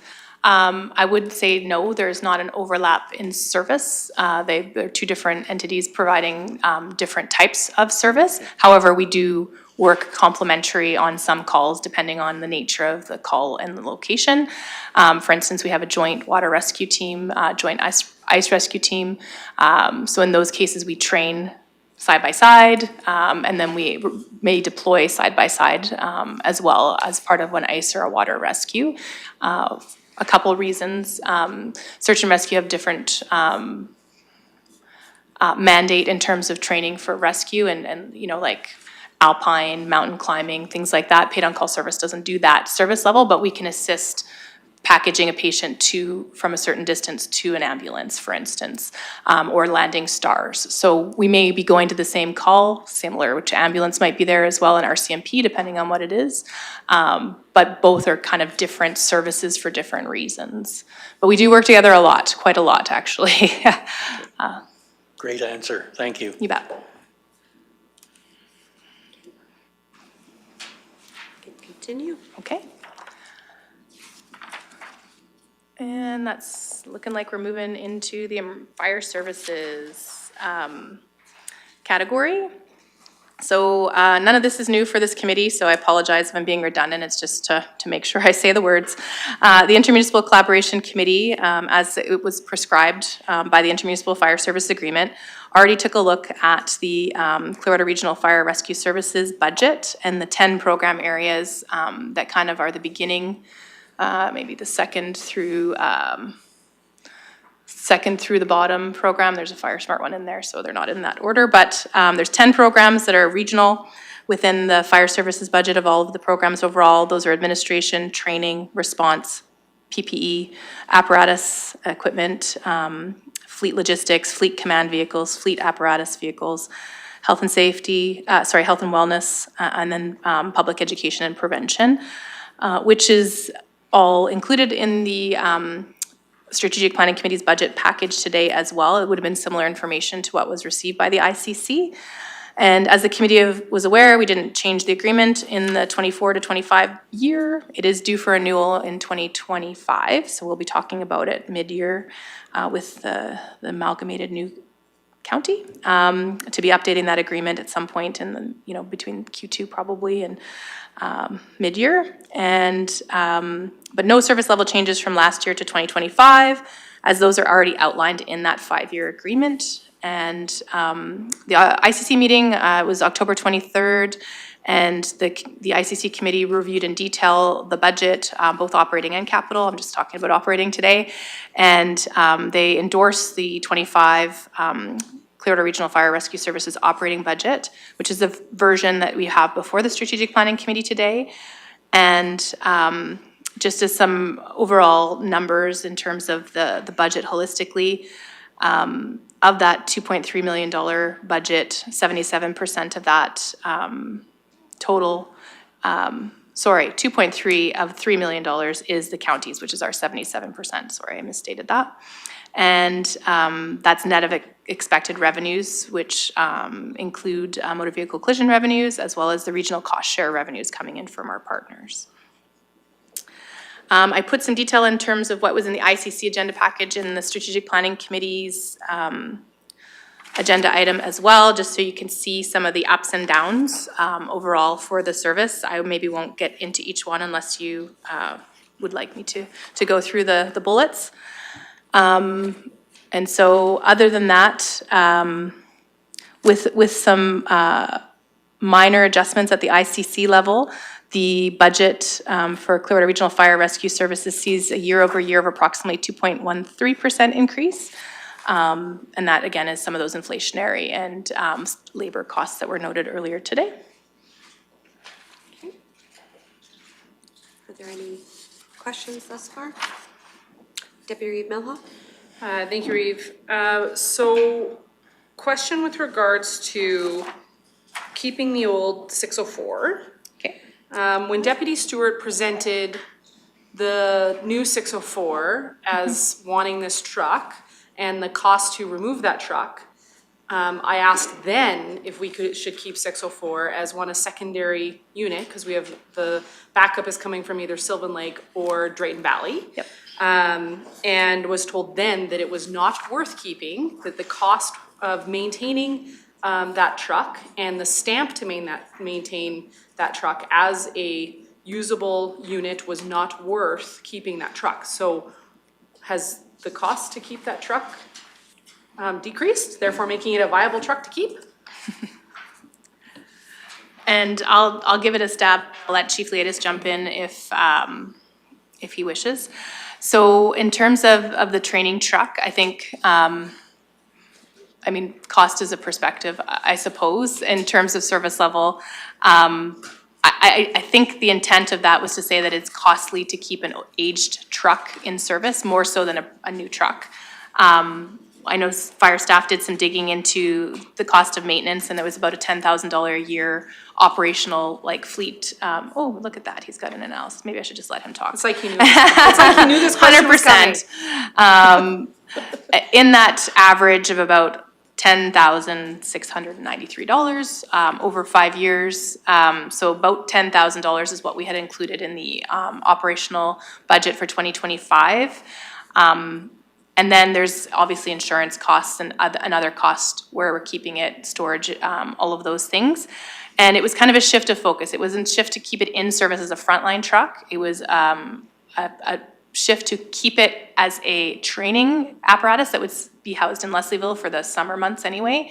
And also have it as that secondary responding unit. So we'd have to stay serviceable, operational, but not as a frontline unit. Because if it was stayed as a frontline unit, that would impact fire underwriters and all of those things, due to the age and the pump size, et cetera. So this proposal sounded to me like a good idea. We have an existing truck as a training truck at the Leslieville Training Tower, 913 is what they call that, which is an old truck that had come out of service, and we kind of keep the best one that meets the need of the service at the time. So we've had a couple 913s. We just rebrand the whatever truck's coming. The best of the fleet that's going out, instead of kicking it to auction, we keep the best one, and then we move on the older units to keep kind of the newest, oldest unit in play. So yeah, that's the best answer I have in terms of the cost of maintaining it. We don't own the vehicle. That's the other, not a challenge, but a item to consider. It is one of the remaining assets that's still owned fully by the town. And so at the ICC, they didn't want to keep the unit or have it included in budget. So we operationally took that. It wasn't a dollar amount that was significant. We took it out of the ICC budget and said, well, we're going to talk about it in 2025. And so we committed to bring back a more wholesome business case for the cost of residual value, the cost of insurance, all of the costs that would be wrapped up in a pitch to bring back in 2025 to the ICC. So that will be coming soon. So I left it in here as a thing we're going to talk about, but it doesn't have to be approved as part of this budget process. It's just something that we're going to talk with the ICC. That was one of the changes essentially from the budget that they would have seen to this version of the budget, if that makes sense. Alba? Yes, please. So overall, we will dig further into this then in the new year and have a better understanding of, because just stamping that ladder to keep it usable within the fleet, even as a secondary unit, is expensive. And I absolutely can understand the value of keeping it as a training unit. I was the one that suggested we For sure. do that and Yep. was told by the staff that that was not a smart use of resources. So I was just surprised to see that it wanted to be kept after I was told we didn't want to keep it. Where would we house such a unit? We get told continually that we do not have enough heated storage. Fire trucks have to be kept in a heated building, water I'll let you freezes. answer that one. So if we can't even find a spot to put a snowplow, where are we gonna put a fire truck? I will turn it over to the chief, please. Thank you kindly. That's a very great question. As mentioned earlier today, we had a meeting, I do believe 2 weeks ago, with, as Eric mentioned, with some of the department supervisors, managers and stuff to try to find a happy median with the additional fleet and as we grow and continue to add. With us having that training truck right now in a spot that's there, the good thing is over the next couple of years, we have some transitional change with new trucks coming in where we have a single apparatus replacing a large pickup truck with a trailer. So we're creating more bay space for the incoming fleet plan, if that makes sense. So as we know certain trucks are coming in the next few years, as trucks are going out, it's gonna complement that on that fill there is what the intent is. So with the 604, just to add to Director Haggard's comments there, yes, the pure intent is to have that as, we'll call it a multi-hat type of vehicle. So a backup truck, a training truck, a secondary elevated master stream, since we don't have two within the county.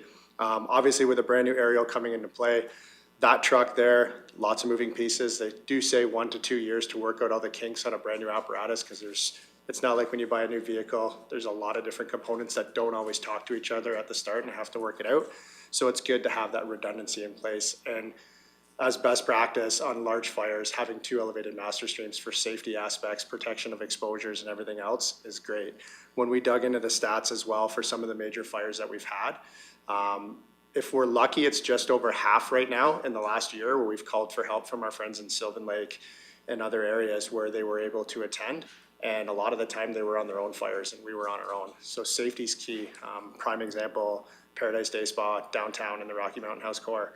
Due to our crews getting in very, very fast, we were very fortunate that that was contained to one building due to the actions of the team there. So that's why we wanted to make a strong push to explore keeping that truck. And as Director Haggard said, it's a new venture because it's a town-owned asset on how we're gonna go about that process, but we're working on the supplemental information on the business case when we revisit this with, I do believe ICC, correct? Yes, it would go back to ICC. Oh, sorry, Jenna, I talked before my mic was on. The discussion on 604 is intended to go back to ICC and hopefully the first quarter of 2025. That was the target, so we'll see when we have a meeting scheduled and we'll tag onto it. The other thing, I don't know if I said it, but I intended to, is that if 604 is kept, they would eliminate 913. So that's the truck that they used for training and that would come out of fleet. So that would kind of open up that bay space where that's being stored and that kind of gets moved around seasonally depending on, that was our mechanical spare before. But makes sense to have the mechanical spare / engine that can pump water at the training tower for the summer months when they can use it. So so there will be another vehicle coming out of fleet. So there's a few things to negotiate at the administrative level with the town, like are they amenable, how would the funding work, all of those things, and then we would bring that back to, as recommendations for the ICC to consider how that could work if we decided to keep it in fleet. And again, sometimes new staff equals new perspective too, in terms of what makes sense operationally. And even the chief's comment in terms of availability of that secondary master stream isn't guaranteed. I think that guarantee of something close by that we could grab and bring to a large scale fire or a town, urban or village fire would be a benefit to the service. Although we do have mutual aid and agreements for the other things, they're just not guaranteed like having it in our GRAPs would be. Again, this is a new ask, nice to have for the service. And so certainly I do think coming back to the ICC for further discussion, then back to the respective councils, strategic planning committees for budget consideration is then appropriate. once we have more details for you. But I did want to mention that we talked about it at the ICC level, and they would like more information. There's a capital item similar. We'll be going back to ICC. I'll talk about that tomorrow. No, perfect, thank you, I appreciate it, I look forward to going back to ICC and having the conversation about how we can work together to keep that truck at a 7733, because the town is what benefits the most from an aerial apparatus and a secondary elevated stream, so it would make sense that they would continually pay into a vehicle that they benefit the most from. Okay. So that's regional fire services, all the 10 programs. I've kind of gone through them quickly in terms of what has changed. And there's a bullet list of the specifics in terms of some of the ins and outs. Any further questions before I move on to the other fire programs? Nope, okay. You can stay up here if you want, Chief. The county's next program is the first program on your list, and next on my list, it was the Wildland Urban Interface Team. It is a separate budget program that's provincially grant funded to Clearwater County. And it is a grant that we've had since 2019. In August of 2019 is when council endorsed that grant application, and we were successful in receiving one of the 2 teams in the province. And it's kind of been approved year over year, and then we got a 3-year approval, and then we just got a 1-year extension to that 3-year approval. So we're up to the end of March of 2026 now. Some news that came out about a month ago from the province is that they're expanding the WUI teams in the province. They're gonna add 4 more, funded to 2027. So we've reached out in hopes that we are also funded to 2027, but we don't have that in writing yet. So that's positive for the program. It looks like it's something the province deems to be needed elsewhere and sustainable in the format that it's at. So that's some good news. Again, we're good to the end of March. So that's what the budget reflects. So it is confusing because I know that 2026 year is a quarter of a year. So everything decreases from 25 to 26 because of that funding. And then we'll go with whatever we get from the province and bring you back a new budget or an adjustment mid-year if we need to in 2026. So the WUI team is expenditures related to the 4-person WUI team that I just mentioned, and it's covered by provincial grant. And we've also included revenues to offset from training that they go out and do. Something we didn't really have in the budget in previous years as an expenditure and a revenue. It was in and out, so we didn't always include it. So you do see an increase in Wildland Urban Interface because of that. And in terms of the expenditures. So for instance, they go out and train other municipal fire departments. We were always doing that. We were always invoicing them for it and getting that revenue back, but we weren't necessarily explicitly putting into the budget program. So I had the team work on including that this year. And again, there's some inflationary costs in this program related to that labor 65th percentile review, and then PPE and materials. Obviously change year over year, but other than that, there's not a large change in that program, and it is grant funded. Deputy Melhoff? Thank you, Reeve. Granted that most of it is grant funded, is there anything that within the WUI team that is not grant funded? It's my understanding that capital is not covered, and I know that capital is a different binder, but some things are not capitalized and they're in operations still. So I just wanted to see if there was pieces of the WUI team that isn't grant that is in operations. Yeah, thank you. That's a great question, and it is the hard part about having operations one day and capital the next day. You're correct. So operationally grant funded. Yes, for operations, no for capital. So when the initial program was in inception, the county committed to having a Type 3 and a Type 6 engine available. So we used essentially a mechanical spare coming out of fleet for the engine, and then also a truck. At that time, it was coming out of the fleet management, so kind of kept an older truck kicking around. And then we put a skid in it to make it the Type 3, sorry, I have to make sure I have the right types going. So that was part of the grant requirements of the day in 2019. So we've maintained that throughout. And then again, last year, council approved funding of a new truck for the Wildland Urban Interface team that was added to the capital budget, but funded from those deployment revenues. So it was not from taxation, but from the deployment revenues. So some of that has been put back into the program itself, so that they have the assets to be able to go out very rural, remote, and do the wildland urban interface for our partners, and then at home if we need it, which is the beauty of that program. So yeah, does that answer the question? So essentially, the county funded capital, the province has funded operations for the 4-person team. Yep, thank you. See no lights, continue. Okay, all right. Next one is, the program on there would be, I have on my list, it's a new program. This is a Fire Smart one, and you will see an agenda item coming back, probably the first meeting in January, maybe the 14th, for support for a FRIA grant that Chief was just working on that today. He had sent me that. So we've never really done that before. We've got council's support on grant applications over the years. And then again, it's been just a money in, money out exercise. Instead of doing it that way, I thought it'd be better to actually build a Fire Smart program, put the dollars in and out. The program dollars wouldn't be expended unless the FRIA grant's realized, if that makes sense.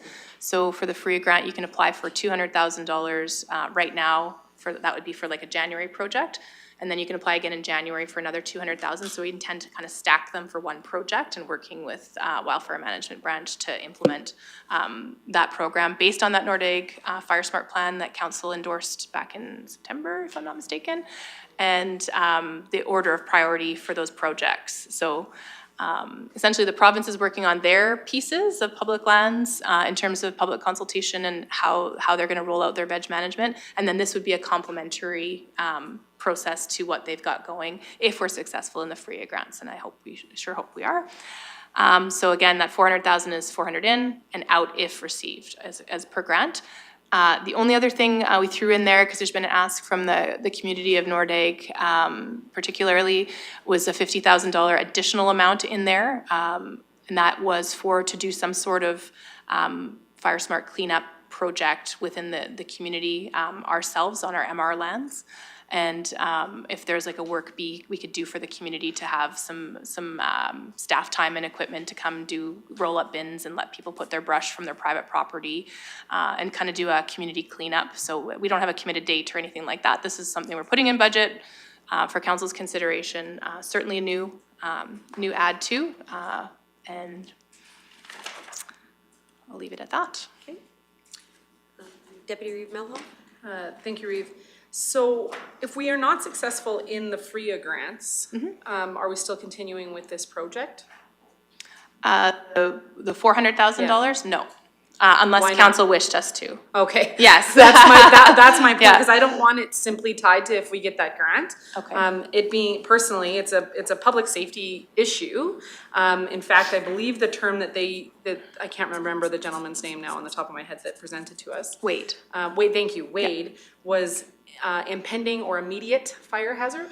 I wouldn't want that community to be subject to a major fire and us know that, and we didn't do anything because the province didn't step in. I think that Clearwater County should make sure that they're taking that responsibility with or without the grant. Obviously, it's great if we can get the grant.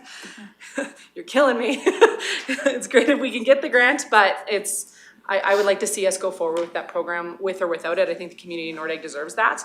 And I was very happy to see the $50K added in there for us to assist with the MR lands. Is there other work that we should be doing within the town sites or the North subdivision in order to make sure that things are done there, or is the 50 grand going to be enough to That was going to get us kind of started on a project for the north side. Okay. And then I guess we'd assess as we go through and see how far and how much we get done in 2025, and then bring it back for future budget consideration if we think there's more to do. Because there was quite a bit. I won't promise that I'll do it all, but it's going to get a real good start based on what Matt told me with his knowledge of vegetation management on the north side subdivision for sure. Perfect. County-owned lands only, just to be clear. I don't want any public expectation that we're going on private property. Right, and nor should we, but I think it's important that we do that work. And in fact, when I joined Councillor Radcliffe at one of the meetings out in Nordegg, they wanted it moved on relatively quickly, so I was happy to see that in the budget. Ms. Serha? Just want to identify if the grant funding doesn't go through, so they would start the work before they would hear about the grant, or, and if there is no grant forthcoming, what the funding source would be? Would we be thinking that we would increase tax revenue for that, or find a different funding source? Well, I guess we'll have to have that conversation if we don't find the grant dollars, but I think it's too important of a program to just say we're gonna wait out a grant. That'd be like us saying we'll wait till the bridge falls in if the province doesn't come to the table. We're gonna fix the bridge, whether the province comes to the table or not. So we should deal with the fire hazard whether the province comes to the table or not. It's our community, they're our residents, and we should make sure that we try to protect them, particularly when considered Nordegg is considered unprotected due to the response times. If only the province was listening. Ooh, excuse me. Okay. See no other lights. Continue on with the last program.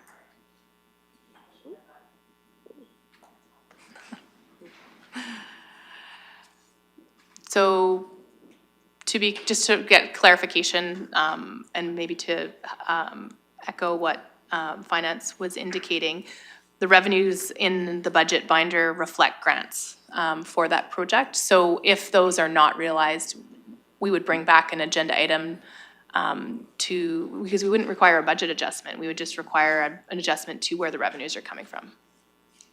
Is that correct? Well, if it wasn't a grant, then it would require a budget adjustment. So you would either do a budget adjustment to decrease grant revenue and increase transfers from restricted surplus, or increase tax revenue if it's before the tax rate bylaw. Okay.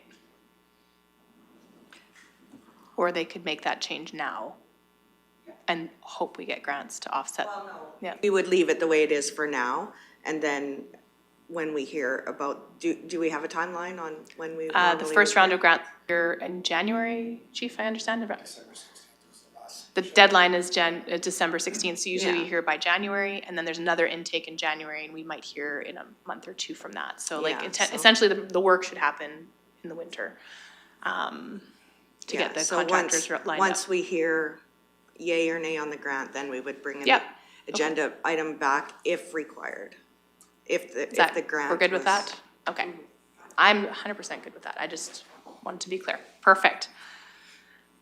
Great. And then if I'm moving on from fire, the last program I've got listed within Council's, Strategic Planning Committee's package is the Community Peace Officer Program. So Community Peace Officer Program is also in alignment with Council's strategic plan, overarching infrastructure protection is one of the main focuses of that program, things like roads and bridges and assets that Eric's going to talk with the committee about tomorrow during capital budget. So that's a primary objective of the program. And then the safety of the traveling public, obviously also high on the priority list up there with infrastructure protection. And the CPOs are appointed as, we are the authorized employer of a peace officer, but they are appointed by the province's Ministry of Public Safety and Emergency Services, formerly the Solicitor General's Office.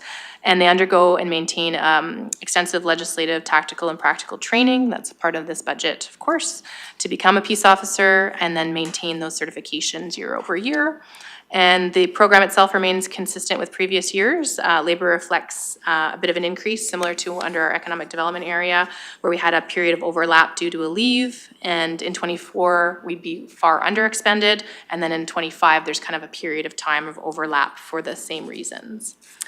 And so overall, this budget category does see a year over year increase of 8%, and that'll level back off in the following year where those overlap employee won't be required.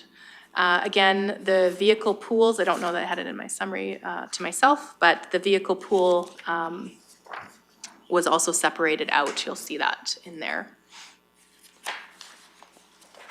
And that's the overall maintenance, fuels, oils, et cetera. The actual vehicle costs will be in the capital budget tomorrow. I have a question in regards to the fines and penalties. Sure. That are, and in regards to the revenue, I see you kind of just flatlined it, year over year over year over year. Yep. And it's the same amount as 2025, or 2024. Correct. Do we know where we're sitting to date? For 2024, we're slightly under, just we had a gap with that leave of time where we had, we were down a couple officers due to departure of staff and then a staff leave. So we actually had 2 people down for a period of time. So I'd say, I think the projection, I can't find it in my binder at the moment, but was about 180, 200,000, which is under. 225, yeah. Yeah, 225 would be was that the projection? That's the approved. Okay, oh, sorry, the approved budget. Okay, I apologize, I meant in terms of a projection of this year's actual revenues, I think we're sitting at about 180, 190. And by the end of the year, we might hit 200, so we'll be slightly under in revenues, just due to the uncontrollables of having staff out of the office. Year over year average, though, we've usually hit that 225, not a revenue-driven organization, so I'd say that doesn't account for all of their traffic interactions with the public. But certainly, it is part of the process. And, the odd time you get the large overloads over a bridge, and that can be, $15,000, $20,000 fine. So they are significant. And if fine revenue is kind of interesting too, because it does take a long period of time for it to actually be realized by the municipality, depending on how those tickets go through the court system. So if it's something that's paid immediately, then we get it within a month or 2. But if it's something that has a long, like a trial to go to, it might be in the next fiscal year anyway. So, yeah. And those fines and penalties are regulated through the association, the overall umbrella? You betcha. We get a portion, correct. Thank you. All right. Deputy Reeve Miller. I apologize, Reeve, I missed one of my questions for fire services. Oh, that's So great. if you don't mind, No, we're good. We're still here. I'll bump back to fire services. Yeah. And it's probably more of an overarching general question. The change between 2024 approved and 2026 approved, the 2025 is 25% increase versus the 2024 and the 2026 for operating. Normally, a capital jump would change that, but we're not even on the capital binder yet. So with there being almost a 25% difference, almost $1 million between what is approved in 2024 and the projected approvals for 2026, 2025 being significantly higher than both. Can we generalize why that significant change? Pull up the 4-year operating plan, and I'll just I'll try and point to what I think I believe to be the reason for the change. So can we make that bigger by any chance? Yep. Sorry, it would be the second page, not the revenues, the expenditures. You're looking at the expenditures page? Yeah, I'm looking at the operating summary 4-year Plan. This one. Yep, you bet. Okay, so we've got that up. Now, so that's just the expenditures, and that would include the large add of that $450,000 for the Fire Smart project that was not there in previous years. So that's a portion of that. But that is in 2026 as well, so that wouldn't equate for the difference between. I see what you're saying, yep. Oh, and WUI drops off in 2026, correct. So there's an up, but then there's also the down. Okay.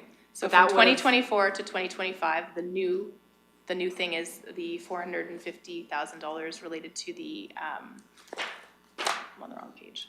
Related to the Fire Smart program. To Fire Smart, okay. There is some increase related to the fleet and apparatus when we separated out the units because we weren't tracking them unit by unit. So it was not a net. It wasn't the same. We took it out of the program. We itemized each one and did an estimate of fuels, oils, maintenance costs.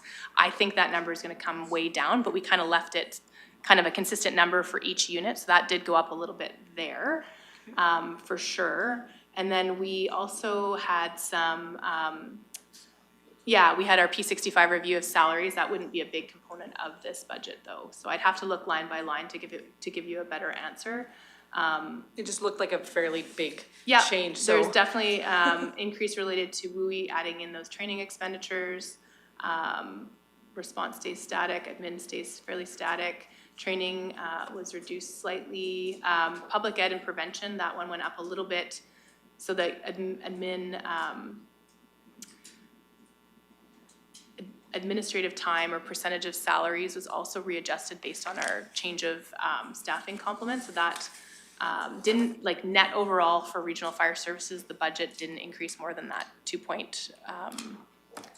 sorry, I can't remember if it's 2.13 or 2.7% year over year, but we did adjust wages within programs, so that is, sometimes it shows an up and a down in another area. So there's that. Going over health and wellness equipment. So you'll see equipment and buildings going down. You'll see fleet and logistics going down significantly. And then those two new programs for fleet, we separated out command vehicles and larger apparatus for ease of our own accounting purposes. And then definitely WUI and the Fire Smart made up the balance of that difference from the 3.7 to the 4.3 million. Perfect, thank you. You bet. And then WUI comes off in 2026, which is why it drops back down again. So thanks for helping me with that, Rhonda. Councillor Cermak? Yeah, I'd like to go back to the Fire Smart project. I need some background on, when that subdivision was put in there, was Fire Smart project not a part of the subdivision when that was all divided up, and was there no provision that they knew that there was, that the forest was there? Like, I'll do my best. Thanks for turning my mic back on. Why all of a sudden is it such a big issue? And it hasn't been for the last, ever since this subdivision has been there. How many years has it been there? Well, Nordic tries to burn down every 5 years, this isn't a new thing. Oh, yeah, totally. 30? Yeah, I'll do my best. Go ahead, Director. Yes, thank you, Chair Swanson, and a great question, Councillor Cermak. I think the appeal was the trees being in that location, to be honest, because it is a forested area. I think that's part of the appeal. In terms of Fire Smart is not new to the community.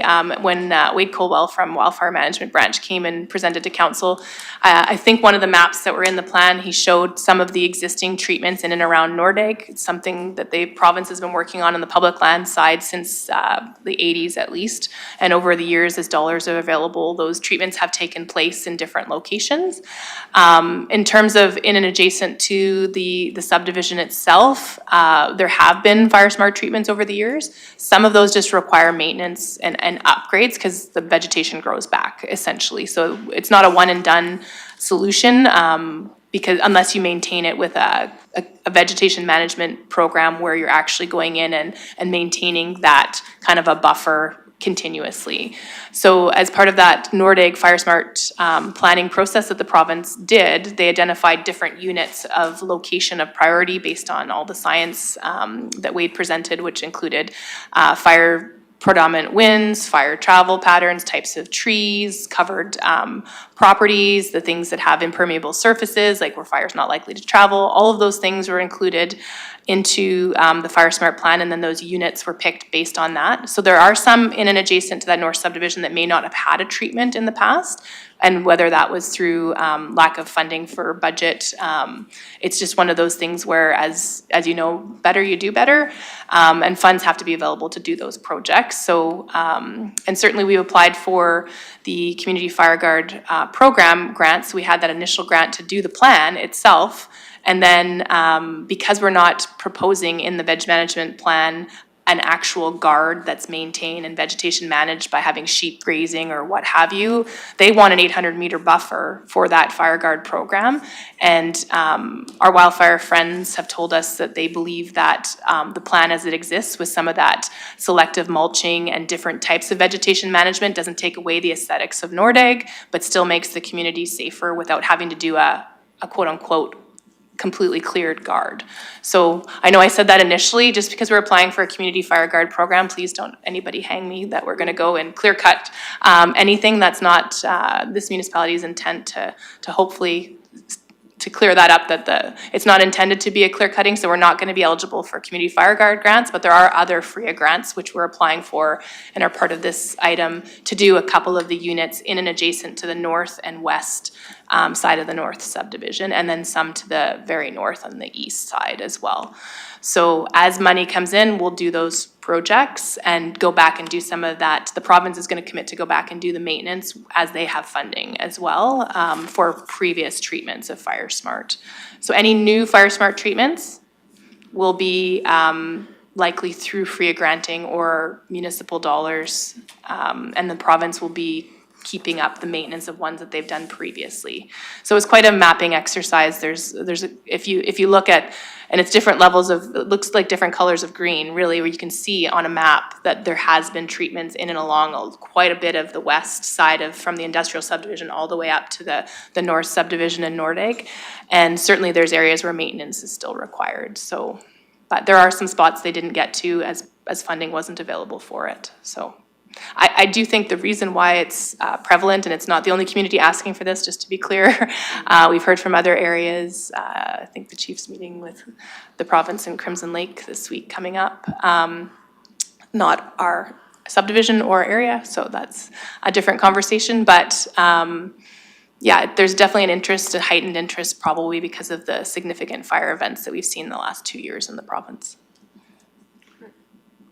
So this opens a whole can of worms to me all over our county. We have lots of subdivisions all over. Are we to look after all those fire guards? It depends on whether, sorry, I jumped in. go ahead. It's totally up to the dollars that are available at council's discretion and decision-making, of course. There's some areas, like in and around Ferrier, for instance, the province did those fire smarting programs because the adjacent lands were public lands. There have been other projects that have been funded through FRIA where communities have had fire smarting in and around them as a partnership between the municipality and but the municipality hasn't gone out and done any fire smarting without those provincial grants as of yet, to my knowledge. So that's kind of why it was into the budget the way it is in terms of revenue from grant, and then project will proceed. It's kind of how we've operated historically, and but up to council's discretion on how we move forward, for sure. And the reasons I ask this question is because I have a quarter of land, and it happens to be 6 subdivisions are on my quarter of land. And there's 1 acreage that is owned by the county that has got trees on it that are 100 feet tall. Lots of them are dead inside of this. I don't even take my side-by-side out in my bush when it's this dry. There's no fire smart there. I fire smarted around my house. But these acreages that are on my place, they have trees 100 feet high. Somebody drops a match in there, they're all gone, and including my house. So I say we're opening a whole can of worms here. And I think, and if I may, Chair Swanson, just wanted to comment. So Fire Smart dollars from FRIA can only be used on public lands, whether it's provincial public lands or municipal public lands. So if there was a municipal right-of-way in where you're talking, that's something you could call and talk to the county, and perhaps we could have some assistance. On private lands, all we can do is come and do a homeowner's assessment. And that's a service that we have for any community. We have staff that are trained to do it, so does Wildfire. So we kind of work in concert. If there's a lot of asks, we do it in partnership with them. And we physically go onto property, walk around and say, these trees could go, limb these trees up to here, remove these combustibles away from your house. And I'm not trained, but I'm talking like I know what I'm talking about.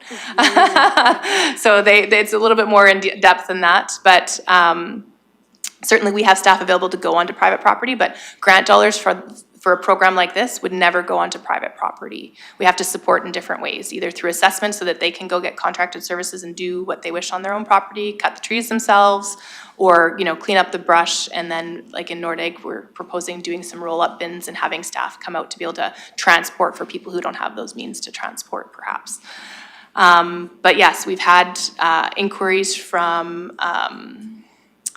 in and around Caroline, and even previous to amalgamation discussions. So we've had our staff go out and do fire smart assessments on the county-owned lands there, and to gauge the risks and whether things need to be done on the county's property there. We can't do anything on private land. And then we've also had asks from different communities. I'm trying to think where we did we did a fire smart booth. We've done Horburg, Farrier for sure, but last year we did one in it's Chicken Ranch Road. What's that area called? Brower subdivision, yes, thank you, in the Brower subdivision. So there is definitely heightened interest, and again, I think it's related to the events of the past couple years in Alberta. But it is, again, a positive, I think, in a sense that there's that desire to make things, keep the aesthetics, but make things safer for community, and I do think that there is a lot of positive in that, because there was a time where if we proposed vegetation management in certain areas, people would have been upset with us as well, regardless of the science that's behind it. It isn't always a favorable thing. There's going to be people who love that look of that one tree and or type of tree or what have you. So I do think there is some positive to it, but from my understanding in the county's history for any of the Fire Smart programs, it's been done at as grant dollars are received. So this would be a new year, new service level, I guess. If we come back with an adjustment to change from grant dollars to using a different source of funding.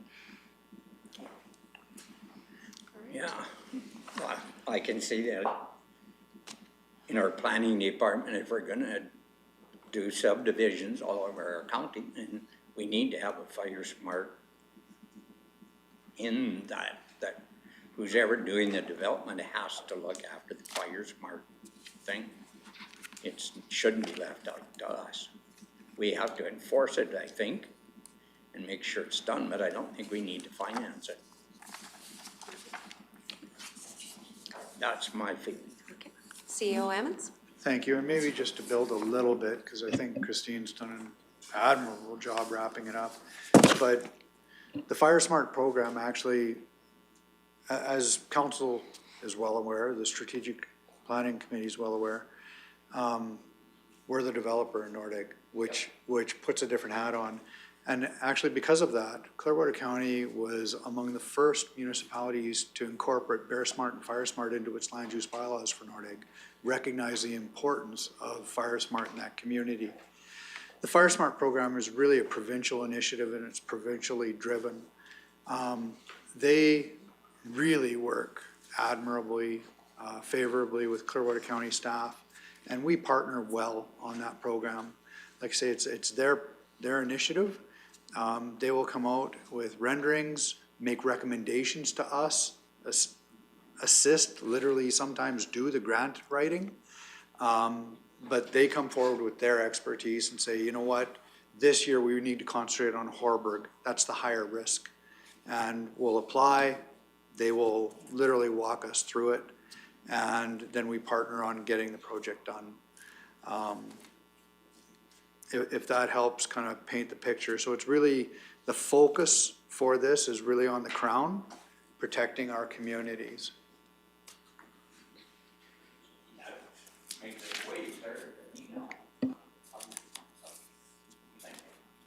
Perfect, thank you. Is there any other questions? If not, would be looking for a motion that the committee endorses the planning and emergency services. I see Councilor Cermak has nodded his head. Make that motion. I'll call a question. All those in favor? And that motion's carried. Thank you. So I believe we are done our first binder, which is all the operations budget at this point in time. So we'll continue on tomorrow with the capital, and we'll just recess the meeting at this point in time and join us again tomorrow at 9.